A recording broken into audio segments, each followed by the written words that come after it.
Okay. Hey, what's up everyone? I'm back with another live after a long while, and yeah, this was where I was expecting price to go and retrace from yesterday's or Friday's last moment trading. It didn't quite reach the 2 standard deviation, however it was nearly there, but you should actually look into the first standard and 1.5. These are the areas where you should take your profits, if not taking partial around the high. So yeah, today I have a few things to talk, and I will maybe wait a while for few people to join, and until then let me know in the chat how you have been doing for last few days or weeks. For the days I was absent from posting new videos and I was not doing any live stream, things like that. So yeah, let me know. I'm not sure what exactly happening over here, so let me just check my YouTube for a short while if the live stream is actually working or not. You should up. You should up? What do you mean you should up? What do you mean you should up, brother? I'm not quite sure what do you mean by that. I have a lot of things, guys, lot of things, so let's hope people are joining. I'm gonna look into the chart for the next week or coming week. So for that I first have to go to the daily, look what happened in the daily, and yep, as expected, as I was saying a long ago, what I was expecting from the market. So people who believed market is coming lower for the daily and monthly and yearly fair value gap, like good luck to them. What I believed was on the daily level, this was the most important fair value.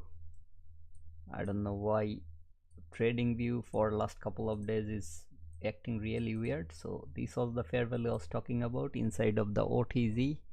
I was expecting market to rebound or go higher from this area. That's exactly what happened. I said then market will go higher. YouTube is not receiving smooth video to maintain smooth, so come on man, not again, not again, not again. What's happening exactly? YouTube is not receiving enough video to maintain the source smooth. Some people will experience buffering right on the moment I started streaming. Now the upload speed is fluctuating a lot. I really don't know what's wrong with my internet connection.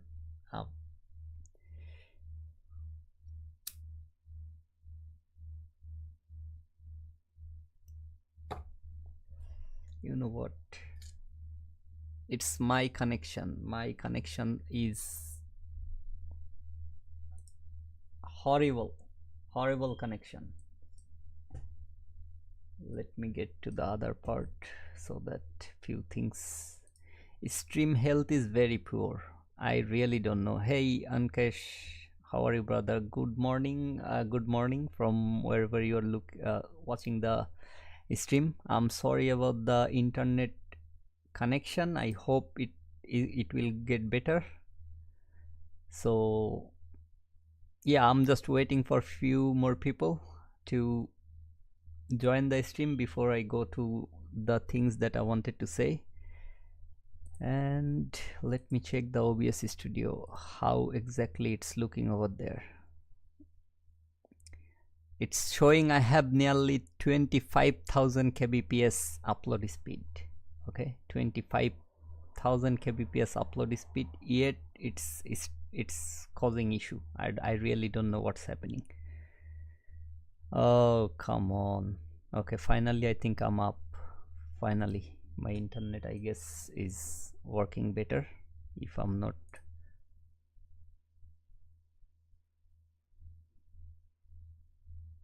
Okay, let me know if it got better or not, cause I think the internet issue finally got fixed or something. Yeah, so what I was saying is, from the daily range I was saying yes, market can definitely go lower, there is nothing wrong with that, but this bullish move started from a specific level. Okay, that level was, if you include the volume imbalance you will find it. However, like the volume imbalance here from the weekly range, you will find where it is coming from. So this fair value gap, especially this move on the NQ, sorry, ES, looks way better. Okay, so this move started, all this weekly bullishness I'm seeing is giving me a lot of ideas that market will not revisit these areas. Okay, I will explain why, but this fair value market should revisit, and it revisited that. The reason behind that is, when candle on the higher time frame, if you look into the same thing on the lower time frame, like 1 minute, 10-minute, things like that, it will fluctuate, the result will fluctuate. So on the higher time frame, you want to see if the fair value gap, while market is creating that fair value gap, if it is closing below or closing above. Okay, like the previous candle and the candle that created fair value gap, like 1 2 3, all candle closed above, so this fair value should act as a breakaway gap, like on the higher time frame again. Okay, similar thing happened, 1 2 3, all closed above. Okay, so let me just remove this on, or so remove this on, move this on to this level. Now this fair value should act as a breakaway gap, the fair value that should be retested where candle failed to close above here. So this low was supposed to be taken, and by that this fair value should be retested. Yes, market can still come on top of this fair value as long as it's keeping some portion open. That's the breakaway gap. So market came to this fair value, it started going higher. Same thing happened over here. Okay, and as you can see, like it still kept little portion from the weekly level, it kept that portion open. It failed to close above here, it closed above here, closed above here, market came lower, it's completely okay. But this is the weekly area that I was looking into. Now on the other hand, if market wants to come lower from this low until that high, since these are the recent 2 weeks, this low to that high, this is the only fair value that aligns with the OTZ. Okay, now the upper fair value here, this is also in discounted area. So if market wants to come lower, market can come to this fair value as well. It's not like come here and retrace. So two fair values inside of your discounted area, these are important areas. Okay, so let me remove everything over here. So if market breaks below the daily fair value that I was indicating or talking about before, like comes below this low to take this liquidity, which it should not do, because remember, like this, when market took this buy side, this sell side was due, that is where market came and retraced and took the liquidity, failed to close below. So what is the next target? The buy side, buy side, buy side, failed below, sell side, market came lower.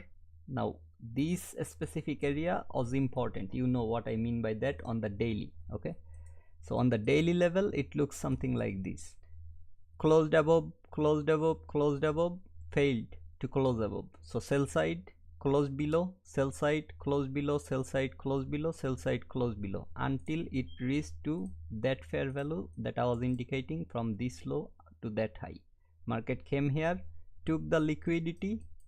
On this day I was calling it that I want to see market closing above this level. Market closed above that. After that I was bullish. The bullish move started from here to here to here until this happened.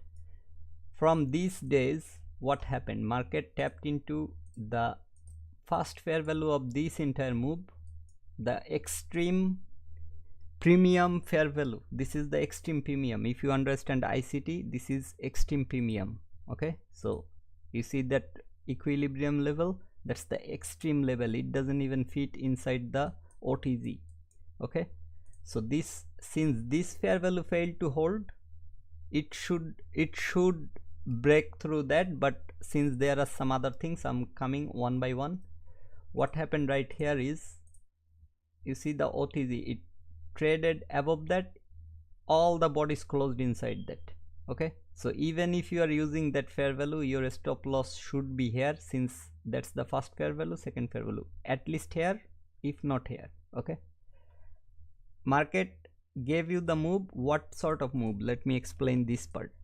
Let me go to the why I'm not uploading. Isn't that a mitigation FBG? Wait a second, I'll talk about it. Just give me a few minutes. Ankesh brother, welcome to the stream. I think you are seeing the stream for the first time, so let me come from this specific area.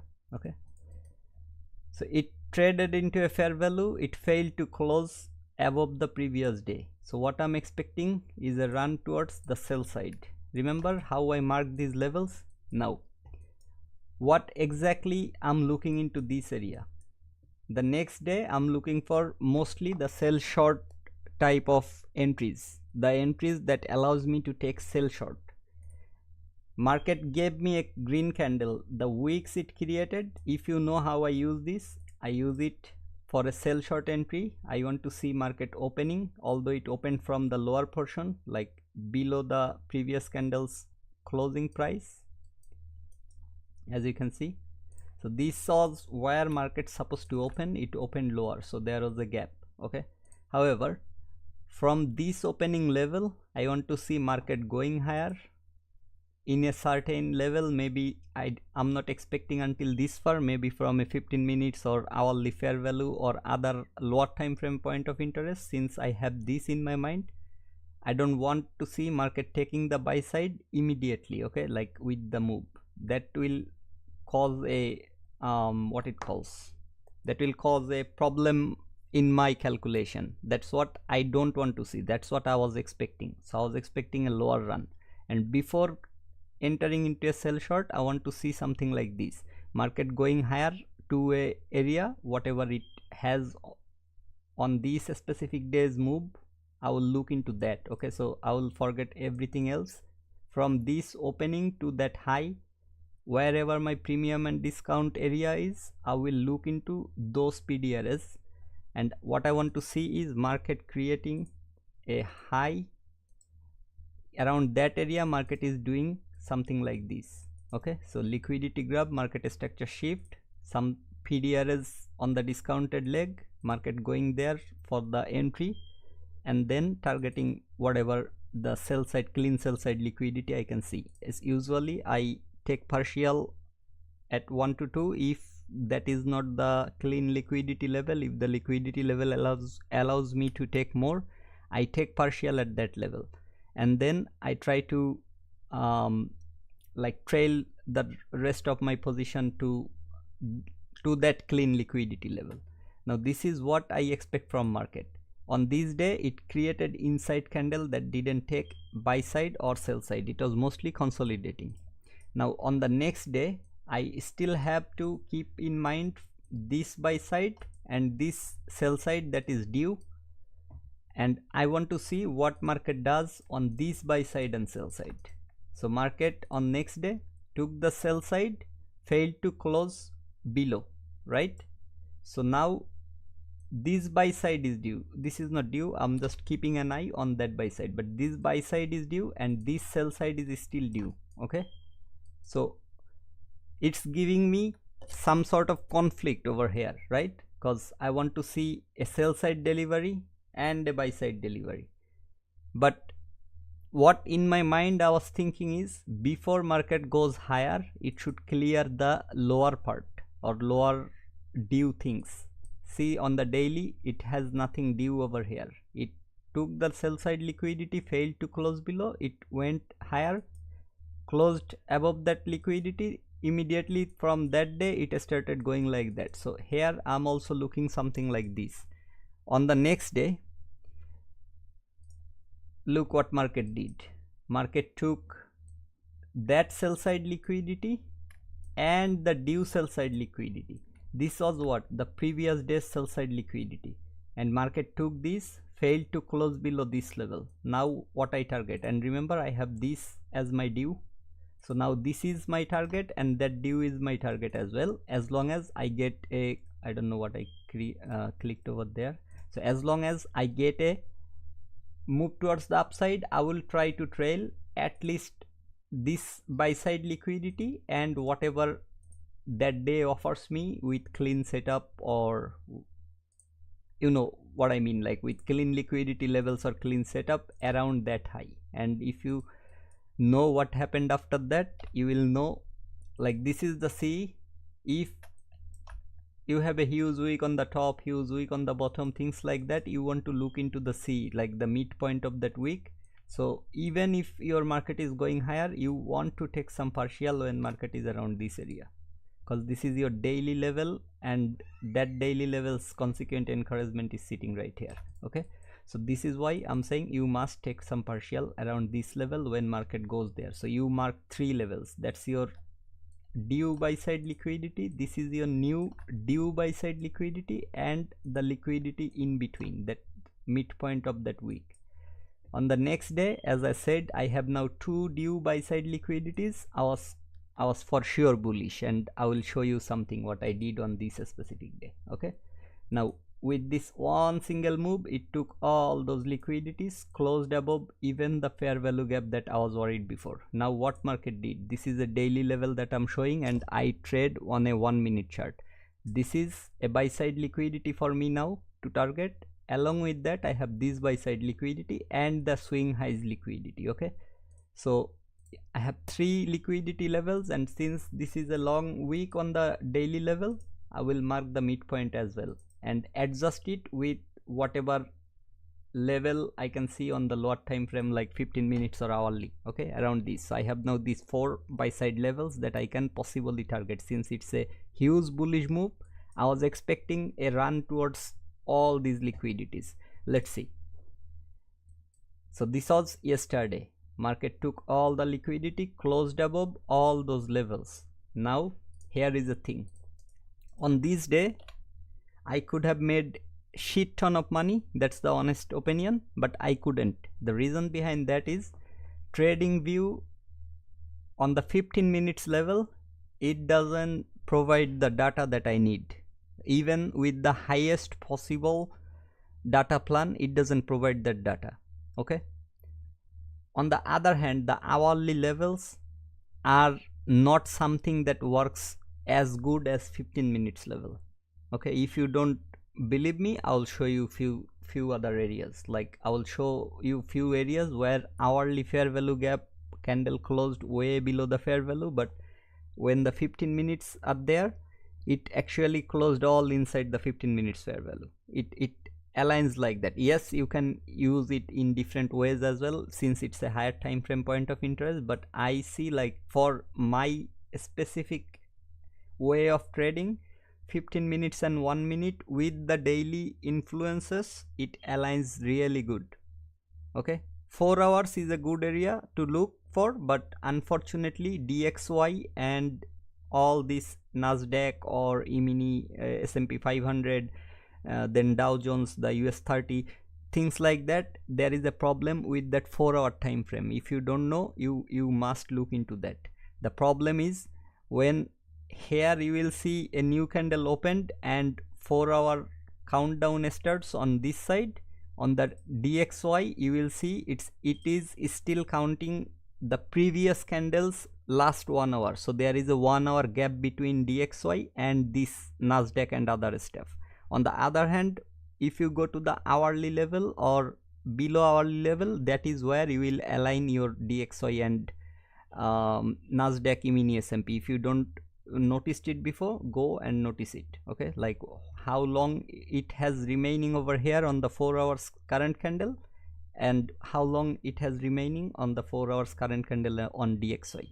So on these days, since I was not getting the data that I was expecting from, I could not hold my trade for longer areas or longer moments. Now price is currently trading, this is the old high. Okay, and I have calculated, like if I buy the highest possible data plan or highest possible plan from TradingView, can I get the data or not? I cannot, simply I cannot. They provide 20,000 candles or bars. Unfortunately, on the 15 minute it is nearly 38,000 or something, or even more. I forgot how many days it is, like 700 something days, because this is 2021 December and November area. You see, like November 22 and December 28, so 2021. So this is more than 2 years worth of data that I need. And on the 15 minutes, if you multiply every day with whatever the, like, how many, I think 700 something days, 750 or something days into 24, this is the hourly data that I can get. Okay, 18,000 hourly data. If you want the 15 minutes into 4, cause every 4 15 minutes candle will make 1 hourly candle. Okay, so 4, I need this many candles to have on my chart to get this area on the 15 minutes level. So as a result, I could not make a huge profit from this specific area. Okay, on this day.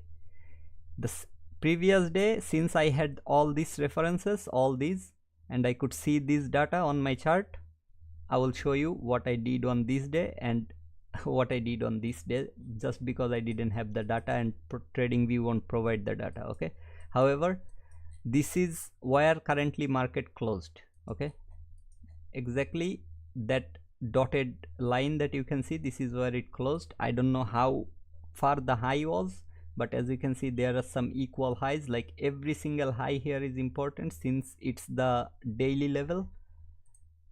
I will mark this CE as my buy side and the top as my buy side as well. This is how I personally look into the chart and I personally trade. Okay, so I have now 1 2 3 level. If this high has been taken already, then I will remove it and I will keep these two and whatever the yesterday's high was. Okay, so now look how close the liquidities are to each other. Okay, so this is where first thing is market is bullish. Market already closed before, like closed above the previous day's high.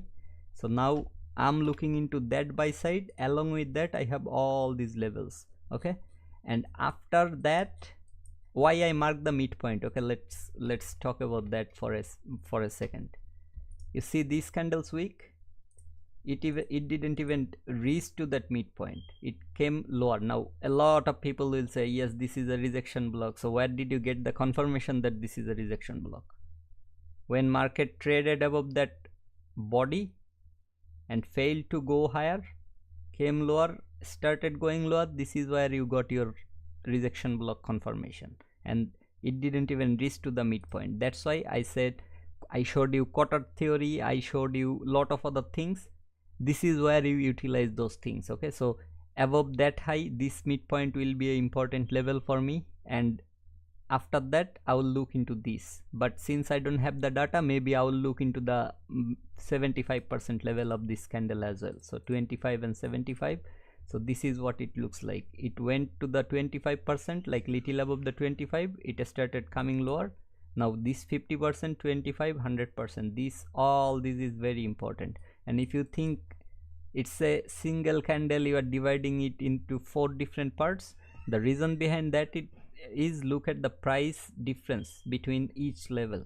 Okay, so from 32.75, it's 74.50. Let me show you how this works. Okay, in 1 minute or 15 minutes, 5 minutes, doesn't matter. Okay, so 532 and 574, so I can just subtract like this: 74.5 minus 32.75.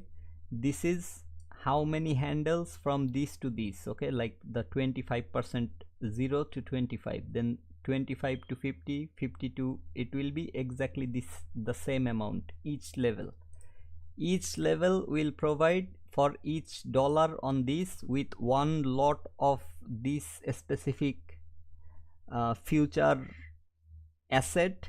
You can get $20 for each This is $835 for one lot. Now depending on your risk management, your stop loss size, whatever you are using, your strategy, how many lots you can take, that's up to you. I focus on the risk percentage. I don't focus on the lots or lot size, how many lots I'm taking. As long as I'm allowed to take that many lots, I will take that lot. If my risk percentage is telling me that yes, if you take 5 lots or 4 lots or 3 lots, you will get your risk below 1%. That's what I try to risk on my accounts. Okay, so mostly I saw like it's 4 to 5 lots, but let's count it with 3 lots. This is how much you can get if market goes from here to here. Exactly what market did here. Okay, it went even higher, so even more money. Each stage is this.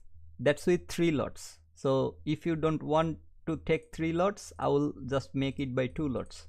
This is how much you can get with 2 lots for each stage. So yes, that's why I look into all those things. Okay, when I'm trading, I keep all those things in my mind. And now since the 25% was previously taken, like I draw it from up bottom to like what it calls from the lower portion to the higher portion. That's why you are seeing the 75% here. However, if I draw it from the higher to lower, now you will see the 25%. Okay, that's the 25%. Since the 25 is taken, I will keep an eye on the 0.5 and the 7.5.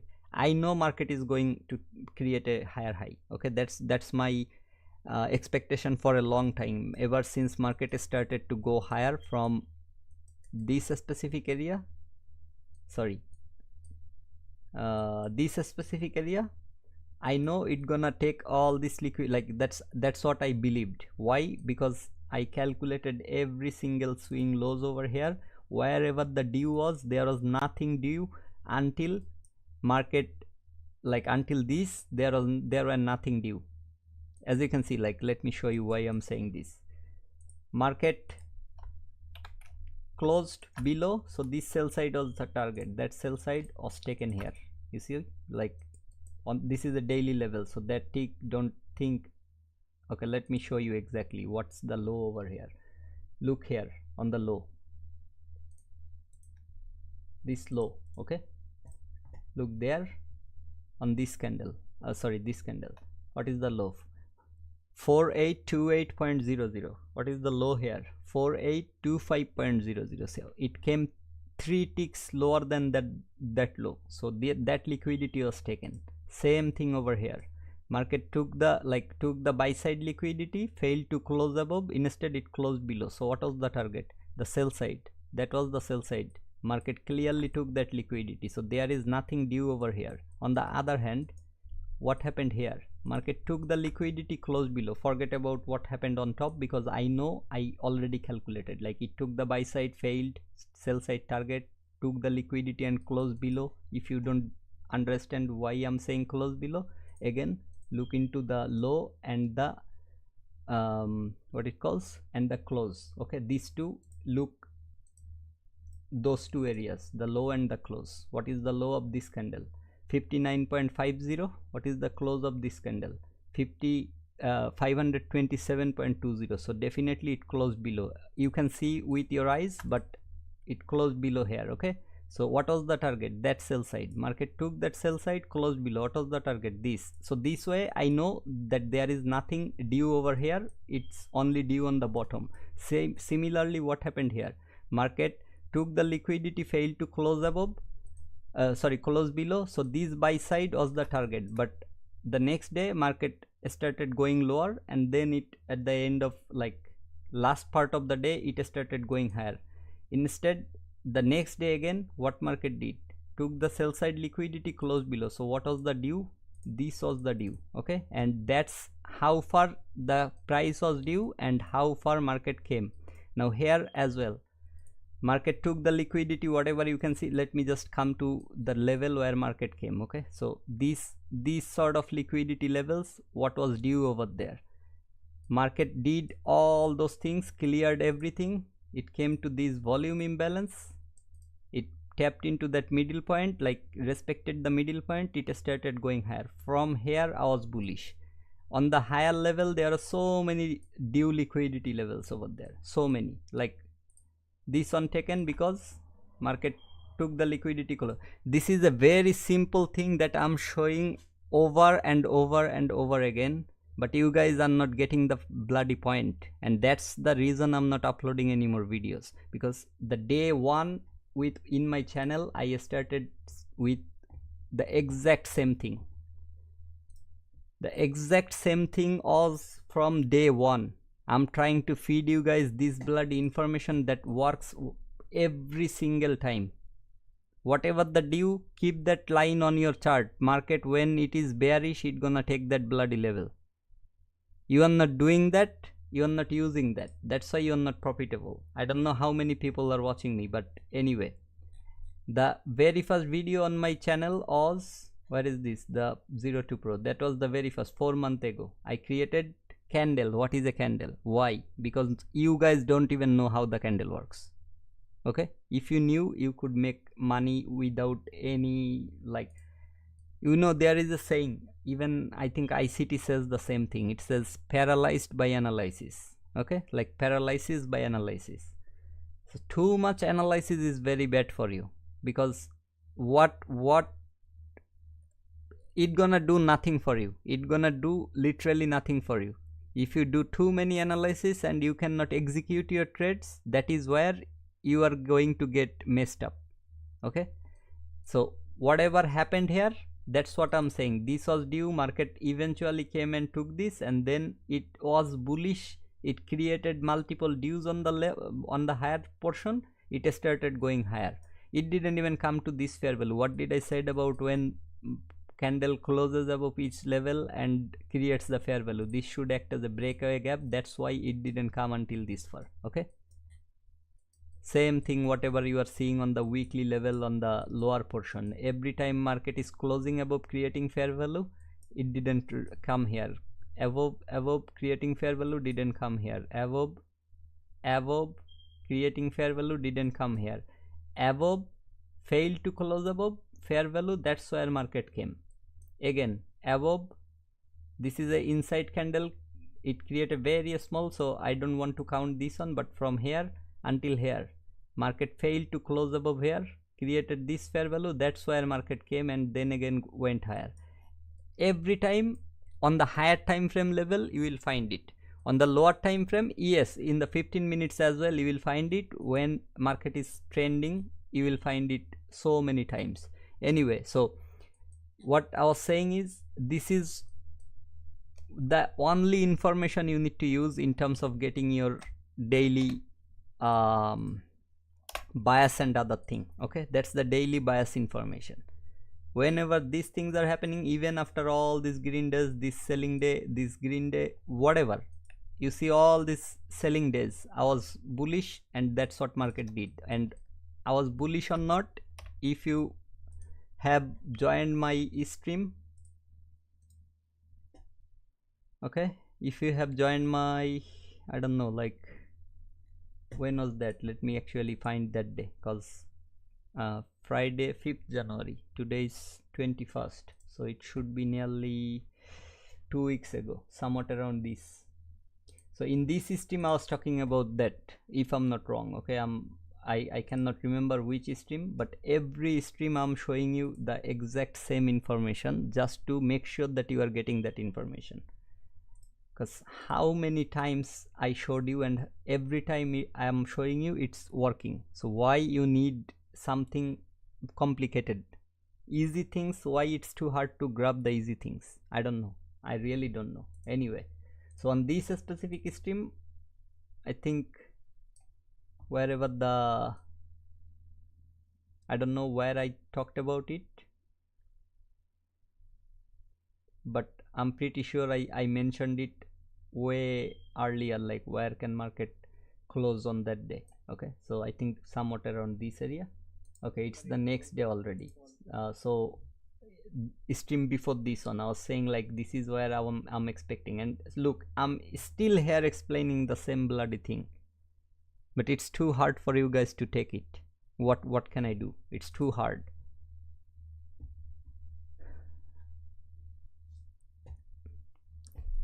So let me read some comments and let me see like what's exactly going on. Net issue, I think it's fixed now. Isn't that a mitigated FBG? Brother, keep it simple. Keep it simple. FBZ, keep it as FBZ. Don't worry about mitigated FBZ. Don't worry about inversion fair value. Don't worry about this and that. Inversion, there are a lot of ways to calculate. Okay, like you see this fair value. This fair value caused the market come lower, grab some liquidity from this swing low. Okay, like this is on the daily level low, so it grabbed all those liquidities. When market went higher, this fair value could have been a level where market can retrace and go, like the wick could have come here since there is a volume imbalance. So this one I'm looking into as my inversion fair value. The fair value that is responsible for liquidity grab, look into those fair values.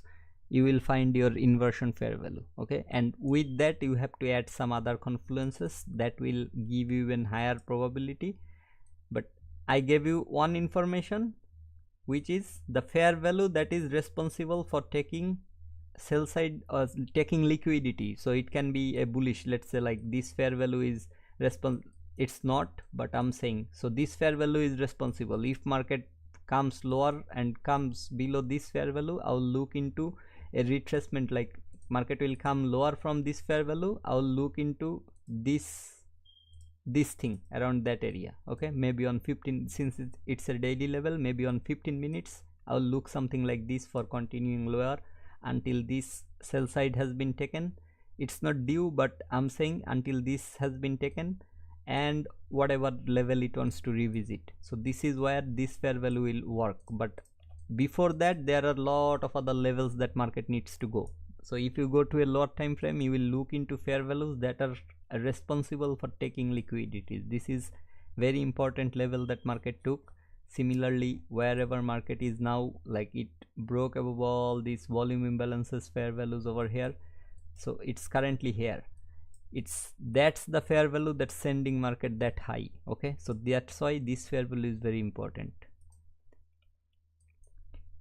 And what I was saying is, for last 2 days, okay, what people failed to see, I actually found it very funny, because when I was trading, I found it working like a magnet. Okay, why it's showing me copy price. Let me show you a few things over here from the very last, where market has started going higher. Okay, so this is where market created relative equal lows. This is where, okay, and also this area on the left, I'll just go turn on this one, you will understand what I'm trying to say. So this is the London session, this is the Asia session. The silver bullet time started. No, I didn't take sell short, I took buy long. Why? On the 15 minutes you will understand. So when there is a trend, okay, remember market is this trendy and it's coming from a very specific area. This specific fair value hold the price sent higher.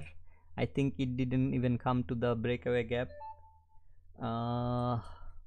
Yeah, so it didn't come here, it respected the first and second fair value. Again market started going higher. What I said, if closes above, market will not retest this area. I don't know, like this fair value should have been revisited, it did not. Closed above, this one should not. Okay, that's the reason maybe that it didn't come lower anymore, because the next fair value hold the price.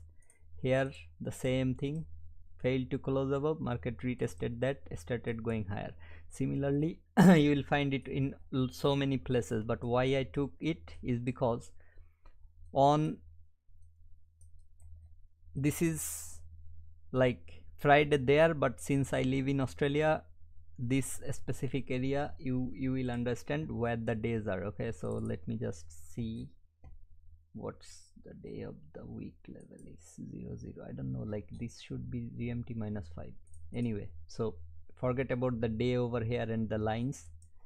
This is Asia, London, New York AM, New York PM. Okay, I don't really use the AM and PM session unless I'm willing to mark the buy side and sell side. What Friday and Thursday did is it actually worked on the order block levels. Now lot of people failed to see that. Okay, it didn't respect the fair values properly, but it that was a huge retracement. Yeah, I think so. So it didn't respect the order block fair value properly, but it retested the order block. Every time it came to the order block, it reacted. So on the 15 minutes, first thing, you see all these levels. This is not a swing low or something, but if I go to 1 minute, you will find so many relative equal lows over here. Okay, so let me just show you that first so that you don't get confused. Where is the mark here? You see, that's a clean swing low over here. Along with that, this is a swing low, since it's trading inside of a fair value and has multiple higher lows over there. So until this far, market took the liquidity. Okay, so that liquidity was taken inside of a 15 minutes fair value gap. Let me get back to 15 minute one more time. I'm not trading Shumon, bonk, spot. Shit, I told you to avoid those crypto, especially those shitty cryptos that no one knows or has no backbone. This is the fair value that market came, took the liquidity. Market started going higher, gave you the break of a structure, market structure shift, whatever you want. This is from the Asia session. Okay, so there is no fair value here, there is this fair value here. That market for a short while showed some reaction, but it failed to take that liquidity from high. What happened when market came to the order block? So this is the extreme order block, that like order block is until this far, but that's the lowest down close candle after the taking liquidity taken and the fair value retest and market structure shift or break of a structure, however you want it. You see this high, so from this high to this low, that's your fair value, that's your order block, but this is the extreme one. This is the order block level. You want to look into your mean threshold as well. Like why I mark the opening price as my order block is because that's where I want to see market reacting or at least coming. Okay, that's my way of defining order block. When market came to the let me remove this. When market came to the order block, what happened? So that fair value is too high there, up there, it didn't react or respect. There are equal liquidities, whatever it is, there is no fair value, it came to the order block, right? Stay with me, you will get what I'm trying to say. This one, this thing I have showed so many times. From this high to this low, that's the entire order block range. In between these are not my order blocks. Why I'm saying this? That's because to confirm my order block, price must need to close above that order block's high. Same thing here, until it closes above, my order block is not confirmed. Order block confirmed here, retest. Where did it come? From the high to low? Yes, it didn't come to the extreme one, even better. Okay, it didn't need to come because it already showed some respect or reaction inside of that while the order block was creating. Where market came? To the order block level. It came here, started retracing.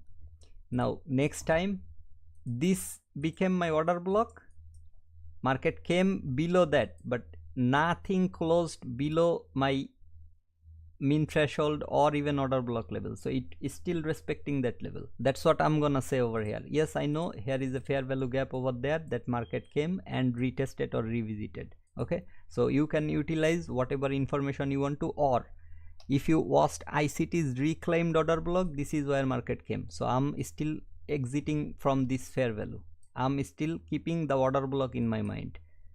When market came here, this became my order block high. Okay, the 15 minutes level. Now in between, in 1 minute, there are so many other things. You can consider this as your order block level. This retracement to this level can be can be a possibility, but I don't want this one as made, since this is the lowest down close and that's where market took the liquidity from.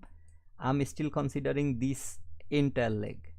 Look where market retraced. This is closing, so this is where my order block got confirmed. This is where order block was retested, and this is where market confirmed the order block one more time. This is where order block retested. You see, this is entire order block, mean threshold, nothing close below that on the same time frame. Okay, on the lower time frame your order block is sitting somewhat around this area, and those retracement you will find it. Okay, however on the higher time frame, this is the order block, nothing close below the mean threshold, so it's respecting that. Now another thing is here, look at the why I said the C. This order block's lower wick is way longer than this candle, the retracement candle. Again, this is why the C level is important. 75% this one came, but this one did just confirm the order block. Okay, so when the retracement was happening, order block was not confirmed. So after this candle, where did the market came? Exactly that C level, and then it went higher. Now when price closed above this is where my order block was confirmed. Now market did not come until this far. Okay, market did not.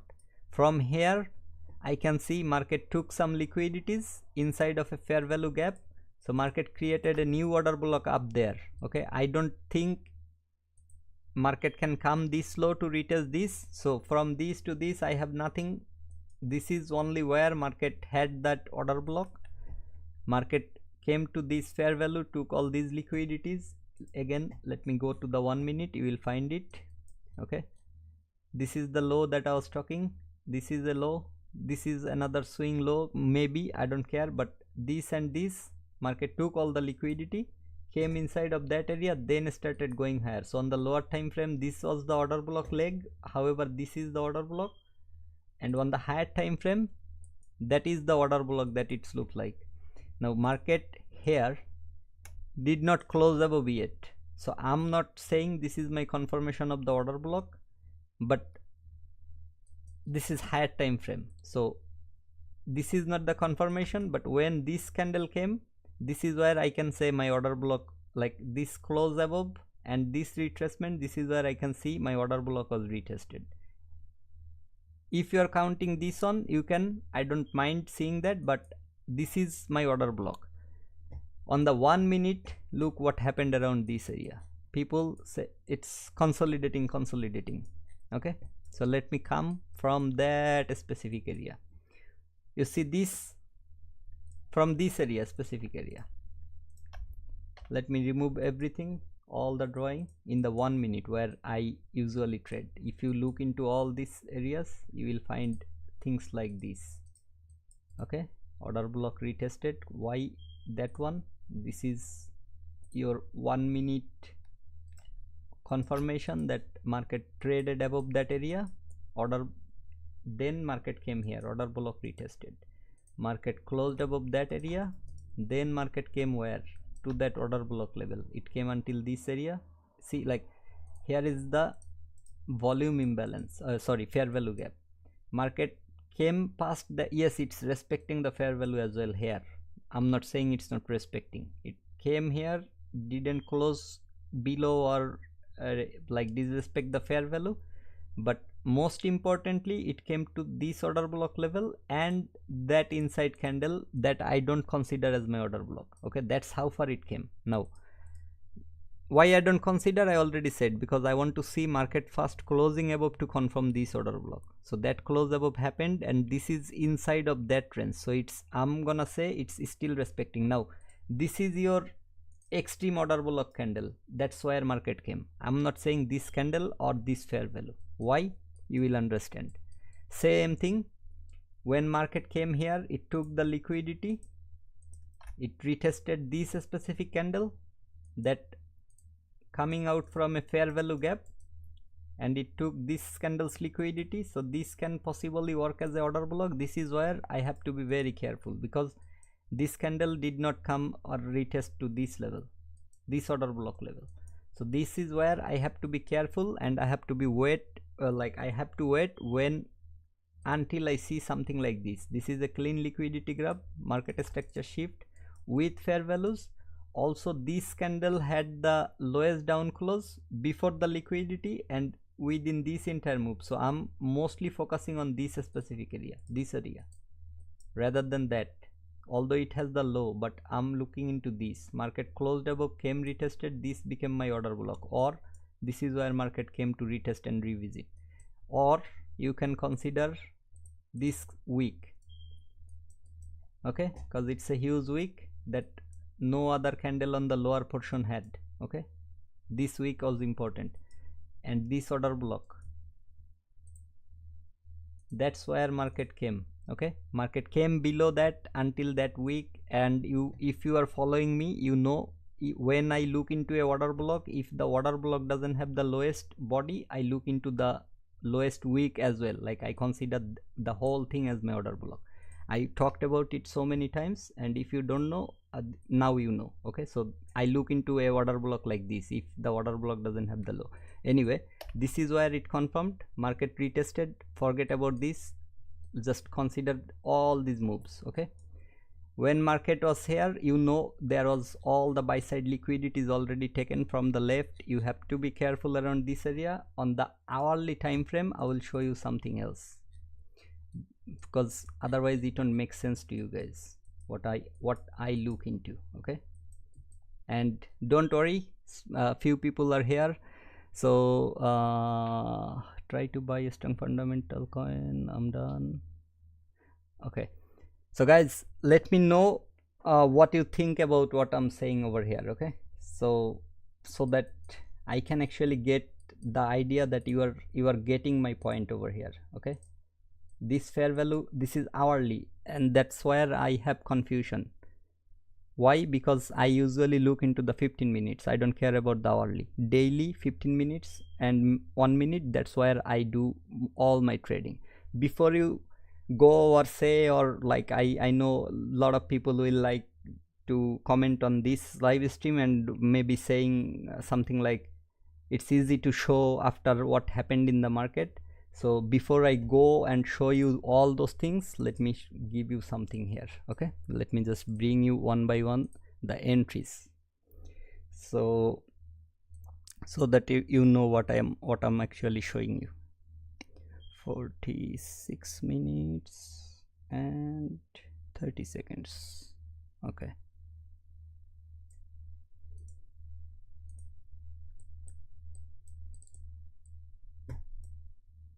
this is paper trading.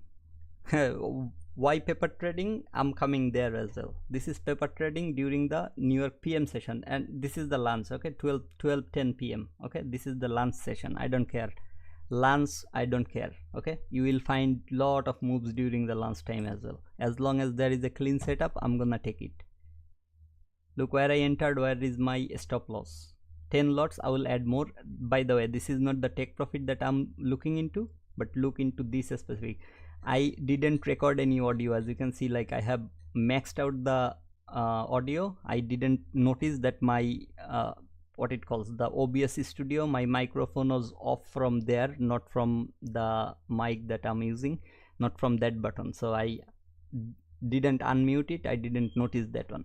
I don't have any audio on this video. Where did I enter? That order block level, that mean threshold is what I'm looking into, and this is where I targeted, but I will take some partial around the mean threshold of this as well. You will see what I'm looking into. Okay, when price is going higher, I'm writing on hold only bearish order block will stop me, can stop me. Okay, you see that, like forget about the CSN instead of CAN. You see that's the highest that took the buy side liquidity from the left. You saw that fair value that I'm just about to draw on my chart on the live stream. This is where I'm utilizing these things. Okay, look what happens when market hits that. This low to that high is the order block. First reaction from there, wait a second and look what the reaction looks like. Okay, I put my partial over there. This is all the reactions from the when the order block started. Don't worry, close above will confirm my order block. I will write that as well. Okay, close above. See, like this is my order block confirmation that this entire leg is order block, and now I have moved my stop loss. I have moved my like I have marked new order block levels. But look what happens over here. If the min threshold gets violated, then the TP will be hit. I'm writing everything. Okay, it's for my own understanding that what I'm looking into is actually working in the market. The way I understand the market, it is working in the market. This is why I do paper trading after completing my trading on the express funded accounts. Okay, look, order block tapped, market is coming lower. Okay, look what happens. This 5 partial lots, how long it takes to give me that partial. Just look on the next candle, it came lower. Where it came, that fair value, yes, I'm saying FBZ, nope. Let's see like if it came lower or not. I don't know like if it came lower or not, but every time it's hitting a order block, it's reacting like that. So it created a new order block here because this is coming from the previous order block level. It's creating. So this order block was confirmed, price retested that, yes, it came inside of the FBZ, but I don't believe it resetted or reacted because of the FBZ. Remember that blue box that you can see price currently inside of, the huge blue area, that's the hourly and 4 hours fair value over there, bearish fair value. So if market was respecting that, it should respect that 4 hours fair value first. It didn't respect that. By the end of the day, it went above all the fair values that you can see. Look, the partial was hit, market, that's the order block min threshold. Okay, still market didn't close over there. Finally it will close and it will hit my TP. Okay, that's one. I believe it came inside of this order block, that's why it respected, and along with that I had this BPR, whatever it is, all those. That's one video that I just showed you. Wait until, oh damn it, it's almost my prayer time, so I will close it very shortly. Okay, that's one. This is another one. Let me find the 1748.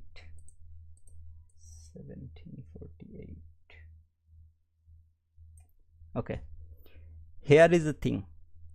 You saw I'm on a sell short. Why? Market created equal sell side over here on the bottom of this video, as if you can see, it created equal lows over there. Along with that, it created this low and all these liquidity levels. What gonna happen here is, you saw that order block. I don't really remember where I actually calculated the mean threshold. Okay, now here I will show you. You see this mean threshold that I created, where is my stop loss? Just this far. Okay, because based on this fair value, this entry based on the fair value, but when I saw that it's respecting the order blocks, I will show you what exactly I did. This is also paper trading. Okay, I will show you my personal entry as well, but just keep in mind where the mean threshold is. That high, this candle's high is exactly where the mean threshold is. The next time market came above there, okay, still my stop loss is there. Paper trading, where did the market closed over here? Above that high, that means it violated the mean threshold. Look what I'm doing. I'm bringing my take profit back to literally here. I'm not even waiting for that, and you will see me doing another thing here. Okay, but I don't know why market didn't do that. Like give me that entry or did what it did. You saw that 20 lots. It's paper trading, guys. I don't really care. Okay, I don't really care. It's paper trading. I will create buy order over there exactly when market is coming lower, because I'm pretty confident that market is going higher for the buy side liquidity. I created 10 buy orders, just like 0.5 below, but I don't know why it immediately closed all of them. I don't really know. So I created again on the same area. Okay, like around the same area. Market started going higher from where? That extreme order block level. That's one more. Let me show you another one. This is my express funded entry, but I will show you another one. mm,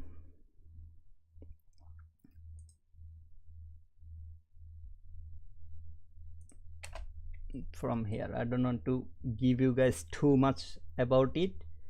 I already took some partial at this level. There is another thing, I was kind of counting here. That's why I entered from this specific area, not from the top, not from this level, not from middle point, below that level. Okay, that's where I entered. I put one lot entry over here.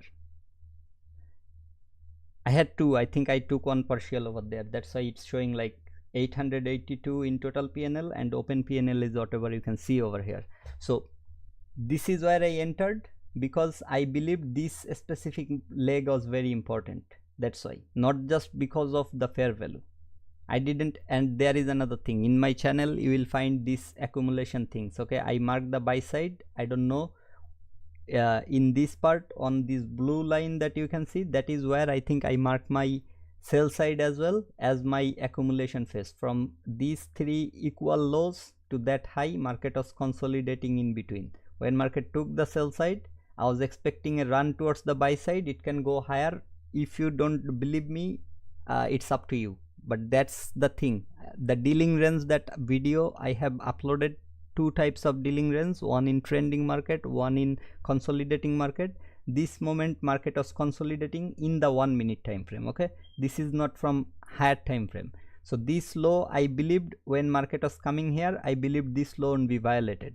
This low, this liquidity should not be taken, because market, this is the dealing range sell side delivery. Market came very close to that level. It started going higher for the buy side, and this specific move actually took all the buy sides from here. Okay, like wherever as you can see, like this area, it even went higher. I'm calculating so many things just because around this area I don't have my I don't have the 15 minutes data, because that's what I trust the most after the daily level.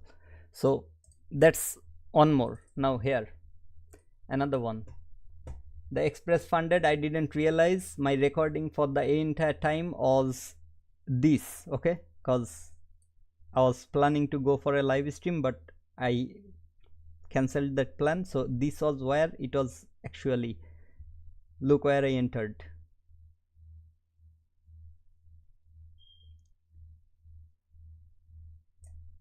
Okay, anyway, so that's the total profit you are seeing from the other entry. And now end of this specific area, I got around 1500 and like 1575 or something altogether. With one lot, I'm already $940 in profit. Look where I entered. The volume imbalance with the order block level, this level is coming from 15 minutes. Okay, I didn't just entered from the volume imbalance, I entered from that 15 minutes order block level. You saw like this is a black line over here, there is another black line over here. This to that low was the 15 minutes order block. So that's where exactly I entered, and I have the order block. Okay, so many like inducement, I marked it. I expected market will take this liquidity and then go higher. That's exactly what, how far it came. Just look into this candle, how far it came to that level when market closed above. Okay, this is not where market closed above, this is where market closed above. Okay, this high, later on it will come here, retrace little bit. Eventually I trailed my stop loss until this break of a structure level, and trailed my take profit from the standard deviation to that buy side liquidity. That buy side liquidity was taken later, but during this AM session, this is 4:10 AM, as you can see, like around this area, this is 4:10. Okay, so during this specific moment, market did not like take that liquidity. It went to that 2 standard deviation and then it came lower. So my trailed stop loss was around that BOS level. I got stopped out around that area. That's my trailed stop loss. Okay, so I didn't get the full profit. That's why I made around 1575 or 85, something like that. But this is where I utilized. Now people who has doubt with my ideas or things, let me give you a few things. Okay, this is top step 5 days ago. I wanted to reach out and say how impressed with whatever the trading. You can read it, I hope. Okay, this is what Top Step sent me on the 100k funded account within I think 3 days of trading. This is what they sent me. Okay, this is exactly what they sent me. Okay, trading isn't always easy, but your recent performance has really caught our eyes. We are going to continue monitoring your account and hope to calling for a live funded account, things like that. Forget about that part. Let me give you another thing, but this time I have to like edit out a few information from that one so that it doesn't go public. But hold on a second. I'm not here to show you my achievements or the money I'm making, things like that. You have to remember this. I'm giving you guys all these things so that you take this seriously. That's the only information that I'm using for myself. Okay, that's the only information I'm using. Okay, I didn't finish drawing that 4 hours or hourly fair value, so let me just draw that area. You will understand what I'm saying. Okay, this is hourly level fair value, and market did not give it a 0 fork over there. Okay, now when this fair value, it's a huge fair value. Okay, it's a huge fair value even on the hourly level. What did I said? When there is a huge fair value, I look into the 25% level. Look, it's not exact 25 since I'm drawing like this, but I hope you are getting this specific area, this area. Okay, this is where market started to show some respect, not the 50%, this area on the lower time frame. Let me go and show you that specific level. See, the first time it went there, it came, this is the fair value. I said I trailed my stop loss to. Market went above that 50%, came lower, again went above, took this liquidity, came lower until this liquidity. And now people who will say the order block fair value gap, they can say it came to respect this fair value, but I'm looking into the order block, as simple as that. I'm not looking into the fair value for these days, and that's why I'm making the profit. Okay, you have to understand where market is respecting. If you see like how many times, let me show you another thing. Took the liquidity, market structure shift above there, but there is this internal structure shift that I can consider, or I can say, okay, if you were in my previous live stream, I don't know like if you were there or not, this is the candle that was responsible for this liquidity grab. Okay, this loss liquidity was taken with this specific candle. So when market closed above that area, this is where I have some indication that market is now going to deliver for the buy side. Now it's not a very clean run up or it went straight to the point, nothing like that, but think when market was trading above this level, after that, even from this specific area, market, this is your extreme order block, market retested wherever you want to, like when the order block internal structures I'm showing you guys, extreme order block. Now lots of weeks, still I'm gonna take the week as well in this term because of the fair value, or I can take like this for every single term. When market traded above, market came from that, market started going higher, you can take like that as well. So if you want to take like this, so this is where market is respecting all the times, and it's a huge area to look. When market traded above that area, this is where market is respecting. If you want to take this, ignore all the other things. So from here you will see move higher. Where is the next order block level? This is the next order block level. When market traded above that, market coming inside of that order block to that extreme order block. Now too many things over here, let me clear it out.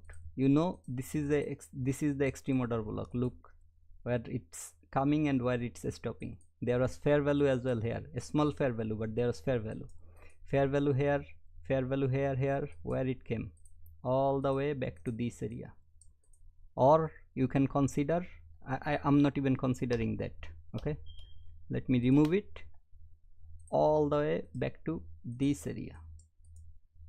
Okay, I'm not considering this because this is a green candle, so this specific part is my order block that retested my previous one. Okay, so this, when market closed above this, that became my new order block. It didn't retest here, so this candle is not order block. That's why market from there came back, retested, went higher. When market came here, where is the lowest down close candle? These two. Okay, market closed above, there are green candles, so that's your order block. Market closed above, retested, going higher. When closed above this area, where is your order block? That too. Okay, and if you want to see the reaction from the extreme one, that's your extreme reaction. Okay, the mean threshold tapped, market went higher. Now I will remove few of these so that you don't get confused where I'm looking into. So this is my new order block range. Since there are two candles, this is the order block, and that's where market confirmed my order block. Market went higher, came to retest that order block along with the extreme one. Okay, went higher. Here is your order block range, and this is where it got confirmed. Okay, this is the order block range. Market came, retested, went higher. Now here you have fair values. This is the maybe the first time market actually respected the fair value. That is also this fair value completely violated, and this fair value as the breakaway gap respected. Now if you are using fair value, I don't know if you entered here how strong your psychology is when you saw a candle like this. I really don't know, like when a single candle like broke below all this area, if you entered from here or not. But I mostly I have entered from there if I'm looking into the market this way for the entire time. Okay, and that's why after finishing my trading, I try to continue with the paper trading, so that I want to improve myself. I'm not saying what I'm showing here is 100% correct. I might be wrong, but it's working for me. I have the results. As long as I have the results, I'm happy to do that. And if you remember how I showed this order block a long ago, like at least 3 months ago, I showed the exact same thing in a video, and I said like when you are watching, must go to the last part. If you don't feel like watching the full video, was the area where I talked about order block. I even showed you guys that in 3 months old video. So I'm using or looking into things this way for a long time now. So this is working for me. I'm happy to see that. Market closed above confirmed order block. Yes, this is the higher portion retest. Still it came to the order block level and retested the order block. This became my lowest down close candle, order block. Market closed here. Market did not come here until it went all the way there. But now what should I do? Where should I look for my order block when this sort of things happen? Look for your order block when a black candle is coming out of a fair value gap. I'm not saying this is a high probability, this is a low probability. When you don't have anything, go to higher time frame, 5 minutes, 15 minutes, whatever it is. I draw that area like this fair value. Remember, on the 1 minute there is this fair value. You see on the 5 minutes you have two candles over here that came lower than that previous candle, and inside of a fair value, like even it came lower than the fair value, but it came and respected that fair value. So these two 5 minutes candle can be your order block. I'm not saying this is your order block or high probability order block. For that you have to be sure that it's actually respecting, and you have to wait until some of that sort of reaction or respect you see at least 1 or 2 times on this specific level. So from this to this, if you consider the higher time frame order block as your 5 minute, this is where market came in 1 minute. You saw like this specific candle, and I was looking into this in the 1 minute. Remember, this is where market came. Where did it came? The extreme order block. Let me show you the mean threshold. Look, every single candle's rejection. I have seen multiple rejections, but this extreme one was the 5 minutes on, so I'm gonna keep an eye when market comes to that area. Market came here. Okay, you see like there is nothing here. You have no fair value gap. this is on a small fair value that market straight away went below. So where did it respected? You don't have a breaker block over here either, because it didn't take any liquidity from here. Like low high lower low, then it could have been your breaker block if it was something like this. There is no breaker block. So why market didn't respect the fair value and then started? Is this a random place? No, it's your 5 minutes order block. This is where you start to count again your order block. Now this entire move, market went and closed above, came lower, this specific area, this is your order block. Market again did the same thing. What you do? You do nothing but wait. If you didn't get your profit from this sort of move or from this retraced and this move, you do nothing but wait until what? Until a higher time frame point of interest, maybe 5 minutes or 15 minutes point of interest has been created, which market created here, but it created multiple fair values as well, and it never came to that area. So wait until market grabs another liquidity inside of a higher time frame point of interest. Now on the 15 minutes you will find your order block around this area. Also it's coming out of a 15 minutes fair value gap. Okay, so this, and also it took all these 15 minutes swing lows liquidity. You see, like this is the area I was talking about. So this low, that low, it took all the liquidity inside of a 15 minutes fair value, and from this area what you can see, this is your liquidity graph.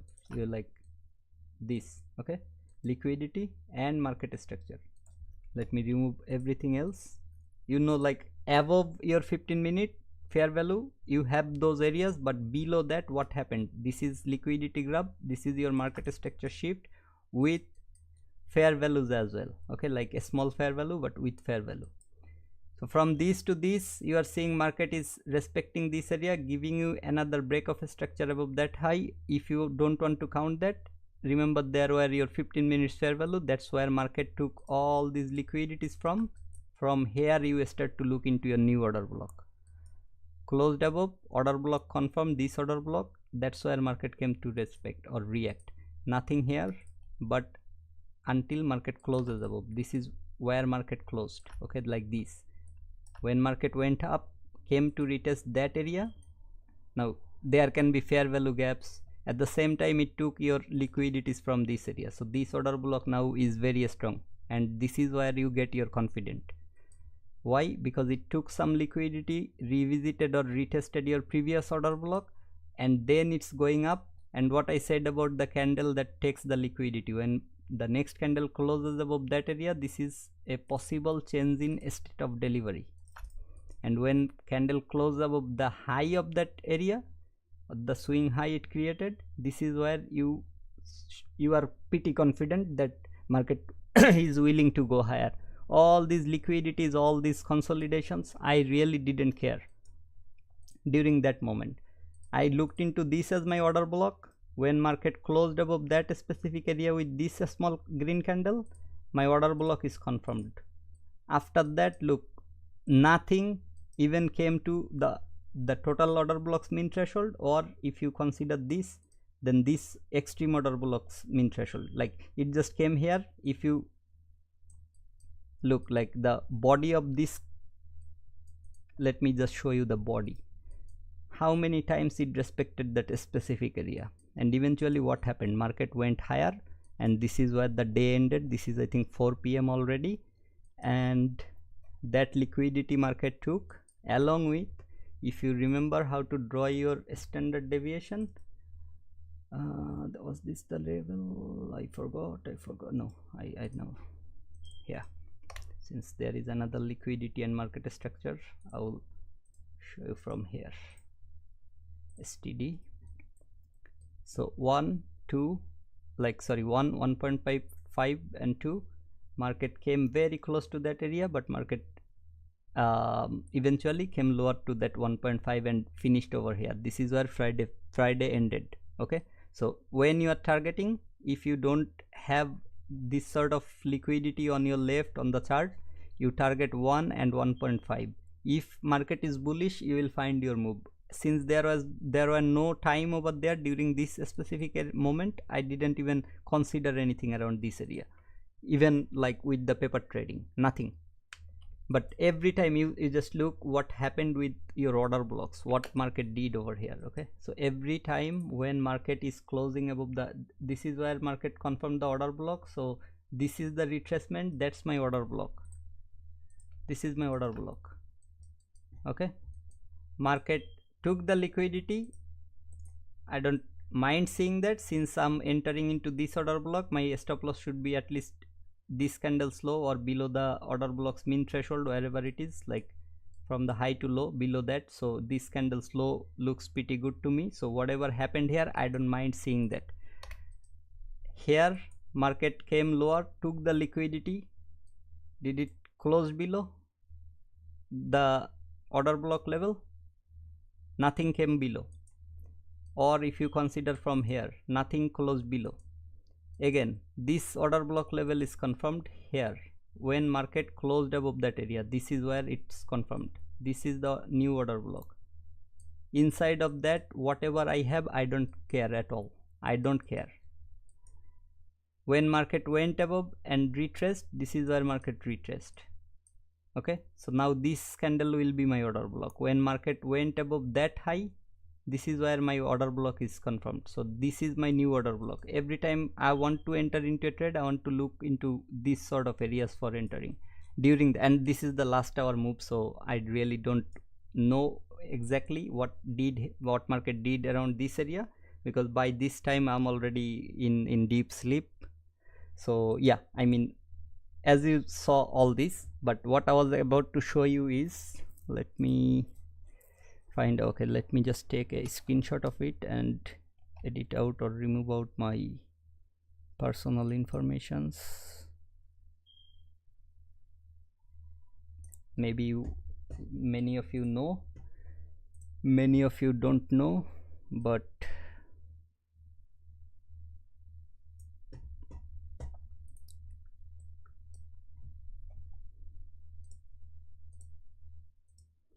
just a second guys, this is to inspire you guys, this is not to show you what I am doing or what I can do. Okay, you know my first name, you know my, I don't know if you know my last name or not, but let me just keep it until this way. So this is the first withdrawal from the 100k account. I made it $7,594.40 in total profit in 5 days of trading. That's also not completely 5 days, it's like one session each day. Okay, I trade the London session with my funded account, and rest of the day I try to read the market with the paper trading account. This is the withdrawal or payout amount that I took, exactly the half. So my balance was here when I started. After getting the payment in my account, this is what my express funded account balance was, the remaining from the current balance. Okay, now let me give you few things that I wanted to show. What is it? Let me take up that top step.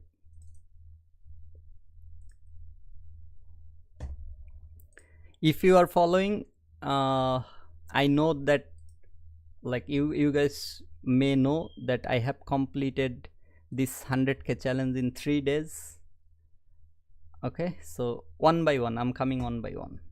I have to show you so many things just to inspire the informations. If you don't trust it, you have to look into it in depth.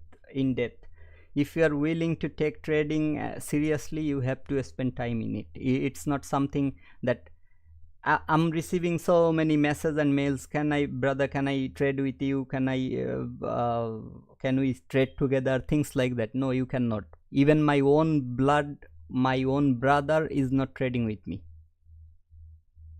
You cannot. To trade with me, you have to show that either you know near what I know about trading, or even better. Only then I will trade with you. If you have knowledge, similar knowledge, or at least I want to see what sort of effort you are putting in terms of learning trading. Only then you can come and talk with me. You see the 7 days, oh sorry, this is the black color, so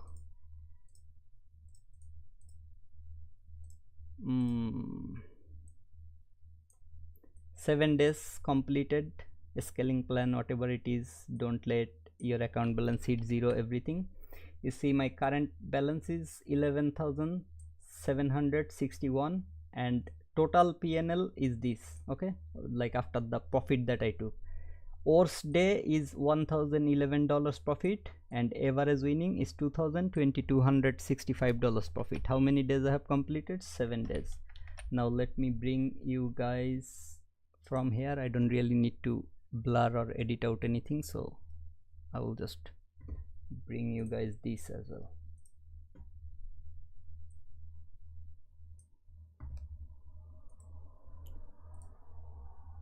You see the curve? Day 1 started from here, ended here. Day 2, day 3, day 4, day 5, day 6, a huge jump. Day 7, this. On day 6, what did I tell you guys? That I had the data for 15 minutes, so I had the confidence how far market can go, where I can take my profit, like how far at least market can go. I'm not saying that is where market will go and drop or something. So this is what my profit curves look like. 7 days completed, winning 100 days, 100%, okay, 100% winning days, not winning trades. Don't mix it up. 100k express funded account. You see all these curves. Where is the balance? What I just showed you, right around that 15,000 something, like 700 or whatever. Let me check. 15,558. That's how far it reached. So this is where I took, like where I ended, this is where, like that 700 something, that is where I took my partial. After that, first day, second day. First day it was a huge jump from here to here. The second day from here to here, okay. Now huge jump, why I'm saying huge jump, let me come to that as well, and let me bring it to the other side so that, okay, I don't really need to do that. I have nothing to hide over there, okay. So being greedy is not the way, okay. I will show you why I'm saying this. I have the videos recorded. I wanted to post a lot of videos, but I don't really care anymore about the YouTube videos, okay. That's the honest opinion, because yes, some people are thanking me in Twitter messages, some are having success and whatever help they have got. Stephen brother, thanks a lot brother, thanks a lot. After order block level entry initiated, right? Yes, I think I'm not too far. Bumsy, good night sir, mean threshold, I don't care. What it says, good Bumsy, good night. Sorry if I'm reading your comments so far after, okay. So this is the first day where I started with my funded account or express funded account. If you don't know, for the last time I'm showing this, because as I said, I'm not on my Twitter as well, I said I'm not going to share anymore. 1100 as my net PNL, that's what my PNL high is. 1691 net PNL, that's what my PNL high is. January 12, 1523.28, that's what exactly here. January 15, this is a story. I will tell you, up to you, whatever you think, it's up to you. 2100 profit, but I ended up losing some profit, but still I finished my day at $13.22 in profit. Now the story is, on 15th January the New York session was closed, okay. New York was not trading at all, and I was in a trade, and after 9:30 happened, I went to the regular trading hour to the electronic trading hour. From here, the electronic trading hour to the regular trading hour, to mark the new day opening gap. What gap? Like this, there should be a gap like this, but when I came here on the 15th, there was nothing over here. See, like this, all these gaps, there was nothing over here, it was just these gaps. Or maybe I'm missing out on the 15 over here, okay. 15 is even further, if it can give me, that's 11 12, okay. So 11 12, nothing in between. So 13 14 15th, all missing in between. If you see here the day, okay, like this is 12th January and straight away to the 16th January. So I hope all of you know, but what I'm saying here is I forgot, okay. Top Step sent me the email saying that Martin Luther King's Day or something like that, the market will be closed, things like that, but they send it long ago. I forgot to set a reminder or something. I forgot, literally I forgot. If I remembered that the market will be closed, I would end the day this way. This was the profit from my London session, but during the New York session I took entry, and during the consolidation period, let me show you the consolidation on that day, so you will understand. Okay, 15th, come on, 15th here. Okay, so during these areas I lost a lot of money, it didn't even reach to that far. Okay, like especially around this move, market took the liquidity, market structure shift, fair value, first fair value retested, respected, went higher. I was targeting these equals along with this and keeping an eye on where is it, here, on this volume imbalance and fair value gap, the first and second, whatever you call it. Market even kept these liquidities over there, so this is where I targeted. Market eventually came lower, hit my stop loss, and my stop loss was not that low, it was somewhat around the midpoint of the order block, the last down close candles midpoint. Okay, because it's a huge fair value, and I believed that market will not come until the low of this. Okay, so like this fair value, so this is where I got stopped out after seeing all these profits. Okay, yes, I didn't close any partial over here because my entry, remember where is my entry, this is where my entry is. Okay, that's why I lost nearly like $800-900 on the 100k funded account. This is how my entry was looking like. Okay, so I was targeting 1 to 2 as my first partial with this high. You will see that aligning nearly perfectly. See, that's what I targeted as my first partial, because if I enter from here to here, it's very close. Yes, if I secured that profit, I could have made like saved a lot of money from my losing trade.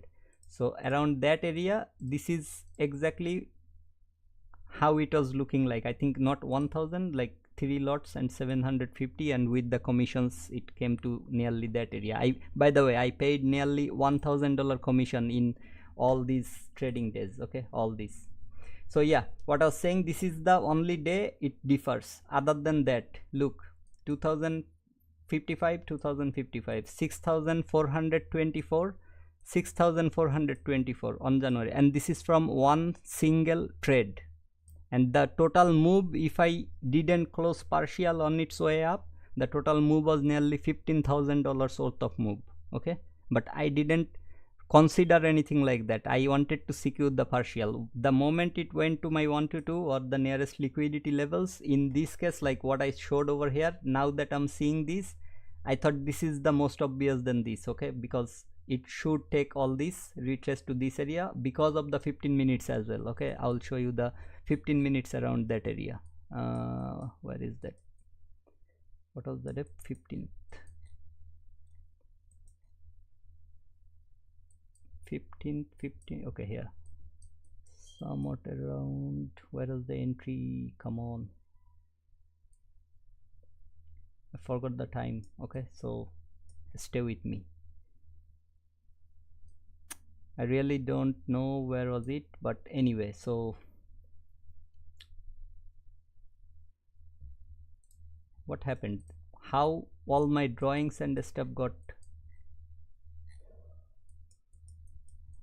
vanished from my chart. Do I have any? Oh no, that's why. So let me just keep an eye on, where is it, come on, 15th, the 16th, oh here. So why it's not showing on the 15th? Let me make it bigger so that I can look into my 15 minutes on. Okay, now I found it straight away in front of me. Okay, so you see like this and this was the 15 minutes fair value. I was expecting market will come and then give this move. Okay, so that's why I didn't target any of these liquidities. And what looks like I don't know guys, to me this is something that is not looking more obvious. This is looking more obvious to me. Okay, every time I do like this, so one time if I lose, I don't mind. Okay, I don't just target the liquidity, I target from where market can reverse, and that's how I make 6,000 a day or 2,000 almost every day, or average whatever you can see over here. Okay, average is 2022. That's how I make it. I don't just target this buy side or this buy side or this buy side or even this sell side. I will look on the left from where it can reverse. That is where I will mark. This is a huge 15 minutes fair value that previously market respected. I will target the top of that. Or if I can see this sort of liquidity right around that top level, not this, not this, only this. If it wants to go lower, it can. I don't care anymore. Okay, so this is why I'm saying, like, yes, I could have, now that I'm looking into the chart this way, I could have mitigated that loss because market was going higher from a random level. This is a random level. If it went higher from this sort of area, I could have got my like 1:2 or whatever the liquidity around that area is. I could have got that. Now that I'm seeing this, I somehow I missed it. Okay, now I'm seeing this.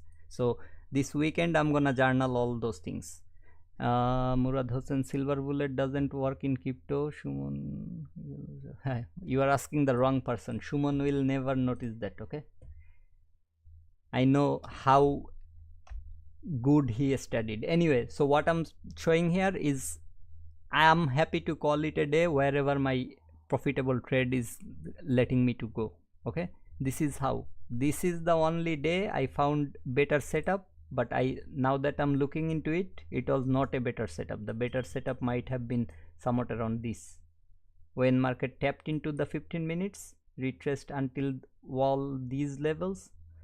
Maybe I could look for a better setup around this area and then target whatever the target I can get. And in 1 minute, this is also a very big area as well. So like it went pretty good, like until pretty good, like it gave a very good move over there. That's what I'm trying to say. Anyway, because when market reject, like took the liquidity, went higher, whatever, like I don't consider this as my market structure shift. I will look into other swing highs around this area. So market came lower, got rejected from that, market went higher.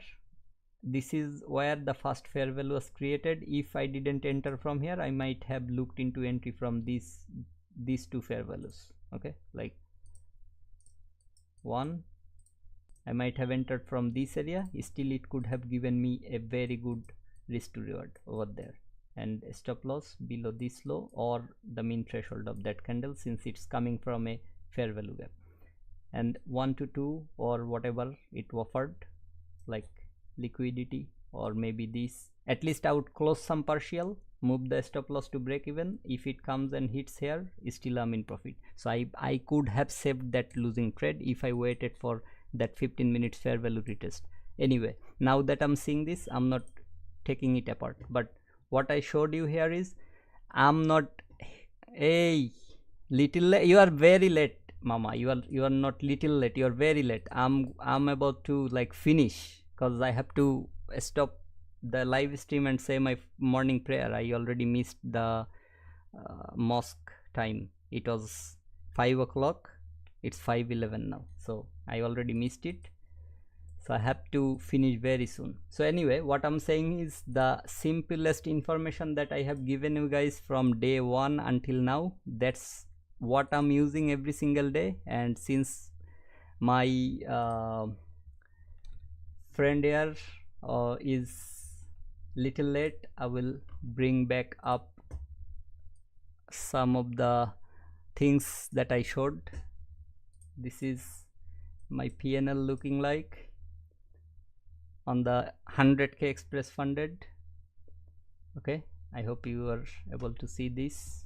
This is the day I was talking, like on your stream I came and said like today I had a banger. This is the day. Okay, after the commission, this is what left with me, and that's how it's looking like on the top step part. And let me bring the other part a little. just before I finish, one last review. So this is how it looks. What do you think, Mama? I'm very excited.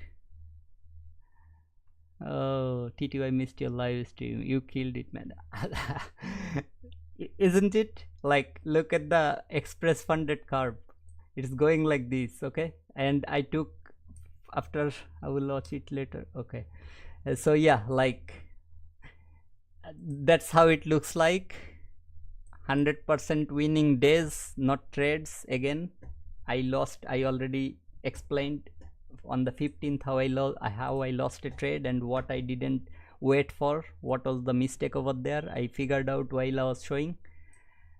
So yeah, I mean, I was trying to hide this, but I don't really know if that affects the account or not. If it affects, it's okay. I will buy another one. I have already got my first withdrawal, and this is the current account balance after the first withdrawal of 3,700. So yes, if it affects, I don't mind. I will buy another with the first withdrawal money. So anyway, yeah, so 7 days, 100% winning days, whatever it is. So on this specific account for last 10 days, it's nearly the same curve, okay? The average win or the worst day, the best day, things like that, it's the similar curve from the challenge to this stage. Last 10 days, within 3 days of trading, I completed the 100k challenge, and then another 7 days of trading. After 5 days, I took the withdrawal. Didn't trade on Wednesday because that was the day I was waiting for my payment, and around Thursday morning Sydney time, Australia time, I received my payment in my bank account. So from Thursday to Friday, like 2 days, I traded, and within the 2 days I made around 6,424 and 1,540. So whatever, like nearly another $8,000. Okay, so yeah, I'm happy. You have already, okay. So what I was showing here is, since market closed above, and you already know why I was expecting during this moment market should at least take this liquidity, because this what's happening? Why it's not? Oh my god, trading view. So this liquidity was due on my trade execution video. If I think of posting it, you will see me like see these levels as due liquidity. So this liquidity was due, so market gave me the due run, and this liquidity was due. Okay, why? On last time, before I go, price took the buy side, failed to close above, so the sell side was the target. Inside candle the next day, like inside candle the immediate next day, what it did is it took the sell side, it failed to close above. So not that buy side, this buy side was due, and since these were very relatively equal even on the 15 minutes, and in 1 minute there are so many relative equals and equal lows, equal highs over there. So I was expecting market to take that sort of liquidity. Now on the other hand, this was due, market came here, took the liquidity and failed to close below this previous day. Like on this day it failed to close below this day. So now I'm looking into a bullish run, and for my Thursday bias, this buy side and the due buy side along with all those relative equal highs were in my mind. So the 6,000 profit that I took until this far, and the move that I got, as I said, it could have been more than 15k or something. On the what it calls, on the trade of it says like dashboard. If you go to your performance report, you will find over there it will say like max trailing profit could have been this much, or max drawdown could have been this much. It will show you over there anyway. So this is where I was very confident about that. So for this day I made a huge profit, and for yesterday this high I targeted until that high, since this high and that high was really close to each other, along with the other two daily highs over there, or buy side liquidities. So around that area I stopped trading on my funded account, and rest of the day whatever happened in the market I traded on the paper trading account. And this is what the end of day result looks like. You will see the account history. Now here is these two.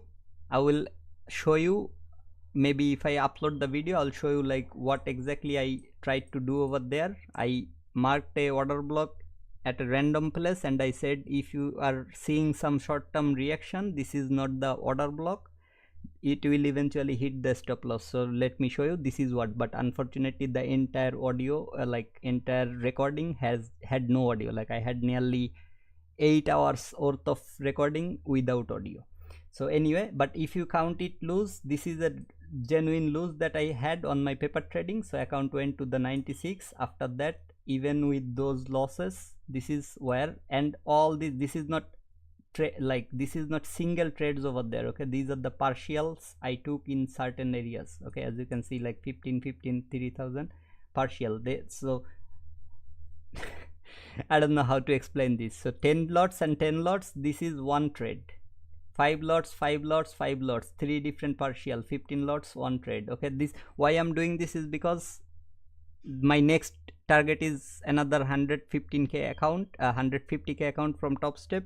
So with high lots or risk, I want to see like max loss. I want to play it very aggressive. Okay, I want to like play it very aggressive during the funded or challenge stage, because I will get a free reset code this Tuesday or Wednesday. That's what, if I'm not wrong, that's what I'm getting.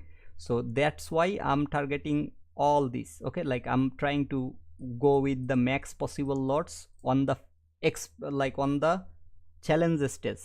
If possible, I will complete the challenge in 2 days or the 150k. That's what my focus, and that's why I'm taking all these high lots. Okay, and you see like another 20 lots entry, 5 5 5 5, all these are the partial levels. Okay, so that's what it became after this day. And if you count it as single, if you don't trust my words, just count it this way then: 1 2 3 loss, 1 2 3 4 5 6 7 8 9 profits. Okay, so 12 trades, 3 loss, 9 profits. You calculate the percentage over there, my winning percentage. Anyway, so yeah, like that's the only trade. You see like 21/2024. Okay, so that's the only 1 day worth of trading on a 100k paper trading account after intentional loss, but let's count it as a loss. This is where the account ended with total of 3 losses. Okay, this is, I'm counting this as my loss. That's up to you how you want to count it. I don't care as long as I know what I'm saying. But anyway, so whatever here, market left due, market cleared that due. That's why it came to a random place. Okay, mama English message Jaina, what are you talking about? It should go, bro. Man, focus on Twitter little. I want to take break from everything. Twitter, Facebook, like let me show you another thing. Okay, sorry, this is for some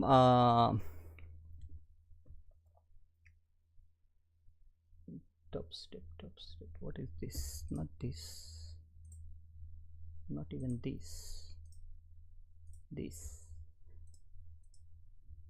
Top Step XA here. This morning they offered me the, I don't know you guys, if you guys can read it or not, like see the text or not. Hope you guys can see the text.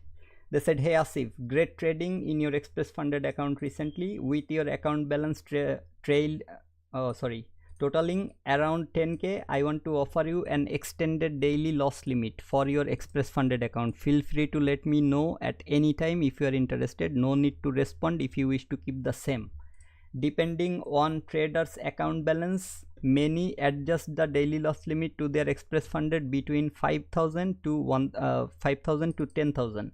If you have already hit your daily loss limit for the day, extending the loss limit will enable you to trade again for the day.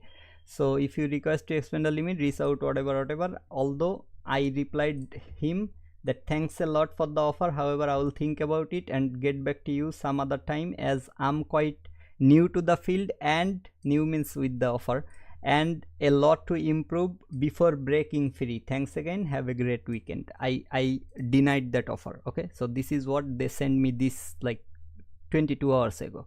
I denied that offer. Now should I go for? Long time no talk. What happened? Why can't you send me the English message? I had no problem over there. Time to keep all secret. Yes, mama. Yes, it's too much showing people and giving people this simple little thing that works.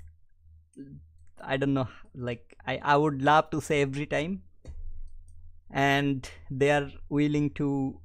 They are not even looking into this. And I, on my very first live stream till now, almost every stream I shared the same story, but they didn't get my message. I don't care.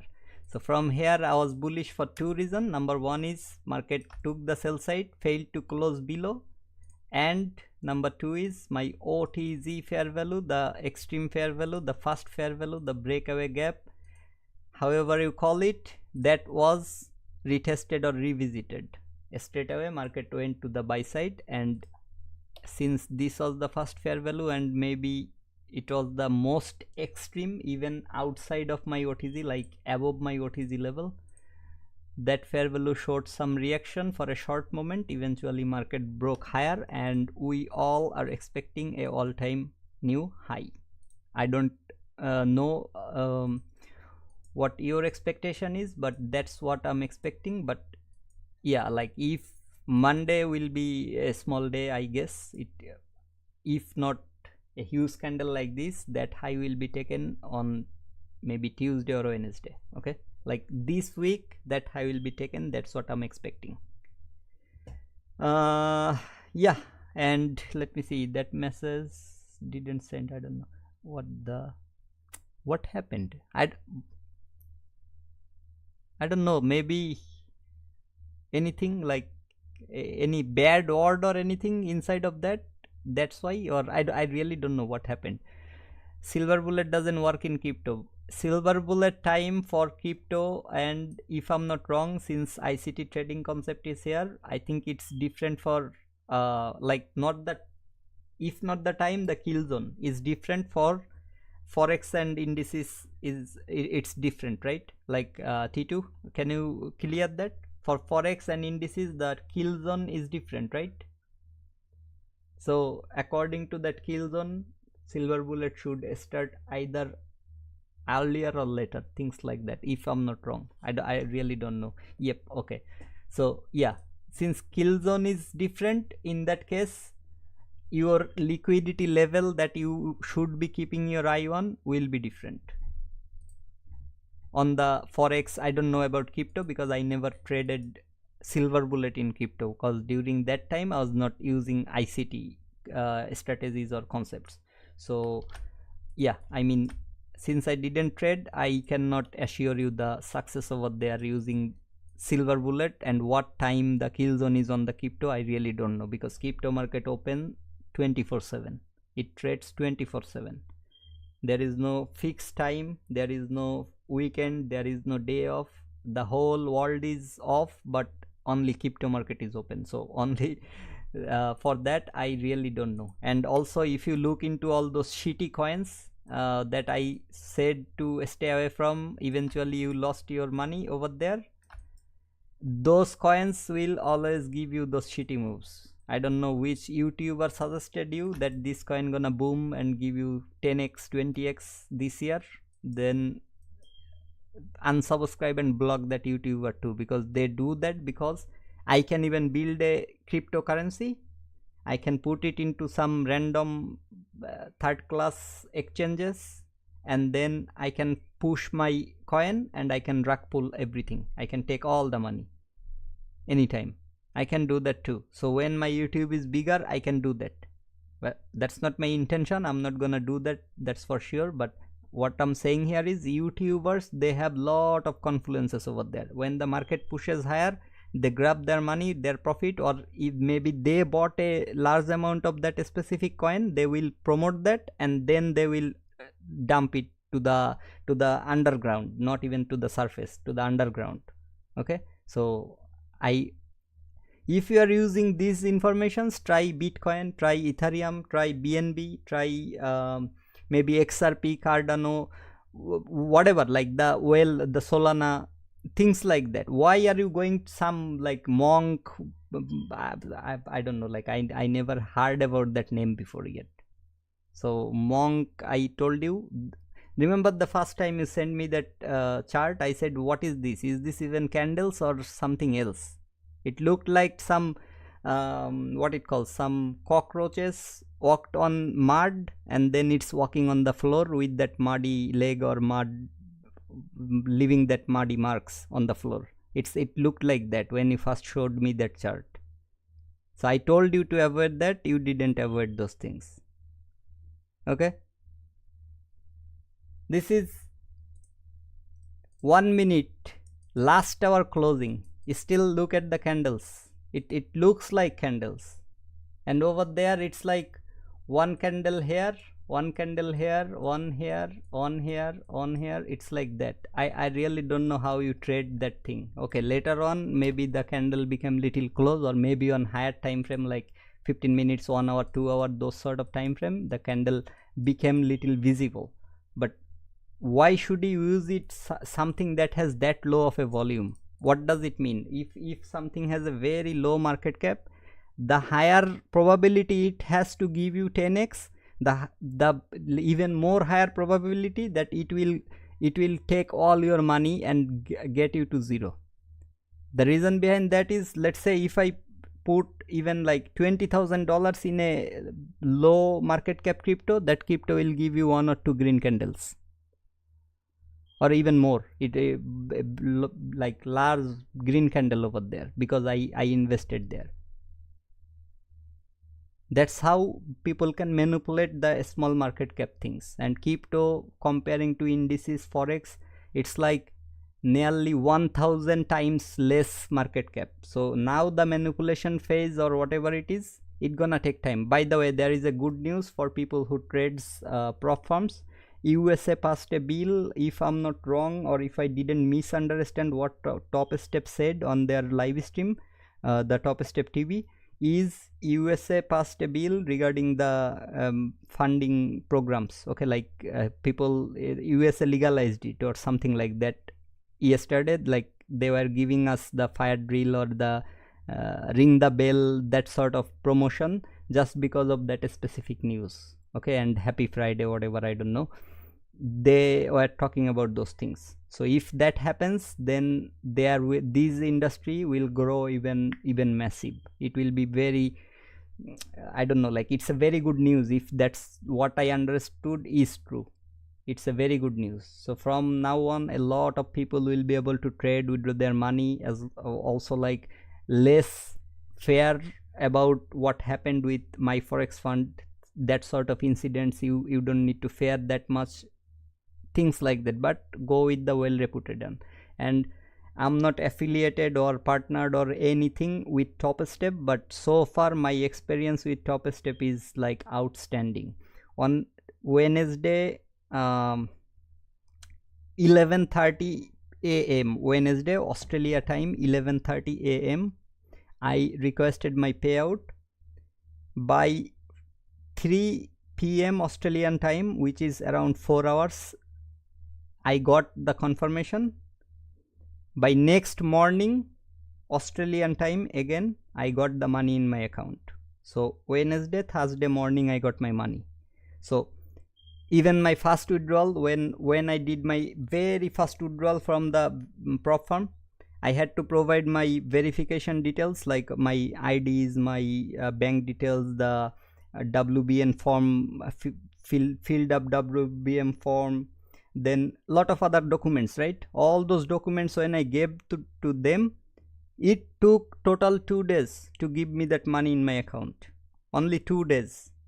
So I'm really happy with what I have, and for that I really thank T2 for letting me know about Top Step, because I didn't know about Top Step before T2 told me that. I was looking into my forex fund, then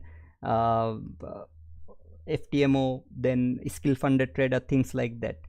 So yeah, but there are still a lot of areas where they can improve, like their dashboard.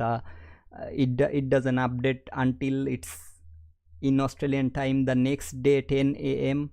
So if I was trading this today's session, if there was a session, let's say if Saturday had a session or Sunday had a session, if I was trading that, it doesn't update until the next day, Sunday or Monday, whatever the next day is, that day's 10 a.m. Australian time. So if it could be they can utilize some IP address like API codes from TraderPath or whatever the platforms they are offering.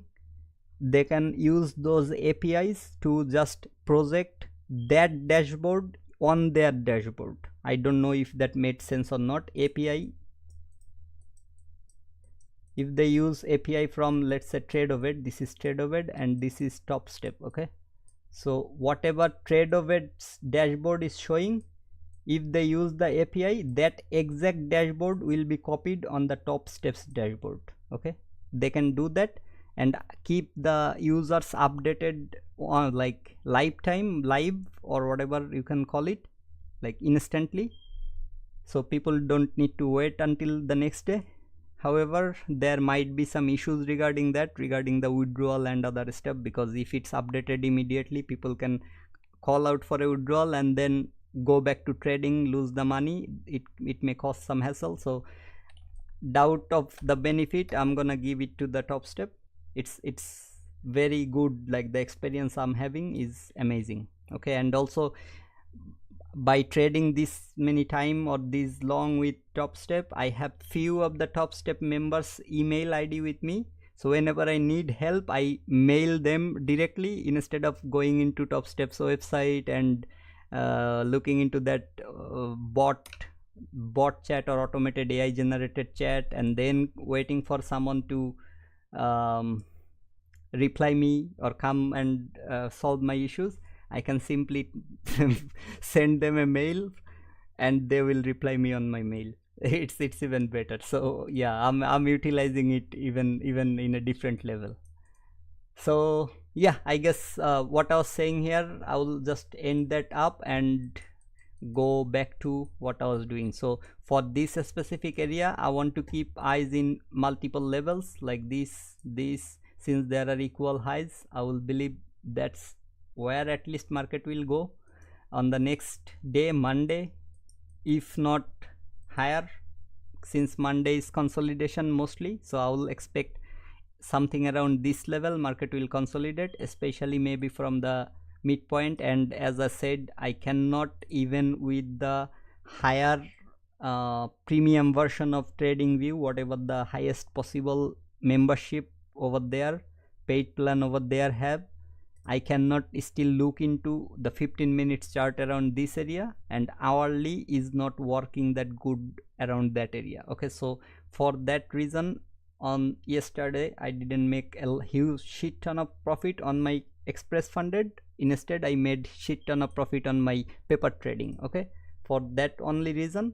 So yes, these days I have to be little careful for myself. If you have a different strategy, different time frame that you have been looking into, these are the areas I'm gonna keep my eyes. Okay, so maybe the 50% of this candle as well. I don't know if I marked it before or not. So not the top part for Monday, as I don't believe Monday will go that higher and take that high.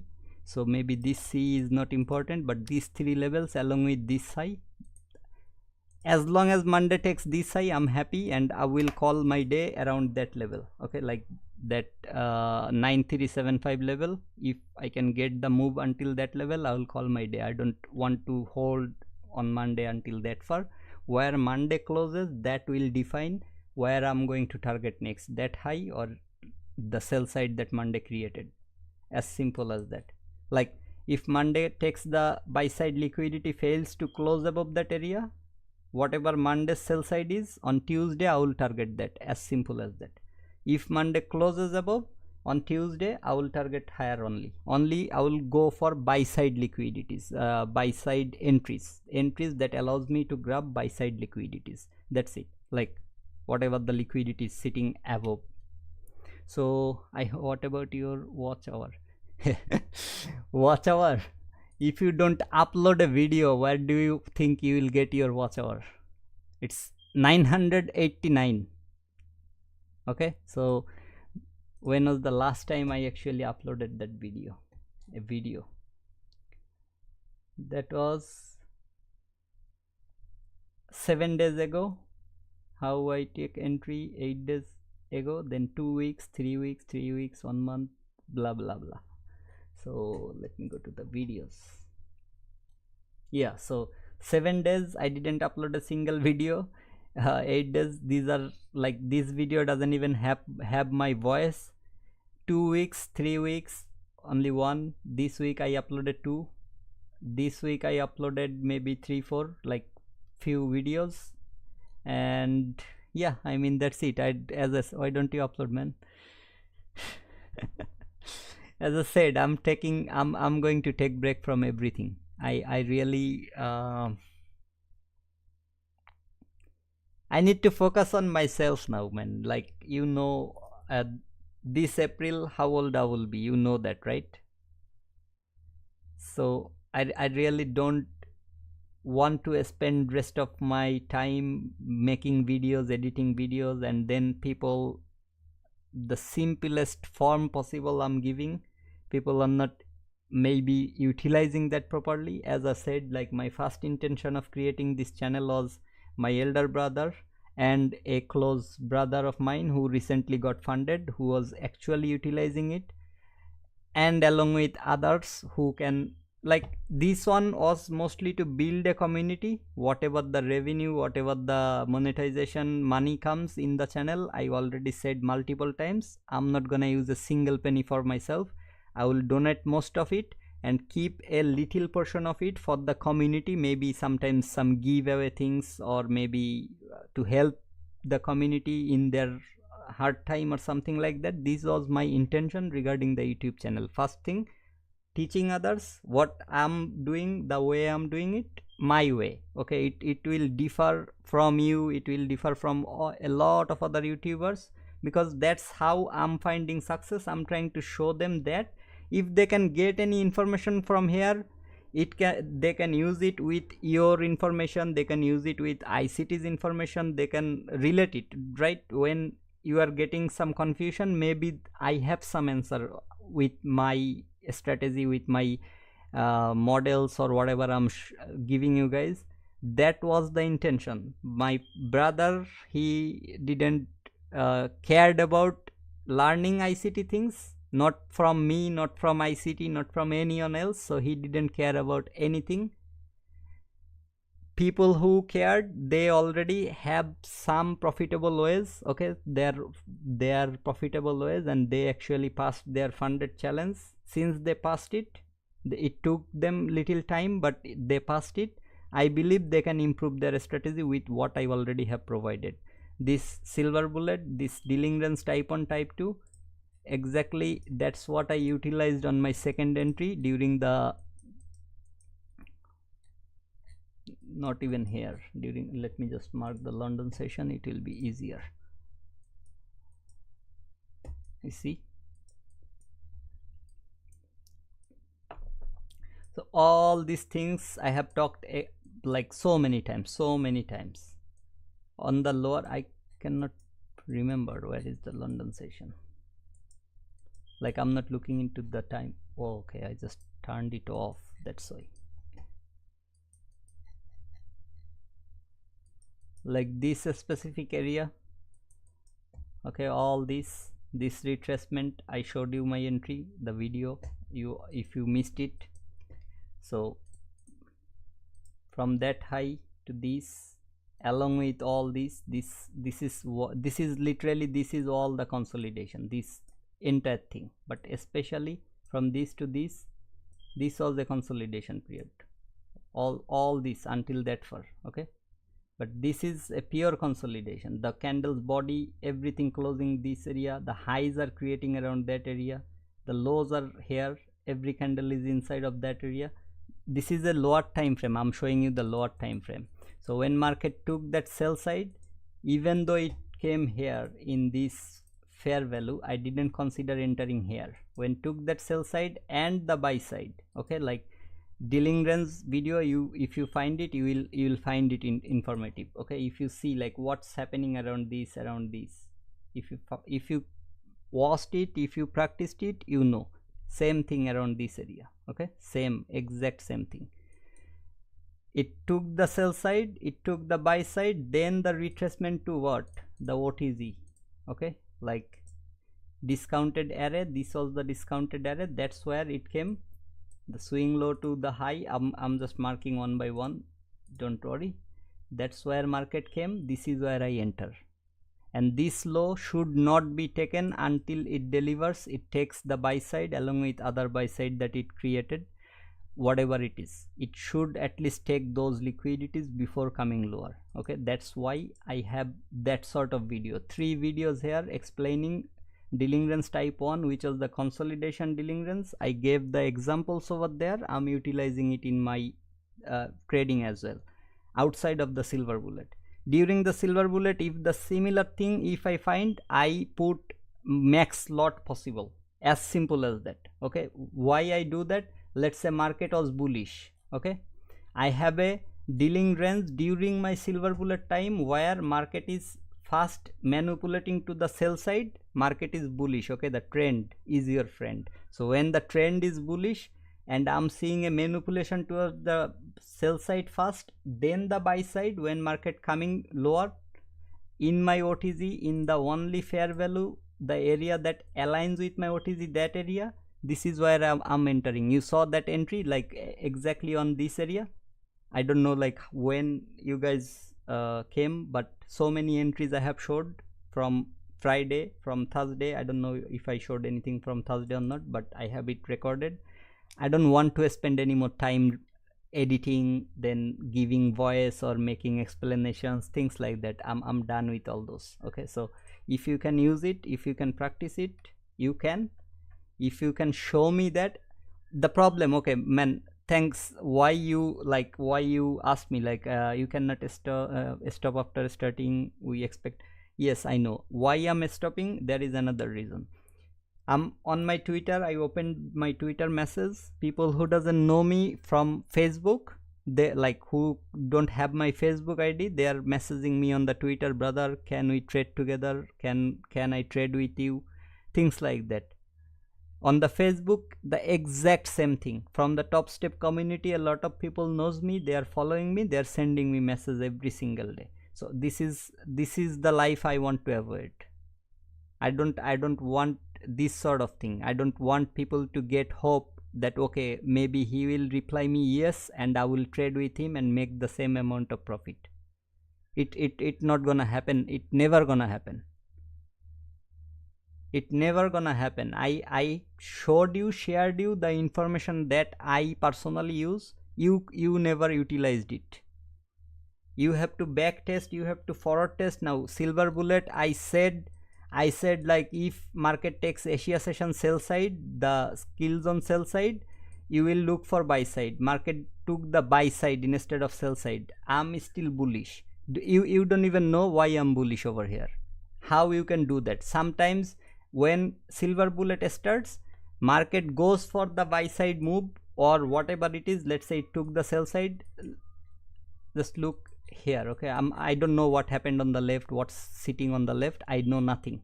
During the silver bullet of this London session, 3 to 4,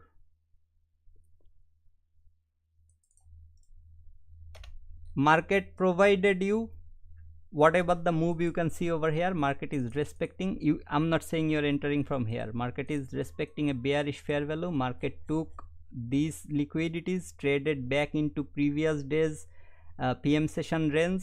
This sort of information you are never using because you are missing it. And even ICT, just watch the last video of ICT, how he is using the previous days range or the Asia session range of the previous day, things like that. Okay, why I said these specific liquidity levels are important. Market took this, market took what it calls, market took the buy side, market didn't take the sell side. You are expecting a sell side. First time you are seeing your, let me remove everything and come back from here. Okay, first time market is coming below this area, you are seeing that fair value respect, the midpoint respect. This is how you need to look into the market. Okay, this fair value is respecting by how? It's respecting not just the lower or the fair value itself, it's respecting the midpoint. At the same time, you can see there is a tick above the area empty. When market broke below this level, I don't know, like I'm saying, this is just a random thing. Okay, when market broke below this level, this is your break of a structure. How many fair values it created? There is one fair value, there is second fair value. This is very lower, right? Don't worry about that. What did I said about my entry method? OTZ, from the low to high. Where is the OTZ? That's the OTZ. That's where the fair value is aligning. Where should you enter? You never practiced it. What did I said about the target? 1 to 2 or the nearest liquidity. These are the relative equal highs. Along with, you have to keep an eye on this sort of thing, because this is where until market can come and retest and reverse from. Am I showing it for the first time because it happened in the market? I'm seeing it? No, I have showed it in every single video, and I have showed it in every single entry that I have taken. I just don't target the liquidity. Because just by taking this liquidity or this liquidity, market could literally reverse from this specific candle, this candle. It doesn't need to come in like create another lower candle, then another green candle, then it started moving higher. It doesn't need to do that. It can do just by taking the liquidity and go higher every time. It doesn't need to come here. It can go straight away from this candle. It can go straight away. It came to that fair value lower. There was volume imbalances. Later on, market came inside of that area, and then market started shooting higher. But during the silver bullet, if you practiced, you had that confidence that okay, 1 to 2 or nearest liquidity is what I target. Did you get your 1 to 2? This is where you put your stop loss, where that's the only fair value, that's the high. No, even if you put here, you didn't get your 1 to 2. Did you get your 1 to 2 even if you put that high? Did you get your 1 to 2 over here? Did you practice? No. So you don't have confidence taking this sort of entry. That's the problem, and this is why you are not profitable. Market bullish, I got that. Okay, market took the liquidity from a major level, traded back into that. Also in this move, I will surely find a 15 minutes fair value if I'm not wrong. Where is that? This area. This liquidity above that. Okay, so I was showing from this move. See, this is where I was showing. What did I said? Where is market retracing from? 15 minutes only fair value, like the first fair value of the 15 minutes. In 1 minute, that looks like this. So what happened here? 15 minutes fair value, market reached there. After taking, it could just retrace by taking this liquidity. It took the liquidity, it reached to the 15 minutes fair value, midpoint respected, whatever. I don't care. Even if it goes until that far, I don't care. As long as it respects and comes lower from that area, like it reaches a higher time frame point of interest, then give you that sort of move. This is, if you don't enter here, I showed you entry from here, still you got your profit.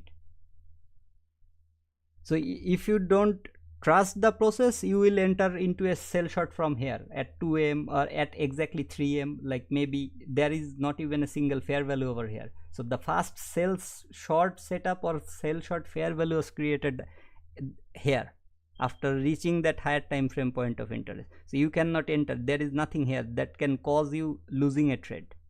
If you entered from here, where is your stop loss? The fair value gap candles high, if that covers the order block mean threshold. If not, you will put 1 tick or 2 tick above your order block mean threshold, if not that high. Okay, that's what I do every time. If I'm wrong, I'm happy to lose the money where I'm wrong. Okay, I don't need to extend until that high as my stop loss. I can put simply, I can look into the order block mean threshold since it's covering over there.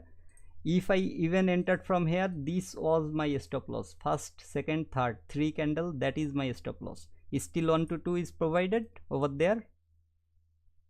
How else I'm going to show you? How many backtest result I have showed over there on that video. People are not taking it seriously. Okay, if they don't take it seriously, I don't have time for those people. As simple. If it sounds rude, I'm rude.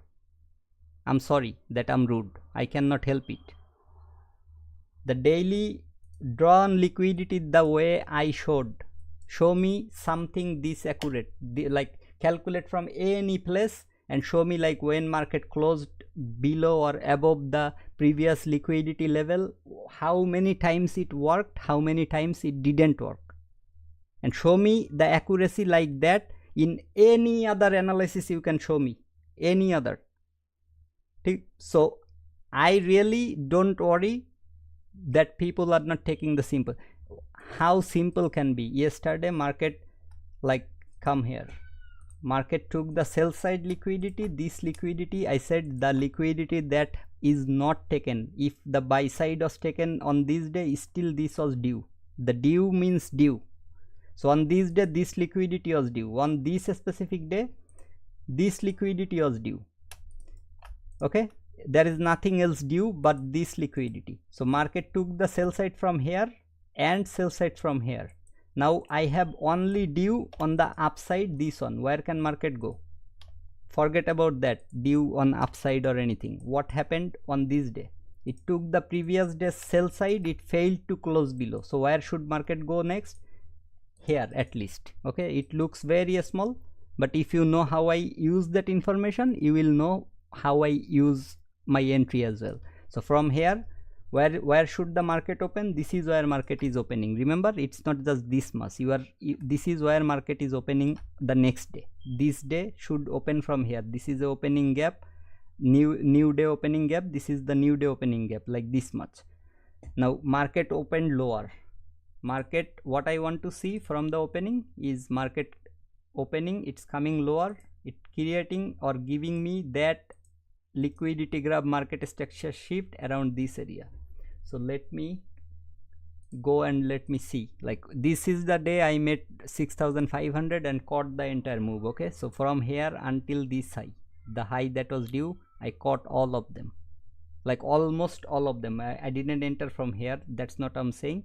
Wherever I felt the London session started after 3 AM, wherever I found my best buy entry, that was my entry. Okay, that's where I entered, and not just entered, I entered with max lots. The max my 100k allows, my 50k allows, the max lot, because that's how confident I am that market will go and take both of them. Because this is now 1 due, 2 due. Why this is due? Because on this specific day's liquidity, when market took it, it failed to close below, so that was due. And on this black day or black candle day, it cleared the due from this level, it took this sell side, failed to close below. So now I have two specific area from where market should go higher,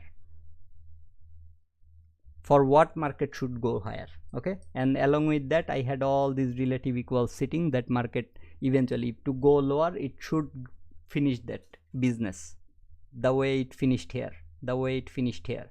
It should finish that business, it should not keep that unfinished business over there.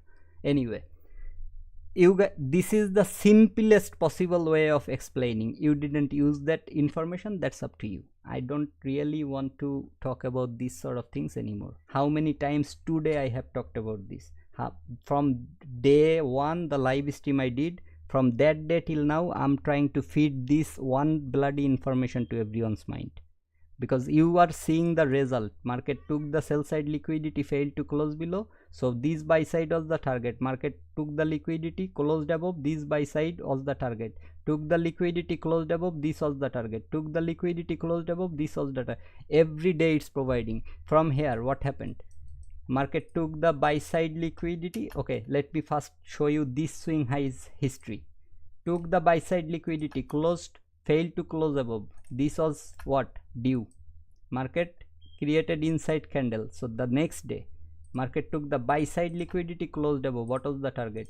Remember that due. Okay, took the liquidity, closed above. Again took the liquidity, closed above. This is a daily level, and if you cannot see, let me zoom in. That's your close above. Okay, just look at the high and the closing price, you will know if it's a close above or not. On this specific day, took the liquidity, failed to close above. What is the sell side liquidity? This. Took the liquidity, close below. What is the next? This. That way it's coming, took this due liquidity also along with this. See this buy side liquidity taken, failed to close above, this was the due. So market cleared all the due, came to the fair value that it was supposed to come, then it started going higher. But before going higher, what it did, took the liquidity, failed to close below. The exact same bloody thing happening every move. You don't need, like, even in this bullish move, I will be bearish. Even in this bullish move, I will be bearish. Let's see how many times I lose and how many times you can win with whatever analysis you have. I don't even need to go to DXY. That's why until this far I didn't show you the DXY. All I do is I go to the DXY for the daily confirmation, just once, like this. Okay, what DXY did, took the liquidity, failed to close above, so sell side. That's what DXY should do. And if DXY should do that, NQ should do the opposite. Simple, done. And exactly same thing happened here, took the sell side, failed to close below, so it should go higher. This is where it's aligning, and this is where DXY is aligning, exactly there. So that's why I don't really care what's happening in the market after that. And as I said, DXY and NQES, if you are using the 4 hours time frame, do not use the 4 hour time frame. The problem with that is it doesn't align. Okay, 4 hour, next time, if you never noticed it, next time that's why ICT before used 4 hours, now he used 1 hour. He stopped using 4 hours in his core contents, in his other like other playlist, whatever the videos. He said lot of time that you should use 4 hour time frame analysis, this and that. Later on he himself stopped using 4 hours, like not completely but mostly. Okay, he uses 1 hour. The reason behind that is, when you are on 4 hour, the last candle, you will see the countdown time. You will see on the DXY when it has 4 hours countdown, the on the DXY when it has 4 hours countdown, you will see in NQ it has 1 less hour than the 4 hour, and it's on the next candle. It's like, how can I don't know how, if that was clean or not. Let me come from the NQ. On NQ, when the 4 hours next candle gonna open, or whatever the countdown here is, in DXY you will see 1 hour more over there. Okay, so NQ, if it has 3 hours and 59 minutes and 59 seconds, on DXY you will find it only 59 minute and 59 second left. Why? Because 4 hours previous candle closed 3 hours ago. It's 1 hour more than that. On the whatever, just go to the 4 hours time frame next time the market opens, look into the DXY 4 hour countdown and the NQES countdown. You will understand what I'm saying. So that's the only reason you should not be using 4 hours. And that's the exact reason NQ doesn't give a fuck to 4 hours fair value. If I go to the 4 hours, I'm sorry for using bad language, but that's what exactly NQ did. Okay, like around this area, that was the only 2 areas where market could have stopped, the 4 hours area. And I think by now you all know what exactly happened. Okay, so it didn't respect the first one, it didn't respect that, like 2 4 hours candle straight went through that, as simple as that. So 4 hours you should not be using. If you are using 4 hours for your forex, you can use it, because that's how my first video, execution video on my channel, you will see there is a 8.7 hour or something video on my channel here, 8.77 hour video. That's the exact information I just showed you, like on the 4 hours where market did what it did, on the forex that it took the liquidity, close above, took the liquidity, this sort of thing. On the 4 hours time frame, I aligned it with DXY and the forex, and then I executed a trade. That trade gave me say 8.77 hour. Okay, just by targeting the 4 hours liquidity. And if you missed it, you'll see me drawing like I'll just show you one another thing over here. Come on, load it.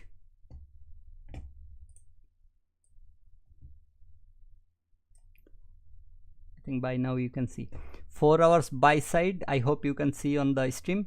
That buy side was taken, tapped into the upper 4 hour fair value that it can retrace from. That's where it tapped into, straight away came back to where I entered, even lower than that. Like after this it came even lower. So That's exactly where I got my 8.7 profit with this entire move. Okay, and I hold it until that far. So like it's in 1 minute chart, 1 minute, this is how it looks. Okay, like I showed it on the trading view, but this was during the my forex fund days, 20k account, things like that. The profit is something around 1.4k or something. Maybe I showed that as well in the somewhat inside the video, I don't know, but I really don't know like if I showed it or not, but it was something like $1,200 or $1,400 because it was from a 20k account on my forex fund. Anyway, so yeah, like whatever I had to offer, I have offered, and yes, I had more to offer, but as long as people are not actually giving me the feedbacks that they are actually learning or they are actually practicing the things. Like one guy in my silver bullet video, he said like, since you cannot in 1 minute chart you cannot go back to more than whatever the back testing I showed, he said I will try to backtest it for 1 year or more and I will give you the result. After a few days he came back to me, in you will find that comment in that silver bullet video as well, and he said like, brother, I backtested it and so far the result is impressive. Everything is like that. So that was something that caught my, like, that made me post more videos. But when ever since I started getting the messages on Twitter, on Facebook, on whatever the other platforms or areas, you know me, some people even got my mobile number from some random page, I don't know how, but they got my number, they started texting me, calling me, I had to block them as well. So I don't want this in my life. I want to live simple, I want to trade simple, I want to keep my things simple, as simple as that. I still drive the car that I bought 3 years ago as a second hand car, because I believe if I buy a Ferrari, it will still need to stop in a red light, or if the car in front of me is braking, I have to brake as well. I will buy Ferrari that day when the Ferrari, if the car in front of me stops and Ferrari can start flying above that car, only that day I will buy the Ferrari. Other than that, the Toyota, the Kia, the Hyundai, Honda Civic, cars like that, that can take me from one place to another place without giving me hassle, I will use that car. I don't mind using a $5,000, $6,000 worth of car. I don't need a $40,000 or $1 million worth of car to show that I'm making money or I have money or I'm doing what I'm doing is making me profitable, things like that. I have showed you enough, I have done enough, I have offered enough. Now it's up to you guys. Okay, I'm literally, that's why I'm not posting any video. If you want to see something, let me show you right in front of you. Okay, so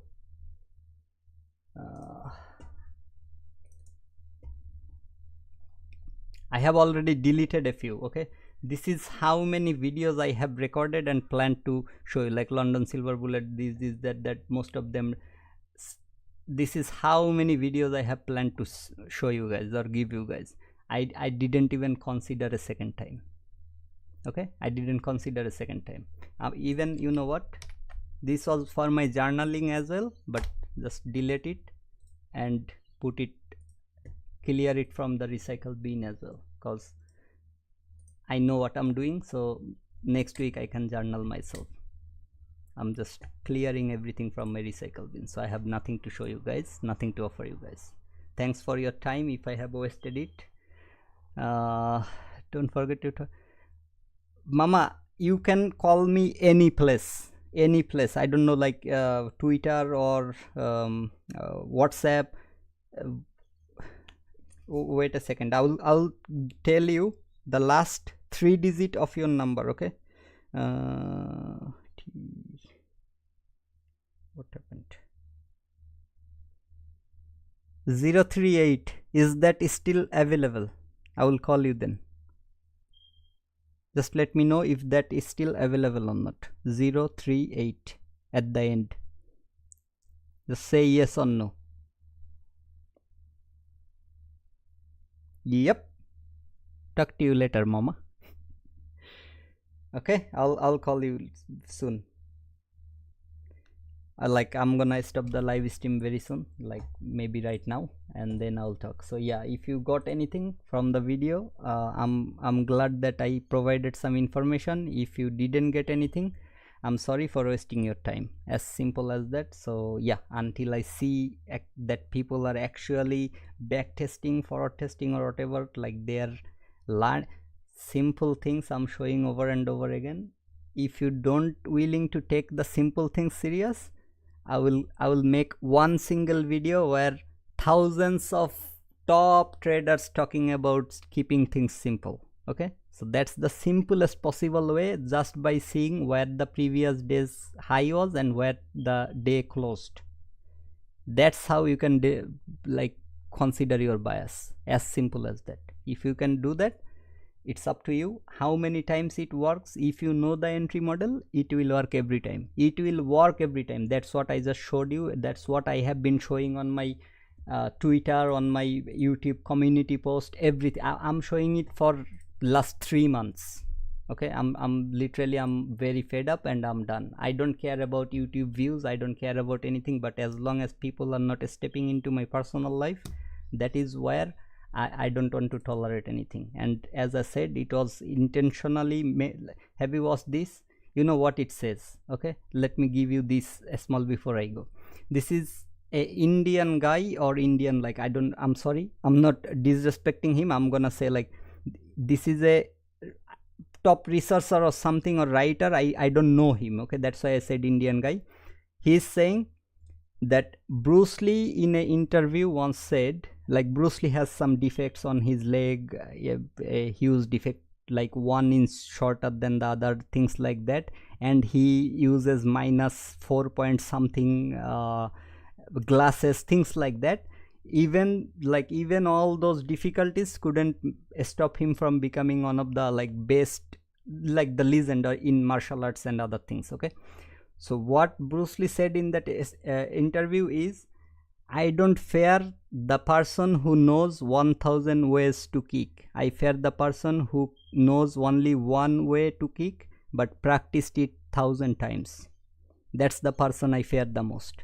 So that's what Bruce Lee said. And what I said is, if you know what that means in your life journey, welcome to the family. That's what I shared. Nobody even comes here. Okay, how many times I have shared a lot, like all these people. you have, even I have less than 1% what they have made with trading. Okay, less than 1%. So all of them are saying that keep things simple. All of them, every, like, professional, what professionality or personality of a successful trader, things I don't mind. Like, I shared, no one watched, no one cared, up to them. 1 month ago showing PNL, 1 month ago PNL. Why the hell I have to show my personal things to you guys? Showing PNL. I gave some idea how you can target the 3000 profit. If you look into these things, it will be easier for you. You didn't care. I maybe 2 comments or something, I don't know who commented, don't want to. I gave the veteran promo code so that you guys can utilize that. I showed my PNL here. I showed my total PNL in 2 different accounts. I showed some entry setups that I was thinking. I showed some winning days, things like that. My PNL, I really don't care anymore. Okay, so I have tried my best to give you guys. It's not for the first time, or it's not even the last time, to be honest. Yes, I cared, that's why I posted, and my intention was to teach my brother what the possibility it has, because my brother himself is a very good trader. Okay, he is a good trader. I'm not saying he may be he may be better than me. I don't mind saying that.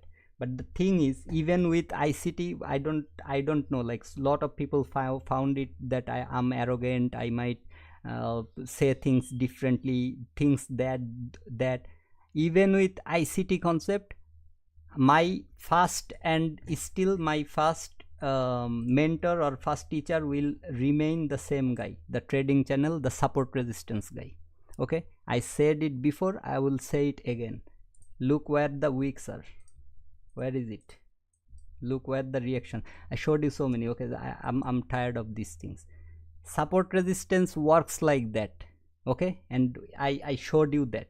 What I found, why I don't need to watch 3000 videos of ICT to become profitable, because yes, I watched nearly whatever he had to offer. Okay, like if you don't know, you will find almost everything he has been posting. I have been watching, I have been following.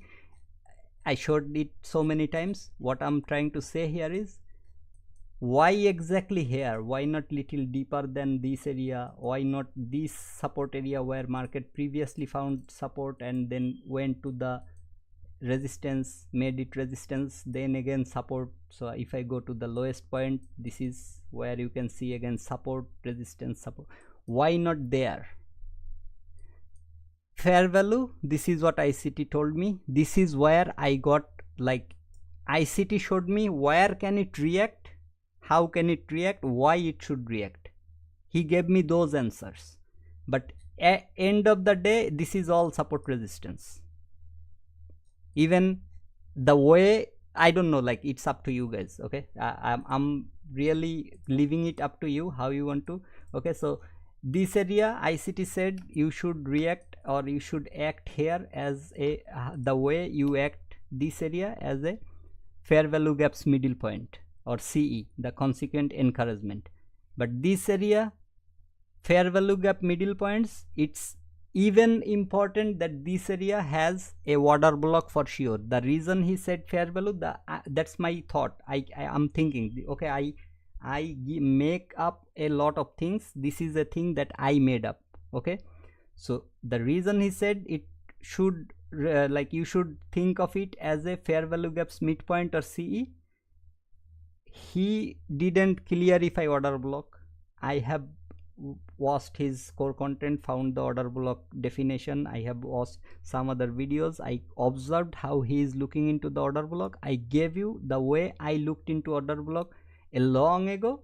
You didn't take that information. I showed you what market did on Friday in the order block. Just go back, mark every single order block the way you understand, and see what sort of reaction it gave you on Friday, on Thursday. Okay, instead of stopping inside of fair value or keeping some portion open, how it came until the order block level and then started moving higher. And I already showed you my entries around that area, keeping my stop loss below the order block and or whatever the level, the most optimal level is, not too far. Okay, like it's not, let's say, entering from this level and keeping on this low. I didn't put it like that. You saw my stop loss very close to the entry. So if you missed it, go back to my streams area where I was showing my previous entries. But what I'm saying here is ICT said this. Okay, now remember this day. What is this? 9th January. What I said is, in this area there will be 100% time a order block. There will be 100% time a order block here. Okay, so on the 9th January, I'm just gonna go to 4, since it's daily. Let's see on the 4 hours. What is this? I don't know, like it's up to you. Okay, why you should act as a, see the consequent encouragement, that's your extreme order block level. I said 100% time there will be order block. Let's go to this week. Okay, like the longest possible week you have over here. Let me go to reply mode and remove. Okay, how can I remove more? Yeah, let me remove 2 more candles, and from 4 hour let me go to 1 hour. You found your order block around that week, the lowest down close candle, and what is that? What you found your order block. Even if I count and come into this specific week, okay, this, like this much, I can't even see what's the candle is. Let me hide the green candle so that I don't get confused between smaller candles. Okay, like this specific part of the area. I'm on the 1 hour. Let me go to 15 minutes or maybe 5 minutes, whatever you want to go. So it's still the same, so let me go to the 5 minutes. So what is this? The order block market started going higher. Since still I'm finding the same candles low, I don't know if that's the same candles low or not. Let me go to the lower time frame. Let's see around that area, as long as I'm not seeing that area. You found your order block area? Now I cannot go any lower time frame than that area. So I don't know if there is my order block or not. In here I cannot go, but from daily until 1 minute, every single week that I'm showing, there is a order block over there. That's why in a different stream or in a different video I said this week is like 100% time there will be order block. That's what I said. I didn't say that treat this week as a order block. I didn't say that. Although ICT said that. Okay, if you watch his rejection block, he said treat this area as a order block, the lower from the body to the low. Now go to 15 seconds, 5 seconds on your chart, find your order block over there. The way I'm coming from daily to 1 minute, every level I'm showing. So I don't mind. This is my observation.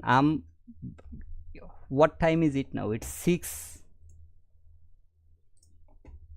6:18 a.m. I'm still here doing live stream. Yesterday my session finished within literally 1 hour or less than that.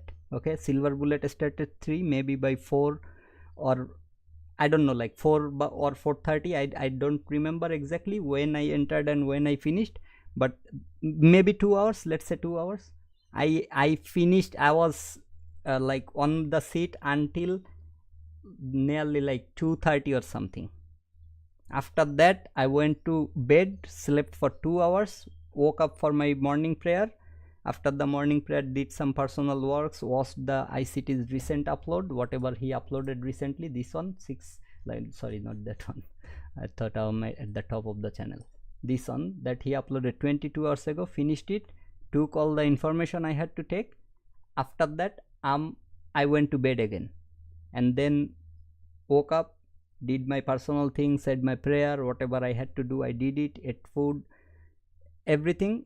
Now I'm doing the live stream. For how long? I didn't even intend to do that, and also for just because of the live stream I missed my morning prayer, so I might have to say it once there is a sun outside.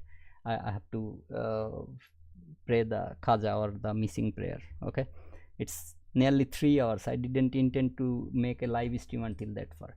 So yeah, what I was here to say or show is, set your target. Even though I'm trading on a 100k account, I'm still treating it as a 50k account.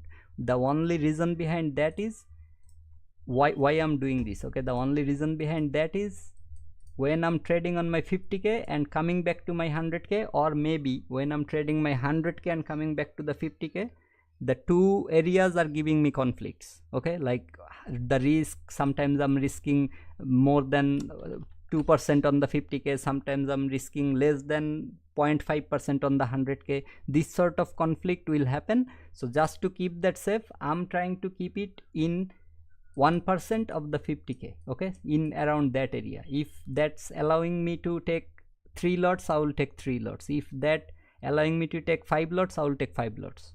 I don't care how many lots I'm taking, as long as it's not crossing my 1%. I'm not willing to, like, I don't mind taking that many lots, and as long as it's allowed to, like, I'm allowed to take that many. Since 50k only, the max lot you can take is 5, as long as your balance is over 3000, if I'm not wrong. Yeah, and sorry, over 2000, and on the 100k you are allowed to take 10 lots. As long as your account balance is over 3000, you can take 10 lots. So I can take more than 10, but like my current account balance is more than 3000, but I don't consider taking 10 lots entry every time, as long as my 1% is not, let's say, like this is a 1 minute candle. Okay, so let's say this is my entry and this is my stop loss. Okay, and it's 3 ticks, create limit order. I come here, I look into whatever it shows here. It's $600 with 10 lots. That's 0.6% of my account risk. So that's what I risk. Okay, around 0.5, 0.6. okay, 600 means it reduced the number for some reason. So this is where I might consider, okay, this market is closed, so let's say that's the stop loss. It's allowing me to take 10 lots, I will take 10 lots. If my stop loss was bigger like this and then my entry, that 4 lot is giving me $800 worth of risk, so I will go even lower, 3 lots. The reason behind, I don't know why it's not reducing, but I will go lower. The reason behind that is I now treat it as my 50k account, so I will go something around $500 to $600 rather than $800. So around 3 lots is what I will take as my risk. It will keep my focus on the trading rather than how much I'm risking on each account, calculating those things while in a trade. Okay, so that's the only reason. The day I'm planning to take another 150k account as well very soon, so the day I take it, I will close one of the 50k accounts by taking all the partials. That's called all the profits, that's called voluntary close. I will close that.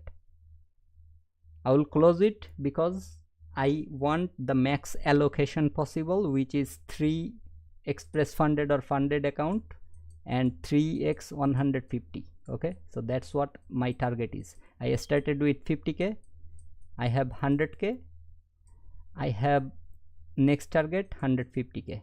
So when I complete this challenge and make the first withdrawal from this account, I will close this 50k, keep the 150, buy another 150. When first withdrawal done from this one, I will close this another 100.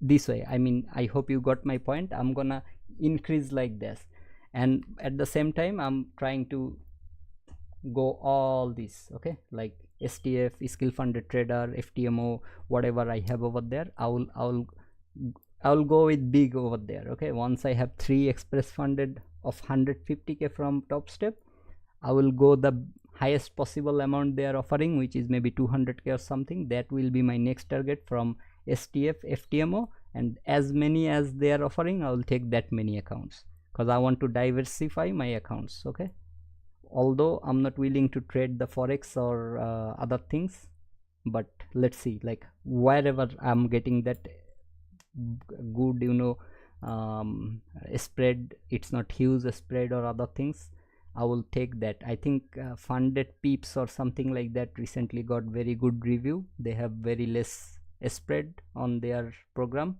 so maybe I will use their account or their funding program if that is the case. But that's too far. If I'm alive, if I'm profitable until then, I will do it like that way. So yeah, I don't know if my live stream was informative or not, if it helped you guys got some point or understand few things or not. If it does, as I said earlier, I'm glad that it helped you guys, and if not, I'm sorry for wasting your time. So until next time, I don't know when the next time will come, but until next time, take a very good care of yourself, your health, and your loved ones, and bye bye. Stephen, please brother, I need your help understanding FGB from monthly to 15 minutes, and damn it, the icon is right on that. Let me just change it to live chat so that I can. And I did not understand minute entries as you explained, if you still have the time. Okay, let me read that one more time. I need understanding FBZ from monthly to 15 minutes. Monthly to I never go to monthly chart, brother. I never. Weekly is how far I have here. As you can see, 1 week, 1 day, 4 hours. I don't need the 4 hours anymore because it doesn't work in indices. 1 hour, 15 minute, 5 minute, 3 to 1. That's it. Even 2 minutes, like 3 minutes, 2 minutes, 5 minutes, I barely use. I use it when I'm seeing this sort of move, but there is not a single fair value. Only then I will use it. Okay, like it's moving like this, no fair value. Again, market coming there, taking that liquidity or creating equal low, whatever it is. I'm not seeing any fair value over here. Let's say like I'm just showing a random place or this sort of move, no fair value. Okay, except for this, there is nothing over here. So I will look for other time frames around that area. If there is any, like 2 minutes, nothing over here, but 2 minutes gave me that consolidation. Okay, this is something I look into. The consolidation, market took the buy side, retraced into the range. When market went higher, it didn't take the buy side, it took the sell side. Sorry, what I'm looking into, I don't know. So consolidation, market went higher, took the buy side, so I was expecting a sell side run. That market never did. It started going higher and ended the day over there. So now that happened, I will keep an eye on this low. On Asia session, if it can take this low, it will be great. It will be literally great to see the dealing range forming. Even this is all consolidation. So this, let me go to a higher time frame and find out the higher time frame area of consolidation, because that will be more important. 15 minutes, yeah. So I will look into this range as the dealing range, like buy side and sell side. Market took the buy side. If market can take the sell side, it will give me another retracement inside the range, whatever the OTZ forms from the high to low, the low after taking this sell side liquidity. I'll just mark it as the sell side and keep the note. 15 minutes.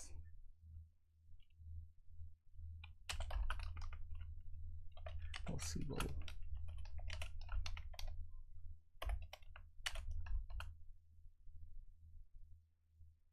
I think that will be more than enough, so I'll just keep it like this way for the next day. So yeah, all the bodies are on the same level even on the 15 minutes. So from this to this, it looks pretty good to me. So buy side taken. If market can take the sell side, wherever it creates the sell side low, from that range to that range will be the dealing range. Market will retrace. So okay, what I'm expecting from here, if this is the case happens during the Asia session, during London session, I will find a very good entry. Okay, what I'm expecting from here is market from this high, or maybe it can go a little higher and then come back up to it, I don't care. But from here, when market goes below this level, okay, creates a new swing low, maybe this 15 minutes fair value, it can do that. It will take the buy side, it will take the sell side. So this sell side and that buy side will be my dealing range. Market will, I will draw the OTZ from this to the lowest it reached before retracement. Wherever the OTZ aligns, I will look into my point of interest, like fair value gap around that area. When market goes to that area and gives me this on the lower time frame, okay, so on the higher time frame it might look some one candle or something. So let's say there is this fair value on the OTZ, market came here, it gives me on the 1 minute time frame or 2 minute, 3 minute, I don't care, lower time frame below 15 minutes, I will see liquidity grab, market structure shift. If that happens, I will enter from whatever the fair value gap it creates, the first and second, or the OTZ, however you want to mark it, from this to this, the discounted area. I will enter from there, targeting nothing but this low, okay, the low that it created from inside of that fair value. Look into this sort of information on the chart if you can find it. Okay, so this sort of information, sell side, buy side, retracement. If it takes the buy side first, you expect a sell side later on. Buy side first, sell side, the run will be sell side. If it takes the sell side first, gives you the buy side, the run will be buy side.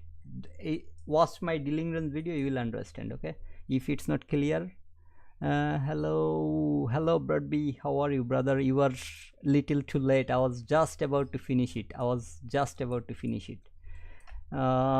So your question was from the monthly. Since I don't use the monthly, what I do, I will show you on the weekly. Okay, so weekly, when market is coming lower, okay, on this specific moment, I can see this is a clear swing low on the weekly level. This is a sell side liquidity on the weekly level. I don't know, Stephen, if you are still here or not.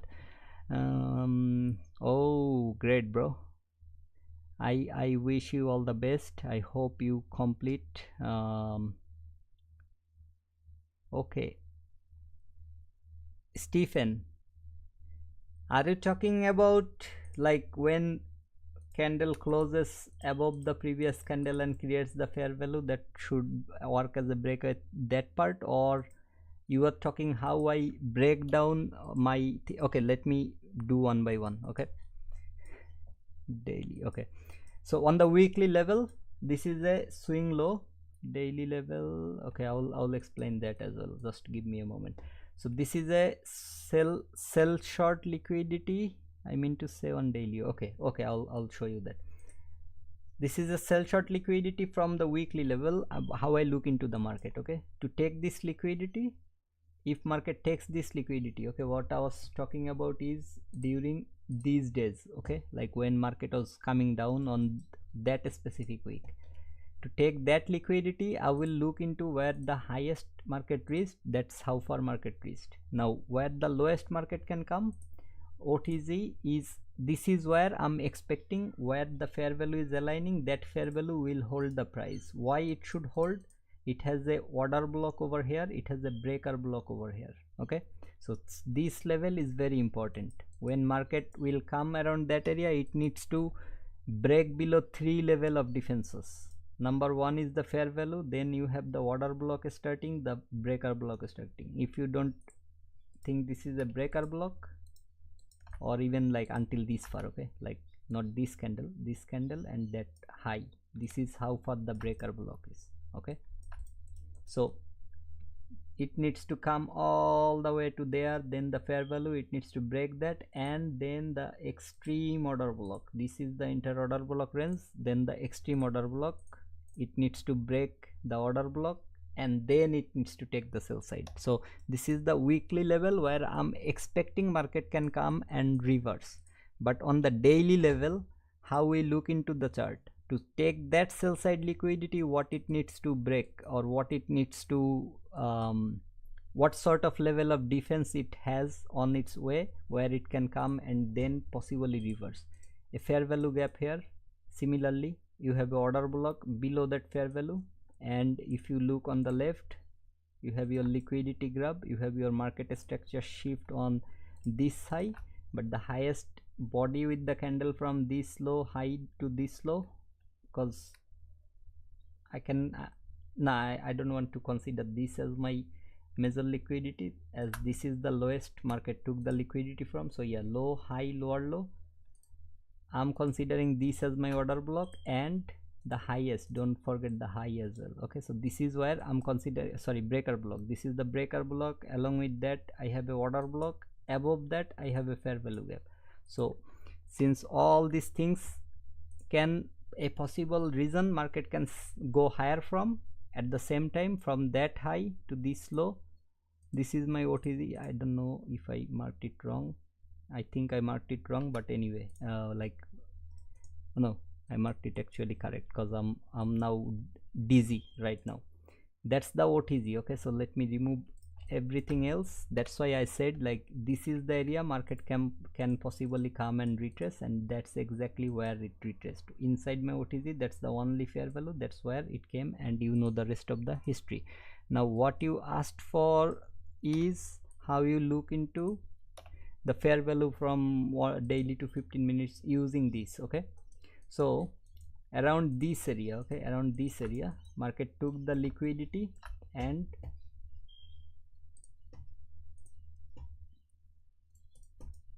I will mark two levels, previous daily liquidity level, that's number one, and where previous day closed. So I'm expecting a open from this level. Let me put a line like this and another line like this. I'll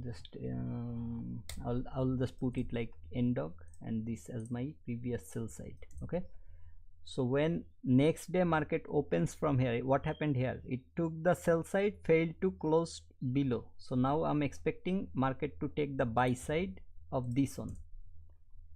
Oh my god, 636.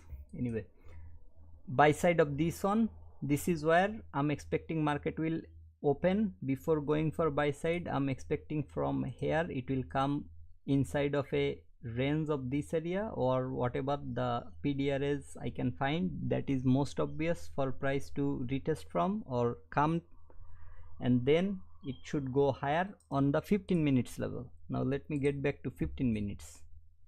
Remember, that is my opening area. What is my most obvious area that I can see is, first, this is where market is. Okay, so during the London session, that's most important, because we all know Asia session is what? Consolidation. So all I'll do is, let me first see the opening of the next day. This is the opening. There is a small little opening gap. Okay, so market has this fair value to go and grab this liquidity. Below that, market has this fair value to go and grab this liquidity, and if it grabs this, we know it will grab the sell side that it should not grab, right? Because I'm expecting a run to this buy side. So buy side and sell side it should not grab. That's what I'm expecting, because previous time it failed to close below. Okay, and also market is now moving higher. So that's the opening. This is where market came. Now let's wait until the Asia session and the London. Okay, let me pause, and 2 AM is where.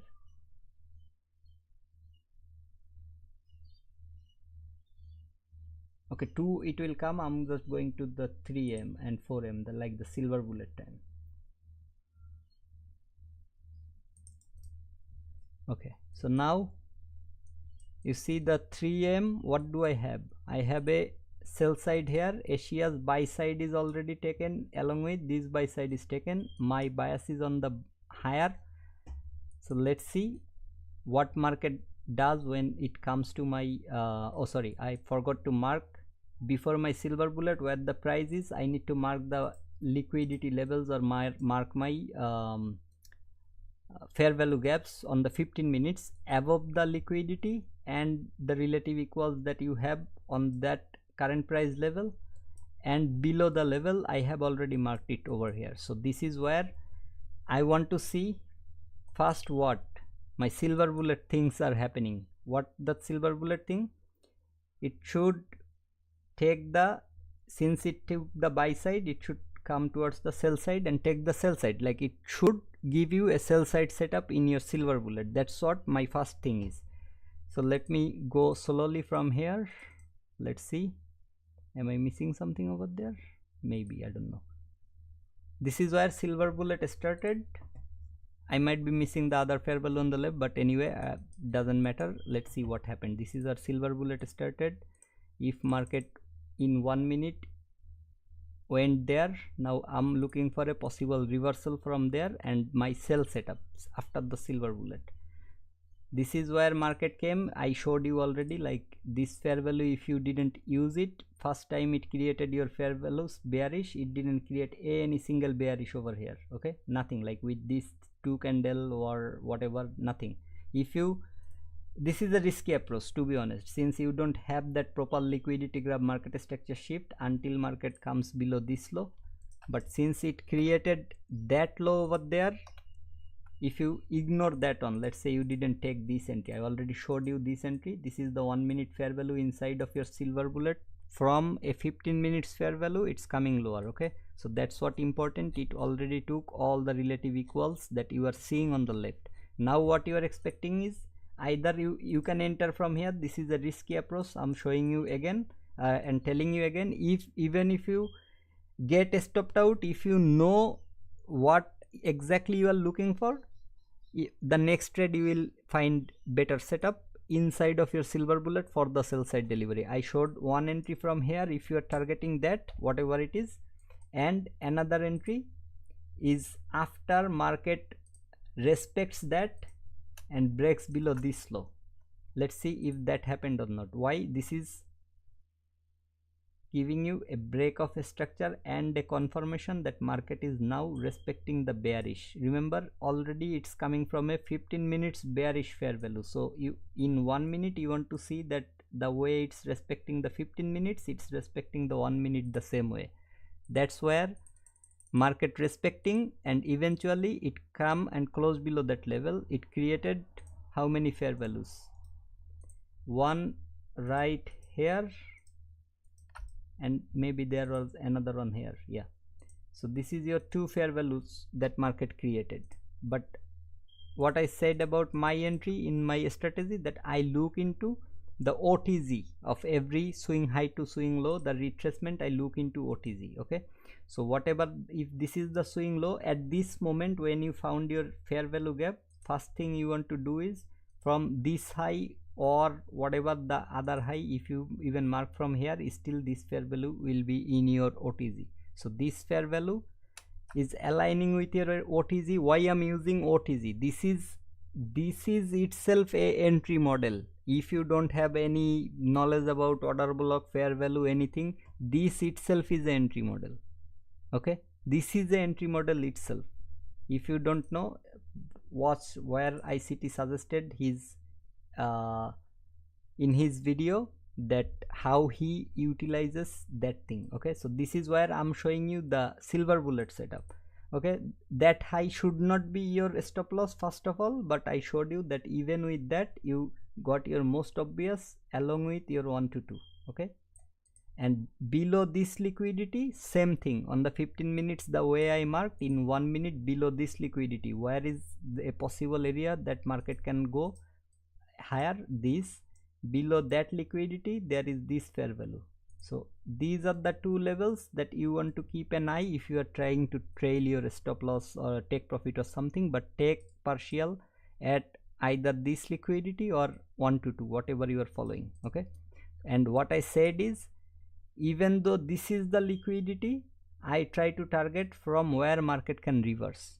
Even ICT said it so many times. If you watched his videos properly, you will know that ICT said that's the draw on liquidity, but that's not the only target you should have, because it's just not gonna take the liquidity and reverse. That's what I said in when the first time I talked about it. So that's the fair value gap from where it can possibly reverse below that liquidity. So I will target or take partial at that level. That's what I said, and eventually that's where you got your entry and you got your take profit. If you don't remember, this is what I showed. Okay, so OTZ is very important. This is what is giving me that winning days, 100% winning days. I hope you got my point. Okay, because I'm using not only the fair value concept, the break of a structure, the liquidity grab, all those concepts, I'm actually using another thing that even support resistance trader are using. Okay, so this is where a lot of confluences are. Why STD works the way it works. Okay, standard deviations, when market is market has nothing on the left, empty chart, 1 standard, 1.5 to 2.5. Why? Because even if you watch the yesterday's Top Step TV's live stream, just go where they are talking about, like, scroll the stream. Let's say like this is a streaming. If you go to that stream, you can scroll, right? Just scroll through that stream where they are talking about the standard deviation and showing their settings. You will find they are also using the same thing, exact same thing, but they don't even trade support resistance. Okay, they don't trade support. Like scroll like this way, you will find wherever they're showing the settings. Okay, like this way, keep an eye around that area. It's like this is a standard deviation, this is ICT, but I'm saying about Top Step TV. Okay, so why it works better is because I'm adding multiple confluences together to enter into a trade, and the 1:2 that I said, this is the reason I said. Okay, I have back tested for the, first of all, this should not be your stop loss. Okay, and 1 to 2 is coming here. That's the only fair value market has to retrace from, along with maybe this huge wick and order block, however you call it, or maybe this is your order block, however you call it, since that's sitting at the same level and having your bigger wick, and that took some liquidity from this swing high. So you can call this as your order block. Whatever it is, your stop loss should be the fair value gap candle, 3 candle, the third candle's high. Okay, this is where. Now it's a huge wick. I don't care about the wick. If it's too much, the maximum thing you can look into is the mean threshold. Put 1 or 2 tick above that, like this. The CE. put 1 or 2 tick above that, like this. Now I'm saying this, that's why I'm saying no. I have showed you so many times how these things works. Okay, so you can put like this. This is the conservative way. What I said, this is where you should put, since that's the only fair value that's aligning. If there are multiple fair values, only then you can put it around lower area, like maybe this candle's high, that's where you can put. Still it didn't hit that, but if there was 2 fair value in your OTC and you are entering from that OTC level, okay, only then, because it has to break above and go above 2 fair values, and the first fair value should have some portion unfilled to become the breakaway gap. So if it keeps the portion unfilled, the fair value gap candle's high is the safest area. You don't really need to put it on that high if I had another fair value around this level, because to become a breakaway gap, it must has to leave some portion open, like this. First fair value, second fair value, it has the portion open. So if you put your stop loss here instead of putting here, that makes sense, because you are expecting this to be a breakaway gap. Now yes, if you do that every time, sometimes you will be stopped out just because you are expecting this to be a breakaway gap, but market came with its weak or whatever, it tapped into that low, it went higher, it stopped you out. So better, if the loss or the gap is not a huge gap, you put it below that or the midpoint of that week. However, like this is how you define your stop loss. If you are wrong about the breakaway gap, you have to take your stop loss below that breakaway gap, below that gap. You cannot say like, okay, week can come, this is a breakaway gap, week can come, that's why I'm gonna put it here. You cannot say this. To become a breakaway, ICT said it 1,000 times. I don't want to give you a proof anymore. If you don't believe it, you watch all ICT's videos and mark how many times he said it. To become a breakaway gap, it must have to leave some portion open. Even with the week, it should not come lower. It should not fill up that area. So if you are wrong about the breakaway gap here. You should not put it here. That's the first thing. Okay, so I don't know like if it was informative or not. You are thinking this as a breakaway gap, you don't know what can happen, that's why I said this low. Okay, but still, as I'm saying, if the gap is not good enough or big enough, you should not put it here, because maybe it will tap here and then give you the move and you will be stopped out for no reason. And if, let's see, like what I'm trying to shit, it's in reply mode. Let me get back to the regular mode and let me get back to that position. What I'm trying to show here, let me, where is it here. Okay, so here if I create a limit order, let me reset this account,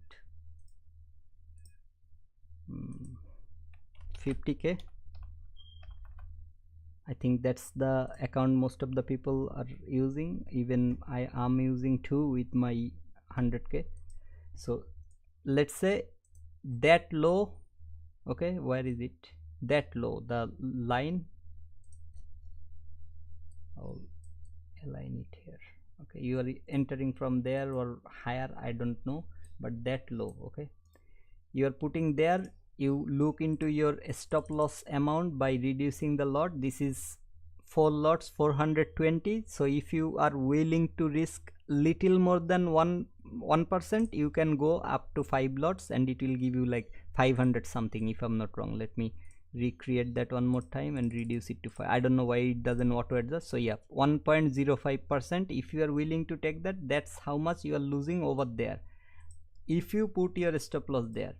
Now if you put your stop loss here, this is where you have to think one more time. 5 lots is $650. That's $150 or 0.15% more than what you were risking before. So now if you don't want to risk that, reduce your lot wherever it aligns, like 520. It's the somewhat the similar amount you were risking before. Just reduce one lot, take that same entry, just with one less lot. Just put safer stop loss, higher probability. If your analysis is right, it will go higher. Okay, and now about the thing that I was talking, in 1 minute after this, okay, what you can see over here right around this area, this is a breakaway gap that happened. Market took liquidity from the recent relative equals. It also like took liquidity coming up from bullish fair value even in 15 minutes, if I'm not wrong. Around that area I have a fair value too. Where was that move that I was connecting? I shouldn't have done that. Okay, yeah, this is where I was looking. Okay, so look, it's coming up from a 15 minutes, this one, yeah. So it's coming already up from a 15 minutes fair value retest. This is my new day opening from where I'm expecting market to first create a low, then go higher. That happened from that area, or maybe even earlier. I cannot remember where the day finished. In 1 minute, what I'm looking is that exact market structure shift liquidity grab. Okay, where is it? Here, and that's what happened right after you got your silver bullet. And if you notice very carefully, you got your entry right when the silver bullet ended. You see that 3, that 4. Now this is where your entry starts for the buy side run. And what you can see over here, market took the leak already coming from a 15 minutes fair value. You have some levels anticipated for the sell short of silver bullet. That is the fair value. Market came and went higher. It took all these liquidities. It gave you a market structure shift. How many fair values do you have? Volume imbalance, whatever fair value here retested, went higher. 1 fair value, 2 fair value, whatever it is. What you are looking into is every time before you enter from that low to the highest market reached before retracement, you are looking into your OTZ. It didn't come to the OTZ. This is where, if you don't want to take the entry, don't take the entry. As simple as that. Since it didn't come, you don't take the entry, and you have literally nothing over here. Okay, so the only fair value is sitting above your OTZ. If you look into the things properly, you will find your entry. How? As I said, like discounted area, premium area, this is where you look into your discount. I know it's there, but what I said, if you don't want to enter from here, don't enter. Wait until it goes above that fair value that previously market respected. It went above that, it came lower, it created some liquidity, took liquidity, gave a structure shift or consolidated. However, the moment you see market is respecting your bullish PDRS, okay, this is one. I'm already seeing the liquidity market structure. That's why I'm showing from this specific area. If you want to see from here, this is another one. Okay, OTZ exact tap, went higher, closed above. Order block 2 tapped, closed above. Order block 3, the whole order block. Along with that, you have your fair value, and market is trading above that 15 minutes bearish fair value that should react.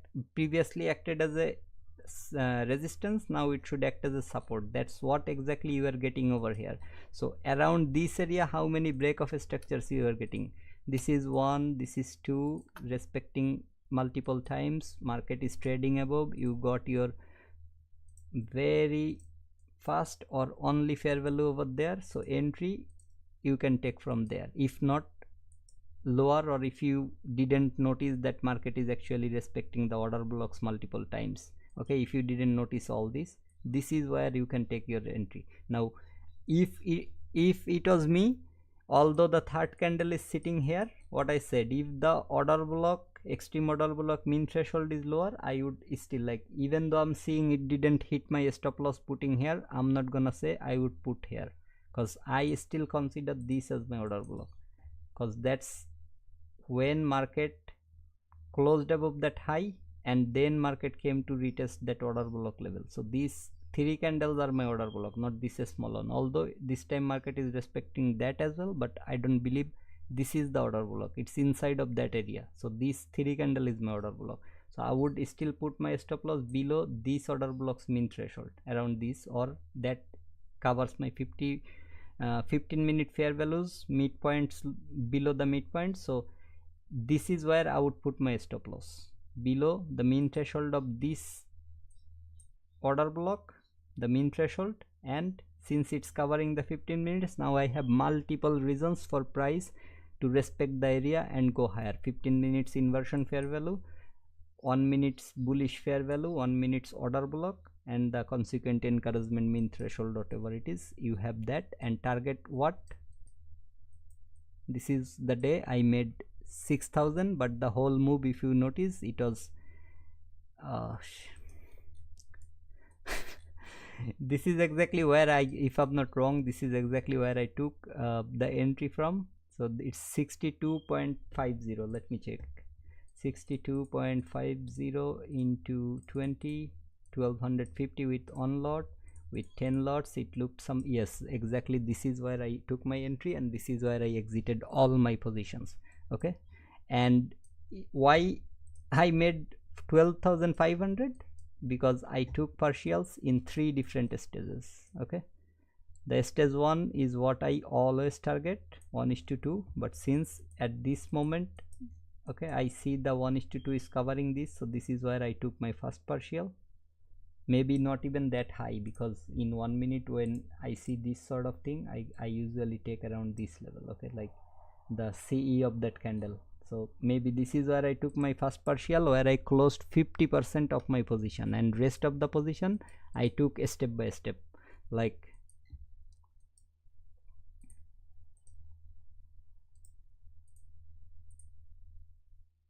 come on, pop up. Oi. Okay.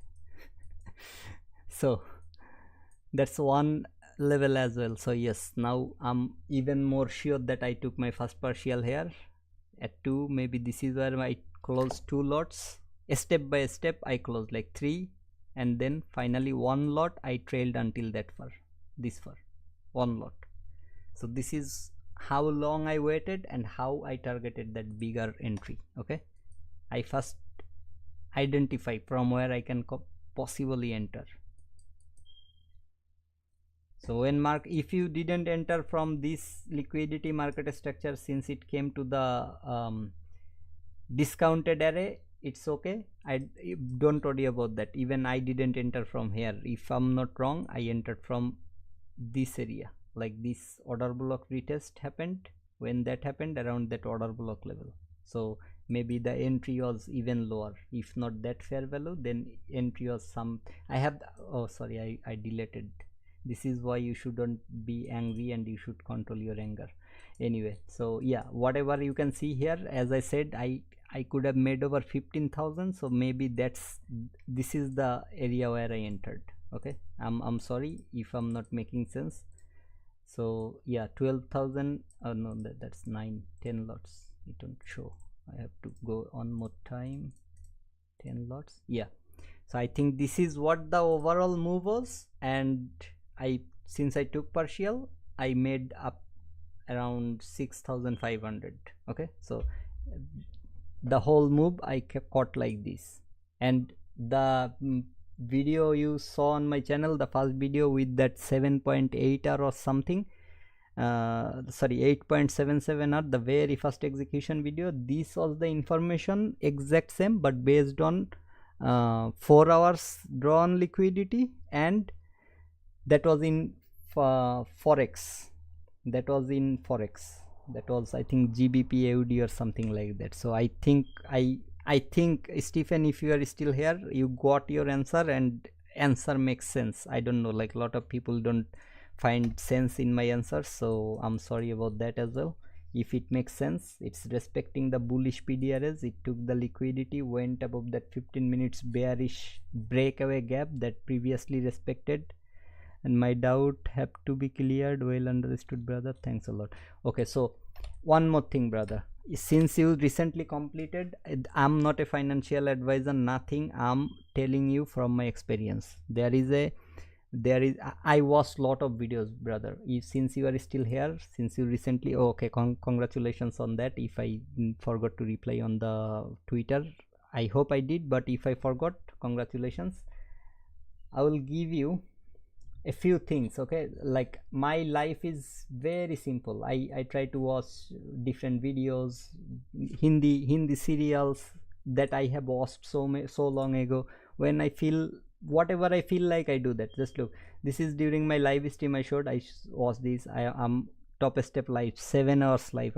I watched the entire 7 hours, because during that moment when they were saying now is a breakdown coming, now is a, and I'm seeing this is the opportunity for a buy long, because Friday PM session, AM session, Thursday, whatever you call it, look into each and every single order block, brother. You will find your entry. If you look into fair value gap, you will not find your proper entry. Maybe once or twice, but order block you will find lots of entries, as long as you can redefine those, okay, and define those. So what I'm trying to show, like, look, I'm watching other channel, the podcast, more watching PC build, watching top step live, watching what, podcast wisdom. I'm watching my friends streaming, I'm watching podcast again. The movie I started, I didn't like it, too many songs, I stopped watching. So many things. Look, I'm still like, when is this? Just look at the Wednesday I didn't trade. Look, the whole day gaming video. Other than that, all related to trading. Wednesday, okay, Wednesday trading, all trading. Look, different people, not ICT, Arzo or someone, I don't know, like so many. Just look. So please take it serious, okay, what I'm showing here. I watched shorts, I watched ICT's channel, the Real Money Trader, Kyle, his student, the interview. I was this interview between Kyle and what is it, Raja Banks. I watched this interview. I mean, how else can I give you guys this? So what I'm trying to say here is, I watch those podcasts because I find their experience, even if people are fake, even if people are not trading or faking their trades, whatever it is, they still have something valuable to offer. That's why I still watch that, okay. So don't get me wrong, I watch those things to find new informations or connect with me, like if I'm doing same sort of mistake or not. This is why, and I try to figure out those things. So what I'm trying to say here is, in a podcast like that, they showed the statistics, like the real data and chart, that average 70% of the people lose their funded account within second week, okay. So when I was going very crazy with my account, the moment I found that, I stopped trading like crazy on the 50k account. I maybe 100k still looks crazy to some people, but it's not crazy. Trust me, if I try to trade crazy, I can go like 3-4k every day. You can trust me on that, because I don't even trade 1%. On my 100k account, 1% risk is how much? Like 1% risk is $1000, 1k. If I just target 1:2, okay, per day, that's 2k in my trade, 1:2, 2k every single day. So I can go above 2.5k, 3k every single day if I want to. But I don't really want to be like, making money is a focus, at the same time it's not the focus, okay. So go slow. Whoever watching the live stream, I don't know how many people are watching right now, but whoever is listening to me, go as slow as possible. I will just give me 1 second. I will just try to send a photo to myself and I will show you. Okay, I have it sent to a younger brother who recently got funded, so I will show you that from my, okay, this is me in Australia, went to fishing, found some fish and posted photo, 4 years old, okay. This is in Australia, I was fishing at night time also. So okay, so this is one of my younger brother who recently got funded, and I think you already saw that. You see this on the top step, they gave you a target, like, okay, the background is actually very disturbing, so let me just download that and cut this bloody thing. At least this is better. So if you make profit $200 per day, 250 trading days per year, 50k is what you can earn, okay, even more, but plus minus, let's say 50k, just by making $200 a day, making 400s, 100k a year. Just multiply that 252 days by 4, you will find your 100k. I don't know, like, watch this. This is from Facebook. I forgot his name. I have a screenshot. I thought, like, when I will share things like this, I will, because I took his permission to show this thing, so I wanted to give him the credit, but unfortunately, let me find the screenshot, because I wanted to put it in a video and find the like, give the person. Okay, so Alan Carmichael, thank you, brother. This is your work, and thanks for giving me the permission. Okay, so this is not me creating this chart. This is Alan who did all the calculation and this drawing model, whatever it is, and he gave me the permission to use it in my videos or live stream if I want to. So yeah, it says $200 per day. This is, you can see it, right? So even if you go 1k or 400, you are still making over 6 figure a year if you can keep that consistency. It says consistency is key. Okay, although I will add a adverb or adjective like consistency is the key or the key. Okay, and on the top step, what you see is they are giving you 200 plus every winning day has to be at least $200 plus. So if you just do this for every single trading day, end of the year, over the long time, you will get at least a full-time worker's salary from trading. And if you have another job, you can still do that job as well, continue that job as well. I don't know, like, how you manage your time, why I'm not leaving my job or why I'm still working. That is the only reason, guys, because the day I don't feel like trading, I have no pressure on making money. The day I'm trading, I have no pressure on making money. So the day I'm getting 1000 and making 21,000 in a paper trading account, I am not logging back to my account and trying to trade one more time, because that 1000 is good enough for me. I want to finish the day as a positive trader, regardless of the amount, because if I make it a negative balance, this is where the next day I will have like, oh, yesterday I got 1000 loss or 500 loss, I have to cover that and make another 1000 or 500. This is where I'm trying to be greedy. Whenever there is a liquidity grab or market structure shift, there is a fair value, I will enter into a trade. So I hope what you do is you take it very slow. Okay, yes, like, it's up to you, bro, like what strategy you are using, how clearly you are seeing, but try to at least, no matter what, when you have 200 plus, try to at least secure 200. Let's say you have $600 in profit from your trade, or first trade or second trade, however you made it, you went until $600. Before entering into another trade, make sure you keep $200. Even if you lose the next winning, like next trade you are entering, you keep at least $200 at your back, and you risk 400 or less from that win that you have.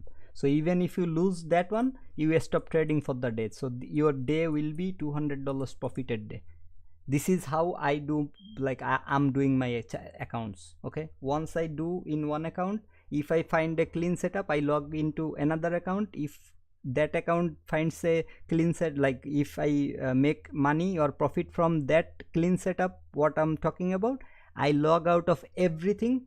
If I'm trying to read the price action for the rest of the day, I will log into the paper trading account and continue trading. I just resetted, but before that I showed you all the trades I did in the paper trading, including losing and winning. Okay, I'm not 100% winner. Yes, during that area I already said, like, intentionally I took a trade just to show that this order block, but unfortunately the audio was not there, so I showed you the video from my PC, the recordings. But still, if I count it, I had 9 winning trades and 3 losing trades that didn't even, like, came to my max loss limit or whatever, even if I consider this 100k as my funded account or funded challenge. So whatever it is, I made 21,000 from 9 winning trades. that's good enough. But as I said, that those were only 3 winning trades and 1 losing trade, 1 intentional losing trade. All other execution that you saw was taking partial along the way up. Okay, and that's what I showed you in my in the very beginning of the streaming. If you missed it, you can go back when I'm done and watch that one. So yes, brother, as I'm saying, take it very seriously and slowly until you make your first partial, not only like first withdrawal, not only the withdrawal. Okay, don't forget the top step scaling plan while you are withdrawing. I'm saying this as a brother. I know you are a very good guy, you are a good person. I'm trying to help you with my personal experience. My first withdrawal was a very big mistake. The very first withdrawal I did exactly 50% of my total profit. As a result, what happened, I'm gonna show you here. Okay, top step scaling plan. Let me give you this. I hope you already know, but where is it? Here, it always takes some time. If you have a 50k account, do not make your balance come below $2,000. Yeah, and if possible, keep it like 2,300 or 400 or 500. Whatever you make above that amount, that's the amount you want to withdraw. If your 50% is not like more than that, okay, let's say you made 5,000 in total profit while you are withdrawing, so your 50% will be anyway $2,500. Okay, so that's not I'm saying. If let's say before you are planning to withdraw, you made around 1,800 or maybe around 2,700, 800, things like that. This is where you must keep 200-300 extra or more than this amount, the highest possible lot. Why? Is depending on your stop loss size, you may sometime find a very clean setup or very good market structure that you must want to involve in, and it has a high probability. This is where you want to utilize your max lot or maybe little less. But what I'm saying here is, let's say you are not taking max lot, not 5, but you don't want to take 3 because the minimum starts from 2, so you can maybe add number 4, number 5 step by step. So this is where you don't want to go below that balance. That's why I withdraw 3,700. I kept 700 extra in my loss limit, because the next time when I'm going to trade, it's a new week, Monday was a new day, of course, whatever it is. So I'm planning to have, even if I get a loss on my first entry, and I call it a day, let's say I'm not getting clear structure, I'm confused, or my health condition or mental status is not saying me to stay in front of the computer.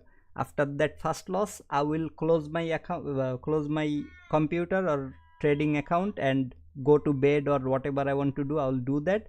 Still my balance will remain above 3,000 and that max allocation level. Same you try to do with your 2,000 of like 50k account. Keep it above 2,000, and if possible another $300 to $500 with that, so that the first entry, if you lost and if you don't find a better setup later on, you, even if you close the day, the next day when you come, you still have 5 lots in your maximum position size. Okay, the max allocation, if you are using a 50k. If higher, that's even better. Okay, so like 10 lots, 15 lots, this is my next target. So let's see what I can do, but I hope that's informative. Okay, I'm just trying to help you with what I'm learning from others, what I'm getting from others, and what I did, because I had to struggle a lot to bring my account back. I withdrew more than, like, when I made the very first withdrawal on the 50k account, like my very first funded account, the total balance came around $1,500. Okay, so at that stage I can only trade 3 lots. The first day I took a loss of like 300-400, and I was not even considering a second trade anymore after taking the loss. The next day when I came, my max allocation was 2 lots.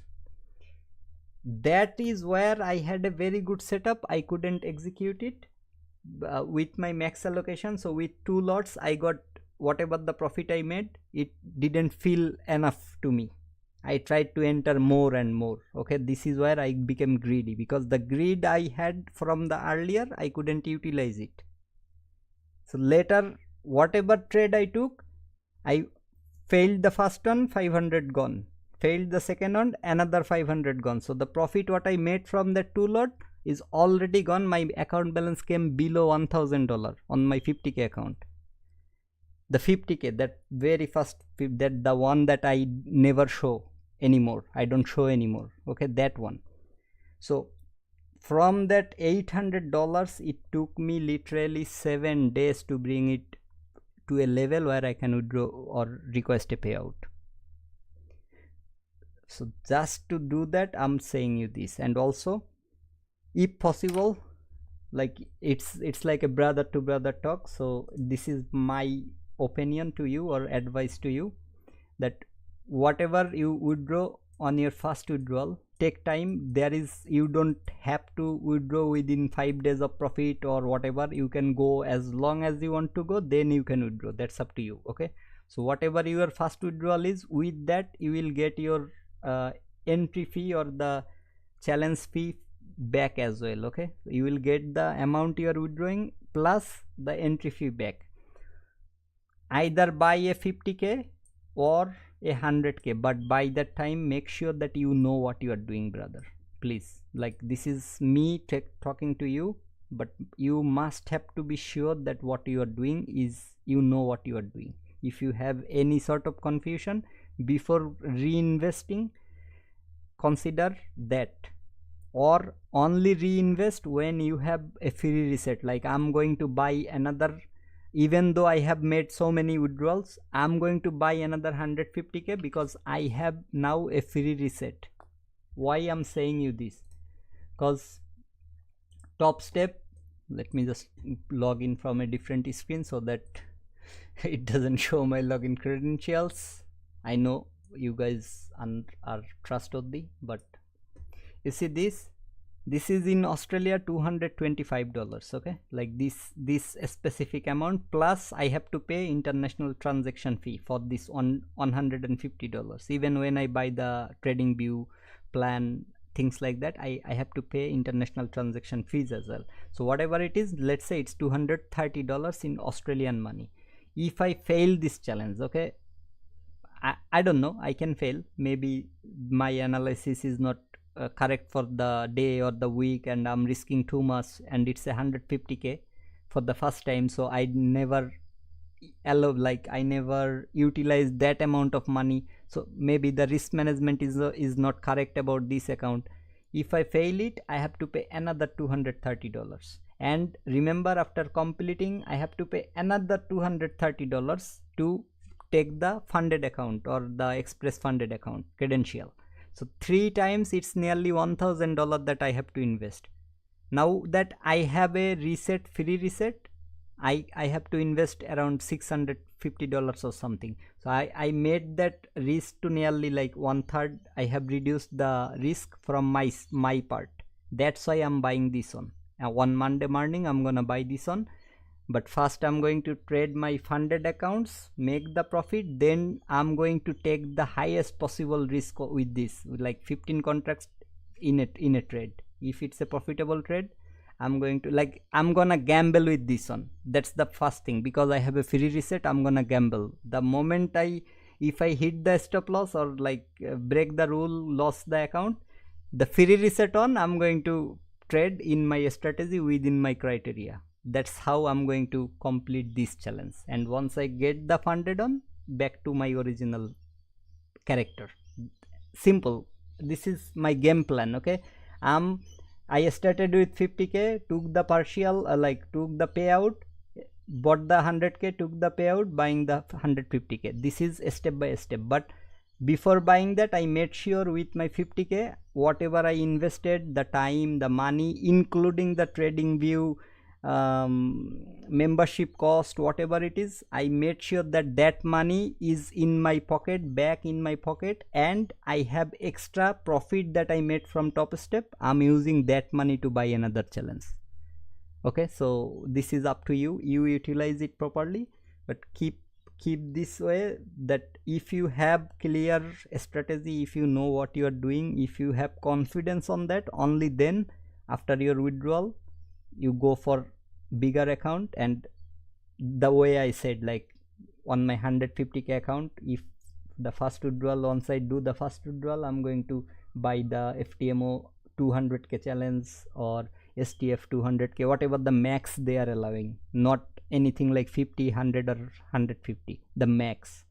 Because after all these days, if I cannot handle that, I have nothing to handle. Like I know nothing regarding trading. So I have the confidence that it gonna happen.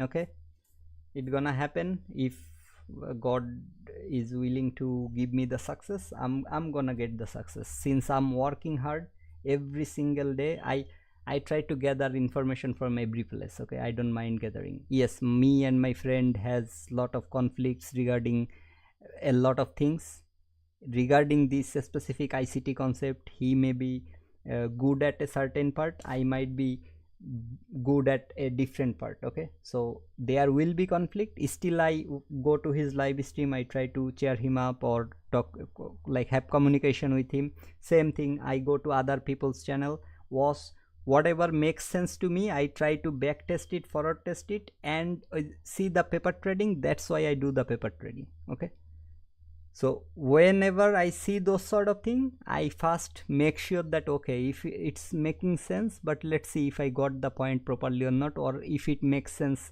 most of the time or not.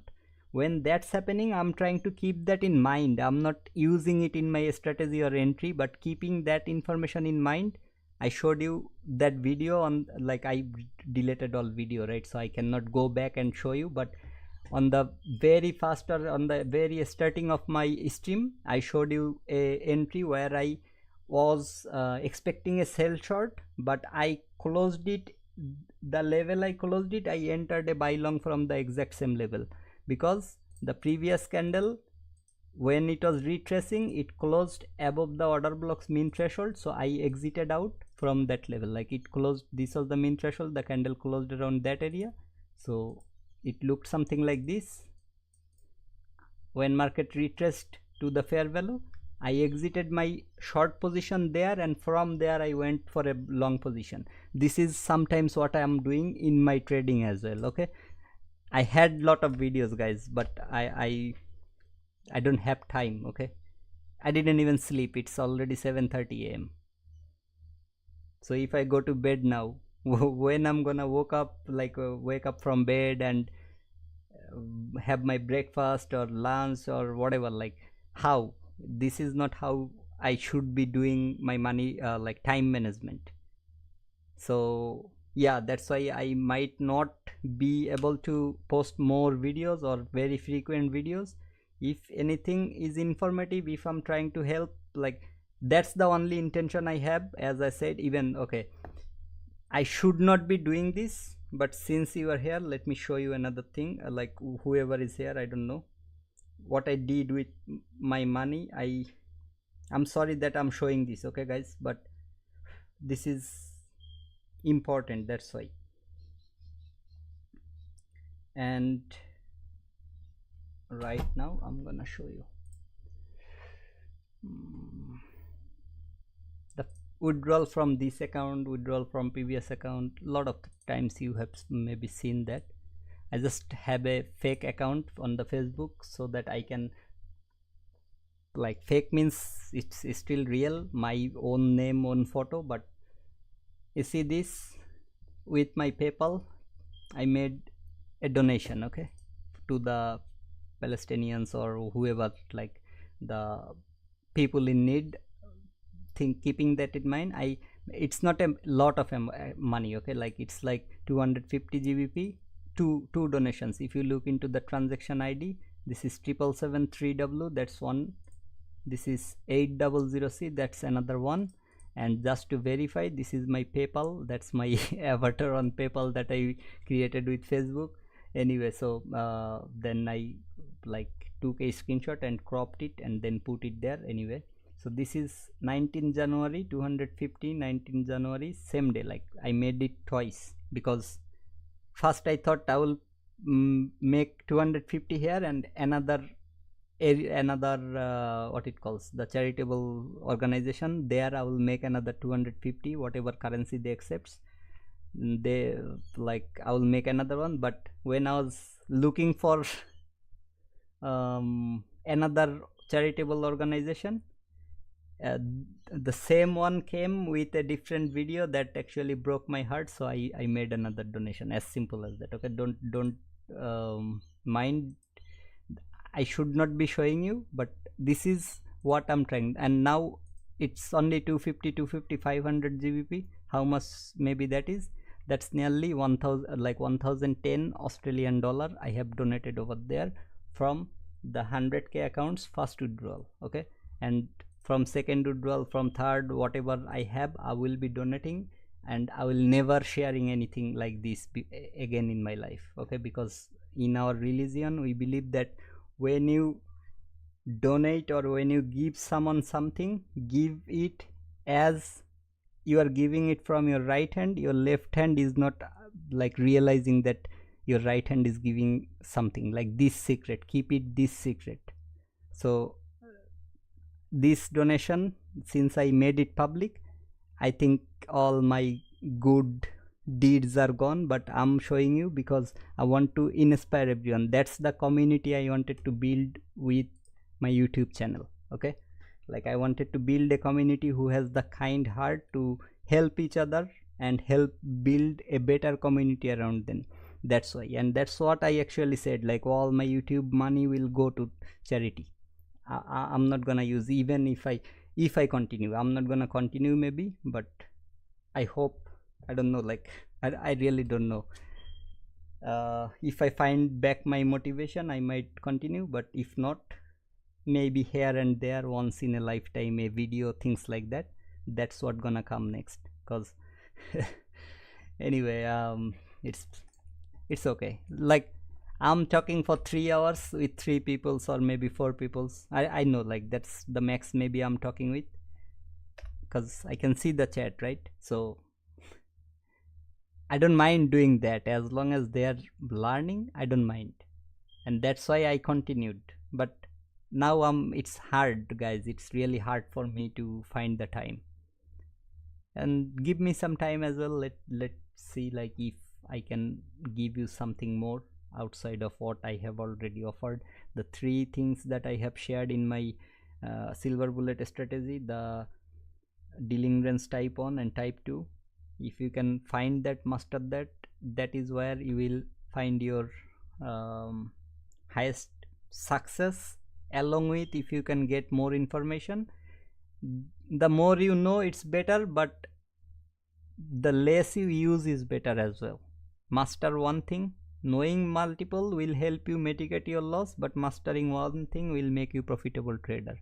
That's exactly what gonna happen. Okay, order block video you want to watch for more understanding, but let me actually check if the part that I talked was inside the order block or in a video before that, and then I decided to make my order block video or not. I really cannot remember, but there is something I was showing in that video. I started with candle. Okay, that's where I started 4 months ago, and I said, like, if you understand the candle, that's more than 50% of your trading. Okay, and that is the information I'm still using every day. Okay, and showing it every day. People are not taking it seriously. What can I do, bro? This is hard. It doesn't give me the option to okay, I think it's in one of these videos where I actually showed the area where ICT actually looking into order block the way I looked into. If not, I think the order block video will have some sort of, keep it simple. Okay, you need to have a order block from a fair value gap or liquidity grab level. From there you will continue looking into order block that came back to the first order block. Then when you have a second order block confirmed, that came back to your second order block.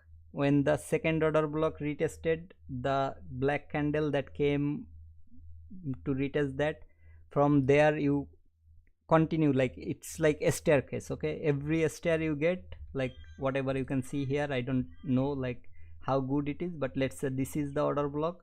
Market came here, so when market closed above, this became your order block. When market is coming here, maybe this can be your order block, or market is coming to retest that, then you will get your order block this way. Like you don't just take this candle as the order block and look for the mean threshold respect or things like that. Okay, like not from here until market goes and close above this is my way of understanding order block. I don't really worry much about how even ICT now teaches order block. I don't worry, because for 3 months I have been looking into this and I have seen more than enough, so I really don't worry. 100% time nothing works, so if I try to show you 100% time, it won't work, that's for sure, because sometimes, as I said, there will be some other areas where you will find your order block. Because you see, like this specific area, this is 1 minute, so if you count the time from here, on the 5 minutes you will find your order block around this area. So this is a higher time frame order block that has been formed. Same here, same here. So when this happened, this can act as a order block here. Okay, when you have a higher time frame order block. Now you still want to keep your eye on here. When market will deliver whatever you are expecting from that area, when market is coming lower, you still want to keep an eye on this sort of level. Okay, now here you can see like there is a MT hyphen OB. Don't think it's this candle that I'm also was ICT's yesterday's video, like the one he recently uploaded. He said how you can now remember, if I said like the mean threshold, I said like it's from body to body. ICT said this, I have redefined that, and ICT gave me the confirmation on his last video. I have redefined it a long ago, like wherever it aligns the best, I'm gonna use for that specific area, I'm gonna use that. That's what ICT said. Like if it aligns from the high to the low, you find your mean threshold there. If it aligns from the like open to close, or this close, whatever your order block is, from the opening to closing, you use that. You will find that in ICT recent video. Also for the projection, same thing. Wherever market is making more sense, that is the area you want to draw your lines from. Okay, so you cannot be like, okay, from this to this, that's my projection level. Market is making sense to a random area of that projection levels, reacting from a random area. That's not gonna happen. So this is liquidity from this low to this you are projecting. If you see like this sort of area is not aligning, you should try to adjust with the opening to closing, things like that. Then you will find your alignment. So whatever, I have redefined it in 2 different ways. Okay, let me, since I'm still here and you are still here, so how can I go, let me check. Okay, let's say if this is a bullish order block, okay, and it has a huge candle on top. No, I need a one that has a huge on the lower portion. So let's say this is a bearish order block, this one. So market, if, let me hide it so that you don't get confused. If market is, let's say, trading lower, it's coming to retest this order block, and then you are expecting a respect of the order block level and sending lower. Now it has a huge wick on the low, and you see the order block's opening price and the mean threshold is sitting lower. Okay, this is the information I'm giving you. You test it. If you find the value, wherever you can, you let me know, or you keep that in mind. It's it's up to you. Okay, so this is the order block level and the mean threshold is sitting lower. So this is where you are not willing to look into mean threshold from here. You are looking into mean threshold of that body. So mark the order block level from the opening price and look into the mean threshold level of the body from this. Okay, I don't want to extend my video any longer. I saw lot of areas, lot of times these things are happening. Okay, so this will be your order block and this will be your mean threshold. See how market reacts around that. Okay, instead of looking into the huge wick and below the opening, like below the candle's opening price, your mean threshold, instead of looking somewhat around this area as your mean threshold, look into the body of that specific candle and see the reaction. And when market will come, you will find it's respecting either the body or the mean threshold or what you draw from this area instead of this one. Okay, so this is what you will see if you are expecting a lower run from that order block. I'm just showing from a random place just to like clarify things. Same thing with a bearish one. If the bearish candle has a huge wick on the top, let me find one. So let's say, like, for the sake of understanding, I'm showing again. I don't want to extend my video anymore. I'm talking for 4 hours. It didn't even have water with me. Okay, so I want to go as soon as possible. You see this? So it's come on, I need something. So this is your order block. Okay, from this order, like mean threshold that you are seeing from high to low, for this specific candle, when market is trading above, now you are expecting a lower run and respect of the order block. Same thing, first mark the opening price. Usually that's what we want to see, that's why I'm saying opening price. So this is the order block's opening price that you mark as a OB, and draw the mean threshold from the body. Okay, and you will find whatever the respect is happening around this area, you will find it here. Other than that, if as long as the order block's mean threshold is sitting inside of the body below the opening price, you can use that as your mean threshold. See this is your mean threshold. If it was above or at the opening price, I would simply go like this and mark this as my mean threshold. I hope you got my point. So take a very good care, brother, and whatever you do, don't rush it. Don't be don't try to be greedy or something.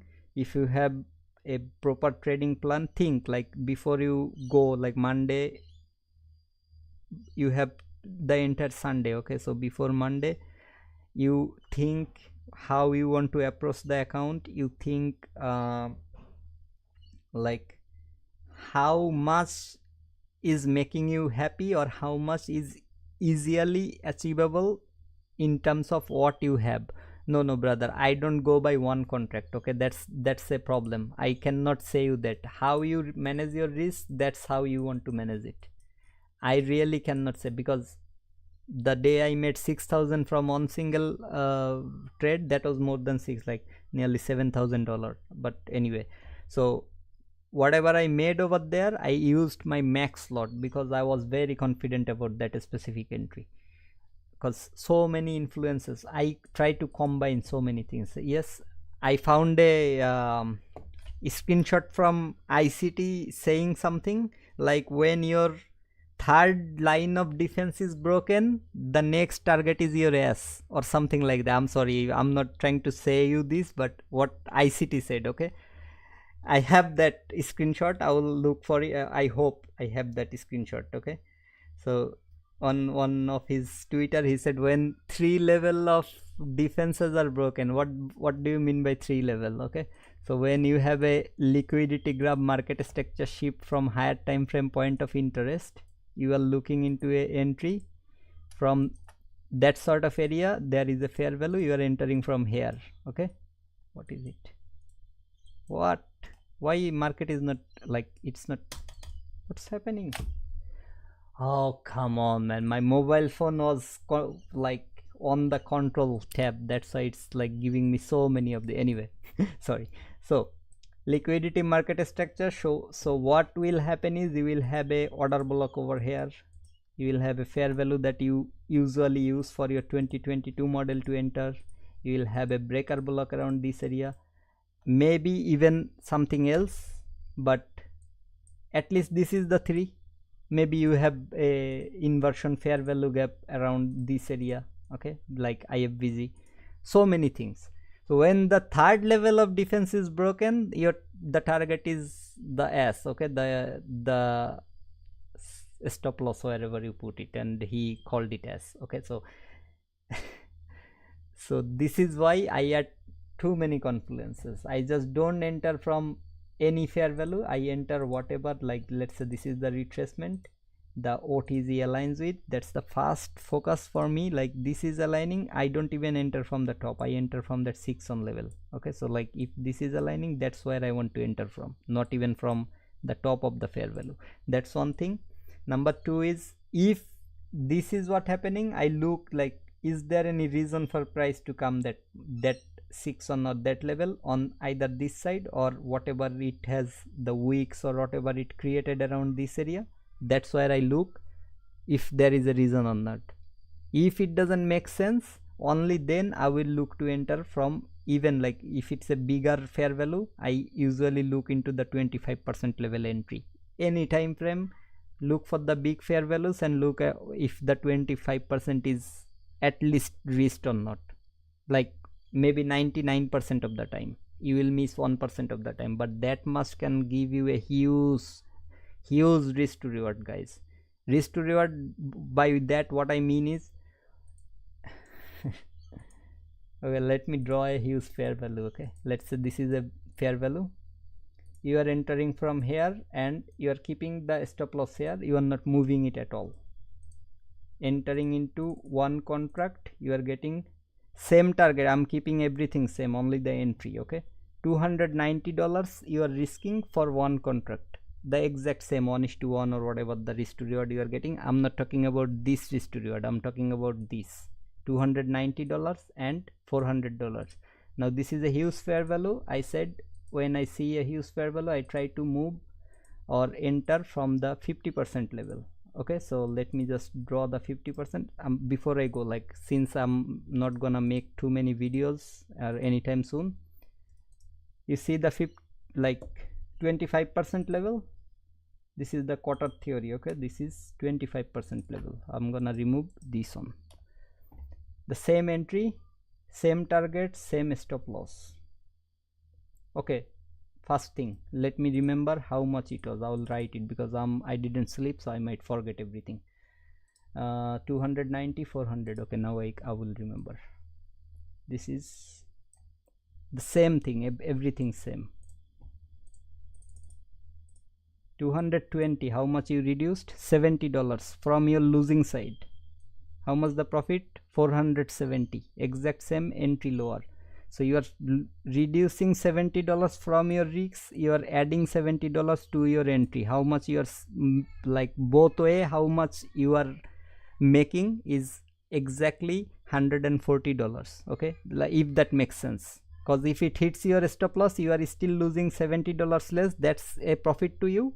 If it's hitting your take profit, instead of 400, now you are making $470, okay. So this is why I try to that. So what can happen, maybe out of 100 trades, I don't know, like maybe out of 10 trades you may lose one, like you may find that market didn't come to the 25, it went from a tick or two, it started going higher and it went higher, but 9 times you will find it's coming to the 25% level. And if that 9 times can save you around like $50 or more than that, or even like let's say if it can save you $20 9 times, you are already getting like $180 saved over here, okay.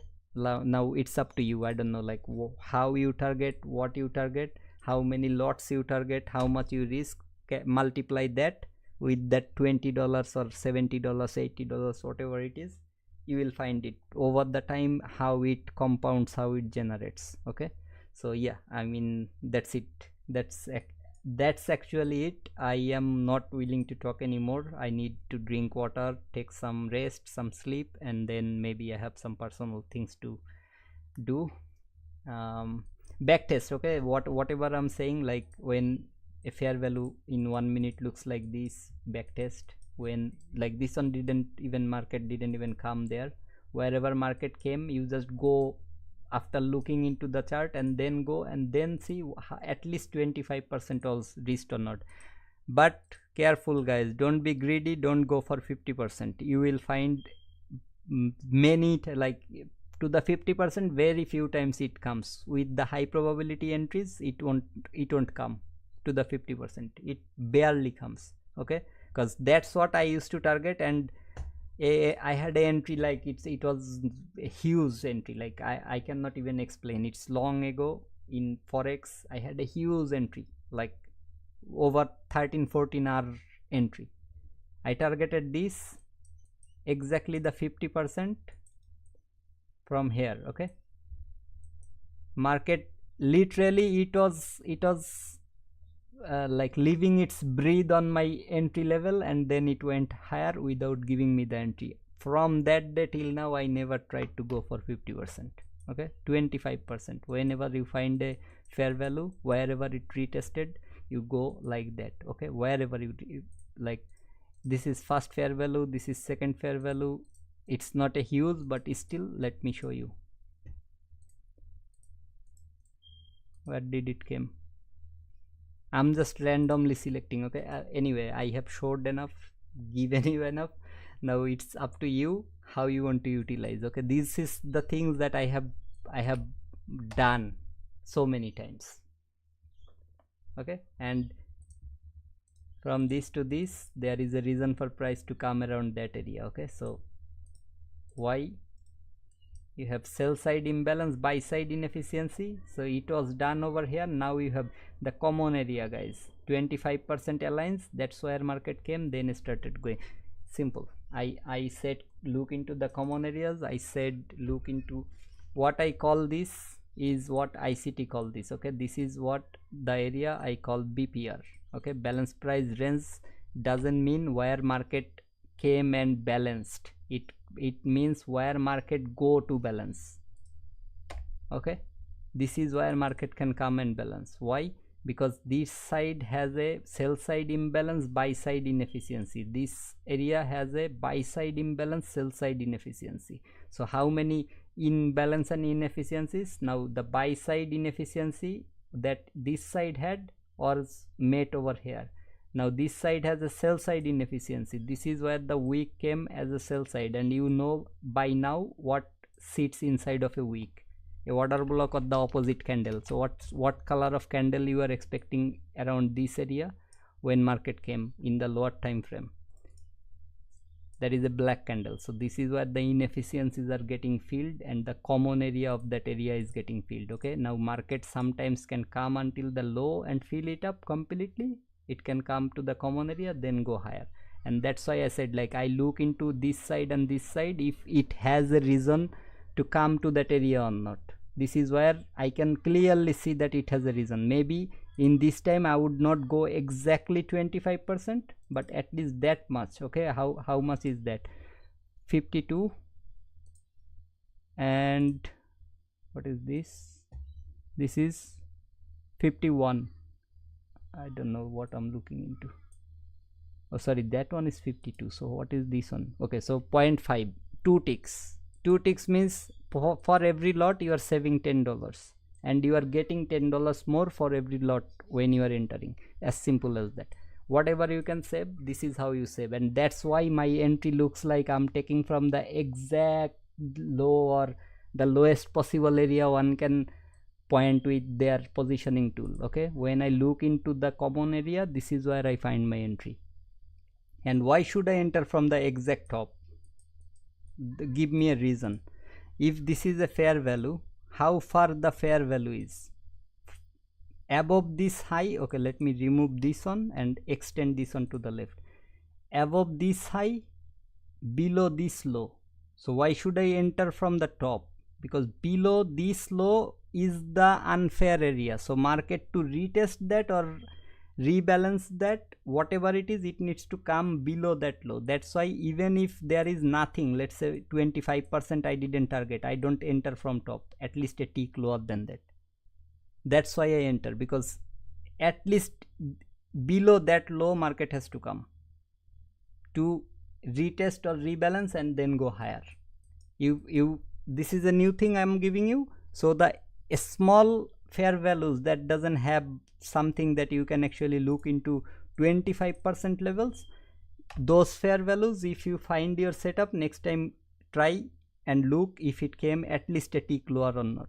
Okay, so this is how I look into the entries and look into the market, because in depth. Okay, what makes sense, this makes sense when you move your stop loss. Okay, when I sorry if I'm replying late, there are few things I do. I just don't move my stop loss straight away after taking the partial. Let's say this is the entry, this is my stop loss, whatever it is. At 1 to 2 I took my partial. Okay, let's say this is where I took my partial. Now this is market already went too far, but I would still, why I don't move my stop loss straight away is because when I took this partial, let's say I reached here $500, 1 to 2 is $1,000. Okay, when I close 50% of my position at this level, I got $500 in my profit. And since I closed 50%, okay, so this is now half or 50% of whatever it is, now 500, it is showing you $500 over there, and instead of 500 risk, you are still on 250 risk. Now if market comes from here to hit my stop loss, I will still have $250 profit from my partial. That's why I don't move straight away. Instead, what I want to see is market doing something like this. You see, this is a fair value that market respected, went higher, but I'm waiting until market close above that area, that high. This is what, this is a break of a structure. Okay, after my entry, this is a break of a structure, a new area started from here, fair value created, market retesting, whatever. Now I'm gonna move my stop loss from this to not even break even to that fair value candle slow that market retested. This is where I'm putting my stop loss for the rest of the trade. If it comes before hitting my anticipated take profit, let's say there are some liquidity around this area, and in this time it went higher, so not a good area to show the example, but whatever it is, wherever I target it, if market doesn't hit my take profit, it will stop me out here. I will not move it from here. If for any reason I'm moving my take profit, only then I will move it even higher where my previous take profit was, so that maybe like something around this, because if it comes to retest this fair value, maybe the fair value low or this order blocks mean threshold low, something around this area, couple of ticks lower than my anticipated, if I'm trailing my take profit, which you should not do and I don't do mostly. Like I take partials along the way and leave one lot, leaving the take profit here wherever I can take it. If it comes and stops me here, this is the originally targeted take profit level, maybe 2-3 ticks or maybe like $50 to $100, something like that, I'm getting less profit. But if it hits the higher one, I'm getting more profit, things like that. Okay, it's like trailing if I have clear levels and it's constantly, like let's say I had a 15 minutes fair value that was supposed to hold the price. The first candle that came inside, it sent higher, like something like this. Let me make it smaller so that you can understand. Okay, so let's say from here I have a 15 minutes fair value that was supposed to send the price higher. The first candle it sent higher, it closed above the midpoint. Second candle is still inside the fair value, third candle went above. After that, market is respecting that and making that as a support. So now I know that market is going higher. Okay, only then maybe I will consider trailing my original take profit to higher level. If nothing like this was my take profit, if my take profit was, okay, let me guys, I didn't sleep, so I don't know what I'm saying, but anyway, my original take profit I will trail. Let's say my take profit was here. Okay, but there is this barrier that market can reverse from, that buy side liquidity level here. When I'm seeing this and there is another barrier around this area that market can go and take like reverse from, when I'm seeing that this was getting violated and market is acting as a support over here, only then I will trail my take profit until that level or whatever the other levels are there, and move my stop loss below that so that I can secure this much more. That's how I look into, like, that's, I don't know if it makes sense to you or not, but as I said, only when, if my original buy side liquidity has some sort of barrier on the left. If the barrier is above the liquidity, I don't trail my stop loss, I target that as my final take profit. Okay, if the buy side liquidity is above like buy side liquidity, let's say this is the buy side and the barrier is here, I don't just target this as my final take profit, I target that fair value is low as my final take profit. So on its way up, I take and close partials depending on how many lots I have. If I have 3 lots, I will take one partial at 1:2, another one at maybe 1:3, or whatever level makes more sense with the standard deviation or whatever. I will do that, move my stop loss, I will target that area, not the buy side, with my final lot. This is how I look. But if the buy side is above the barrier, then I will must close a partial here, one at 1:2 or whatever the level is, one partial here, move my stop loss to a certain level where it makes more sense. Since I can see there is a liquidity graph market structure shift, I will maybe move my stop loss trailing stop loss around, okay, you are getting it, I hope so, around this area, that will be my stop loss. Okay, I will just put partial as my stop loss. Okay, this is my stop loss, and I will let the market play until it reach my final take profit target at that buy side liquidity. I will let it play. If it rejects from, when it's here, I will close partial, as I said over and over again. Okay, so I will close partials when it reaches to that barrier, and then let it play as it wants to play. If it comes and hits my stop loss here, which is still in profit, I won't be sad. If it goes higher, gives me that, I won't be sad.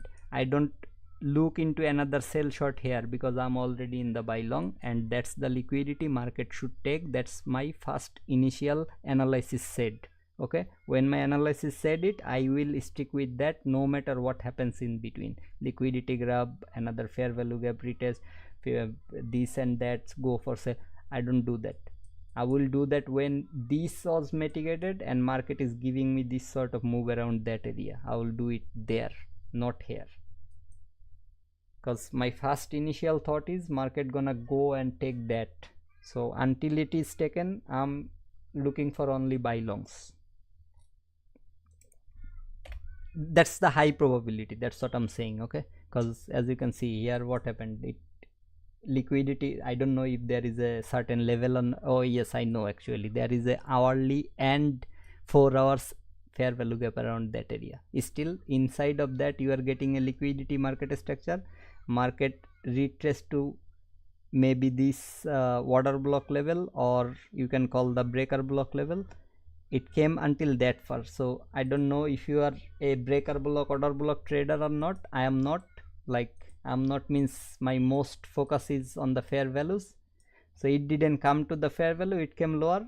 The time it came, it actually hit your stop loss, went above. So this is why I said, like, when my bias is buy side, I'm gonna, although this is a random level I'm showing, but that's what I'm saying. I'm not looking into sell shorts with this sort of structure. As long as it's not hitting my stop loss, I'm happy. Whatever it does, let it do it.